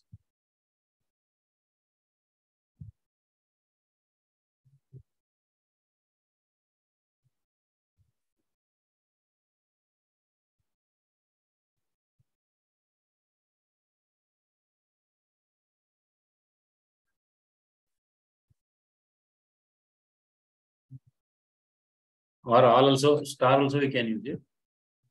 So this is what is a command. I'm inserting into a table, EMP partition. And when I'm inserting a data, I'm partitioning based on a department number. So go over here.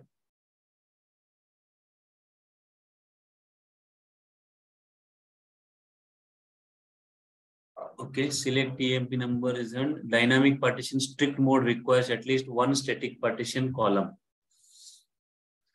Okay, I have to make a turn off here. I think when I want to turn off here, then I should have some additional, variables I have to set it here. Like dynamic partitions are there, no? There are two types of partitions. Dynamic partitions and this one. So partition ka table है ना, that turn off के लिए एक command is there to turn that, to turn off that particular partition.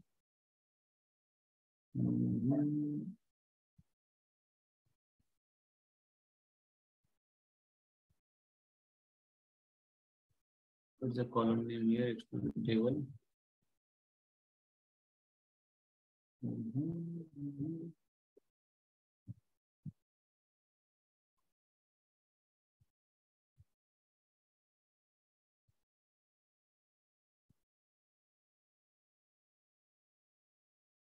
Dynamic partition का ये है, देखो set hive execute dynamic partition equal to true. This command, this is a what system variable we have to set. Okay, these variables, what is this one?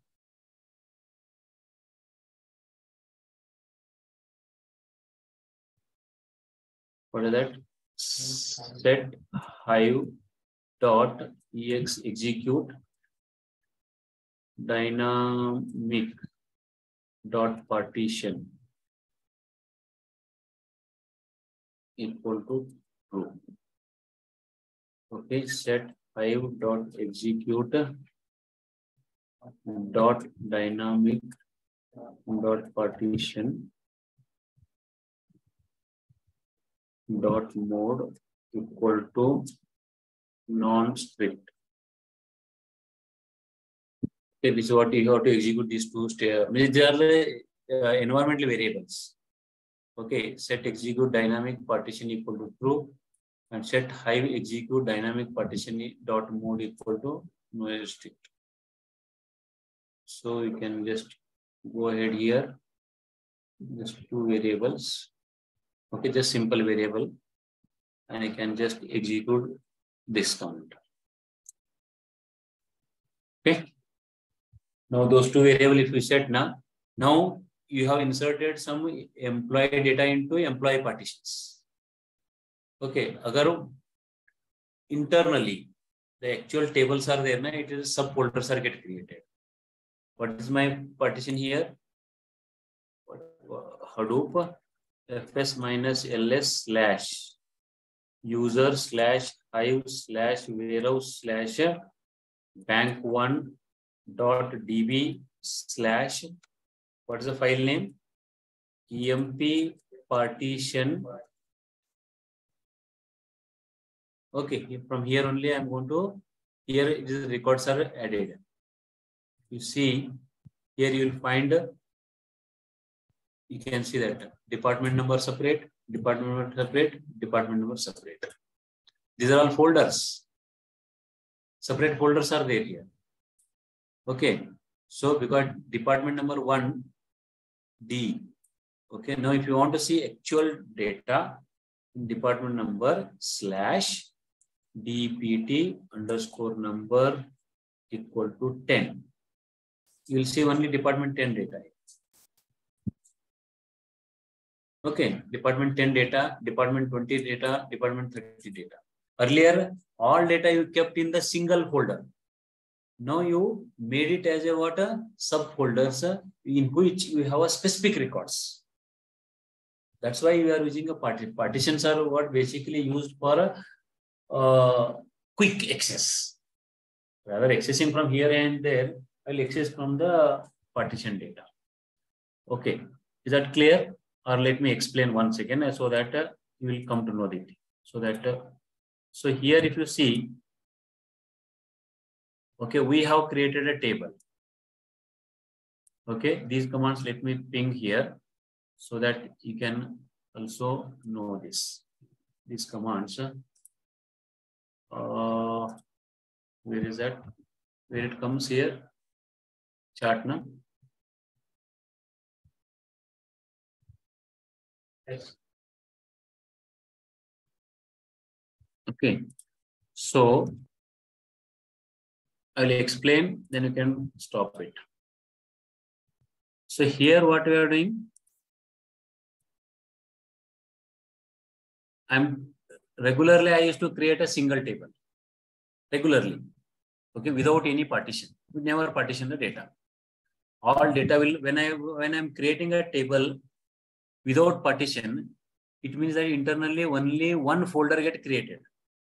Are you agree with this? Internally only one for EMP or whatever, only one folder got created. Now what I did is that I am creating same table, but I am going to use a partitioning, partitioned by. Now whatever records I am going to add into this table, I want to segregate based on department number. Based on what? Department number. So in that case, I have to create a table with partition. With partition. So the column which you are going to use for partition, that should not be a part of your structure. Okay. Now in this case, create employee EMP partition, employee number string, employee name string, salary integer, and department is also there. But don't do a department column in this part of a structure. So use a partition by department number. So it means that whenever you create a table, you have 4 columns. Department number is also part of the column, but while adding records, it considers that time. Okay. And row format is because if the row data comes with the comma, okay, it will add it. Now, logically, the table get created in the meta store, and physically it created only one folder. But whenever you are adding records, it has to match, it has to go through the meta store. Without meta store, it directly can't add the records. First, if you add a record, if you select records, it has to scan that meta store. It has to take a meta data from there only. Otherwise, it can't. Okay. Now, here what we did, we have one more table without partition. One table is there with the partition, another table is without partition. Same data. Now, to push data into partitioned table, so these 2 variables you have to set, like set how you execute dynamic partition and set how dynamic partition dot mode, because there are 2 types of partitions are there. Okay, there are 2 types of partition. There's a dynamic partitions and static partitions. Okay, there are 2 types of Hive partitionings are a static partition and dynamic partition. So I will tell you what is static partition and dynamic partition. Dynamic partition means when you while inserting data, it will partition it. Because department number equal to 10, department equal to 20, you have not created earlier, right? While inserting data only you have created, it automatically it creates. Okay, your data tomorrow, your another data may comes like department 100 comes. अगर मेरे पास department 100 already column नहीं है, folder नहीं है, तो it doesn't include ना. So dynamically it should get created. Today I have only 3 department. It created 3 separate folder. Department equal to 10, department number equal to 20, department number equal to 30. It has created. Suppose if I add one more record, department equal to 50. So again it creates one folder. That dynamically. Automatically. That's called a dynamic partition. Static partition means I have already 3 partitions, only 3 partition data goes in. Dynamic partition means if my data changes here, so it will change here automatically. No need to add any additional folder there. Right. So now you can see here, static partition you can see here. When data is inserted individually into partition table, it's called a static partition. I know that already 3 partitions are there. Or department of 20, 30, 10. Hey, 10, 20, 30 department, 3 subfolders are there. In these 3 folders, I can add a records. This is static partitions. Okay, now what I'm doing? There no subfolders. Subfolders nahi either. But I am creating while adding records. अभी मैं कैसा किया था? अगर इधर if you look into this statement, the first statement, okay, logically I have created, but physically it has created only one folder. That is, EMP partition was only one folder in the beginning. Now the subfolders कब create हो गया? When I entered this command. When I entered that, insert override into employee partition, partition by department. Okay, logically it scattered the data between all partitions and created a subfolders. So that is what I call it as a dynamic partition. It is preferred when large table, because वो static partitions कब चाहिए? मुझको पता है records are known. I know that only 3 partitions are there, then I will create 3 partitions, I will add records. अगर वो sometimes we don't know the data, how data comes. I know department data comes, but I don't know whether the only departments are only 3 types of departments or 100 types of, we don't know. When the records are unknown, that time we go for a dynamic partitions. Today you may have 3 departments, tomorrow you may have 6 departments. Meaning 6 unique departments. Today you have only sales department, purchase department. Tomorrow if you have marketing department and research department also added. Okay, unko bhi main, I want to dynamically, I want to create. For that you create a dynamic partitions here. Like if you see here, in dynamic partition, the partition get created automatically. Okay, I think this is practically how seen. First, when I created a employee EMP underscore partition table, it has not created sub-partitions. It has only one folder got created. Okay, it has created only one folder. But now, when I see this, when after inserting record, these tables have this folder, department number equal to 10, department number equal to 20, department number 30, these subfolders are get created. While inserting records, tomorrow, suppose, for example, what I do, I can go back to a employee table. I'll add one record, department equal to 40. Or 40, 50, I will also add. When I use the 40, 50 records in the department table, without partition table, again I will add insert records into this table. Okay, 40, 50 to idhar nahi. Oh, 40, 50, when I add that record, 40, 50 folders also get created here. Dynamically. Okay, that's what we call it as a dynamic partition. Here if you see, so dynamic, in dynamic partitioning, the partition gets created automatically. New partitions are created based on the value of the last column. What was the value last? 10, 20, 30. Now new columns, what I will do? 50, 40, 50, 60, I will add it. So it creates a new 50, 40, 50, 60 subfolders. Usually data is loaded from a non-partition table in dynamic partition. When large data is stored in the table, then dynamic partition is useful. Okay, agar unknown data you are going to load, then dynamic partition is required. In dynamic partitioning, we cannot alter partitions. Agar dynamically, I am not going to change anything. So it is dynamically it gets created. It takes more time in loading data compared to static partition. Okay, static partition में कैसा है पता है हमको already क्या डालने का data. अगर डायनामिक में पता नहीं ना वो डेटा कौन सा आता है वो इसलिए takes more time. There are 3 partitions are there, 3 values are coming, it knows directly it goes. अगर वो मुझको पता नहीं क्या वैल्यू आने वाला है, I don't know, that engine doesn't know that how many unique values are there, so that accordingly I have to create a partition. It doesn't know because data is coming dynamically, so it takes more time. Okay, to make it a dynamic, if you see an advantage of Hive partitioning is the advantage of this Hive partition. Advantage is that it distributes execution load horizontally because data will go to all nodes in the cluster. In partitioning execution, queries are faster as it's applied only part of the data instead of whole data. अगर entire data में मैं query fire किया तो entire table has to get scanned.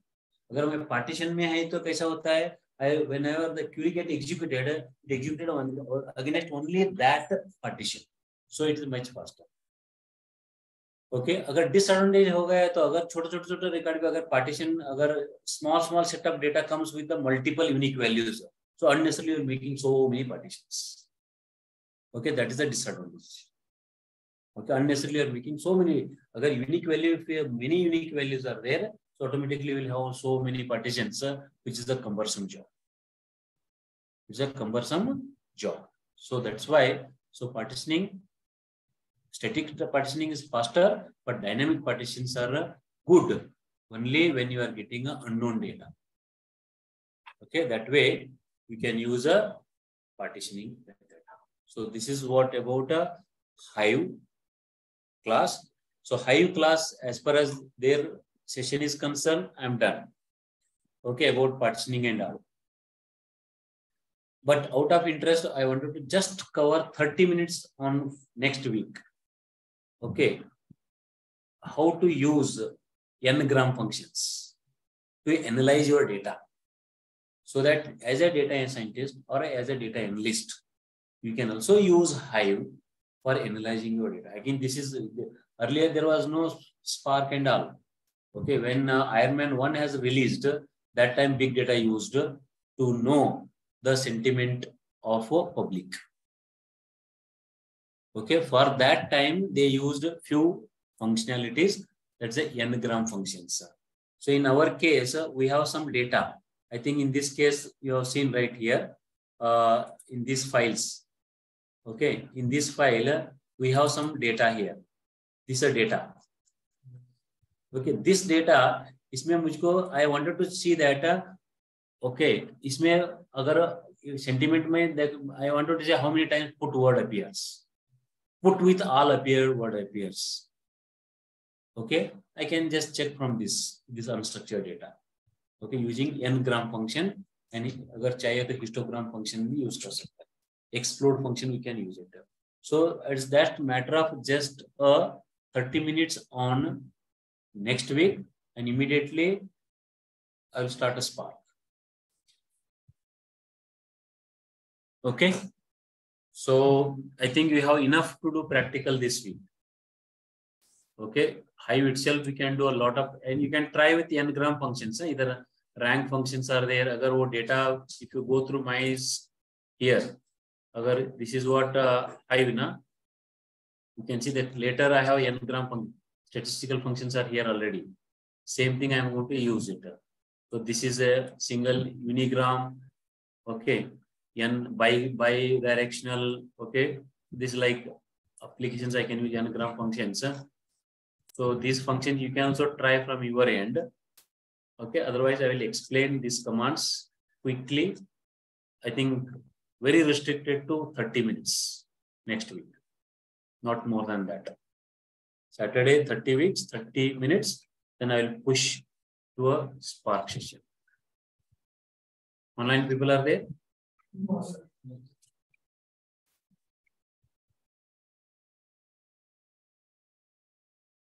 So almost 1 hour we took it. 3 o'clock supposed to complete, na? Yes. So now we are completing at 4 o'clock. So with my yesterday's time also used here.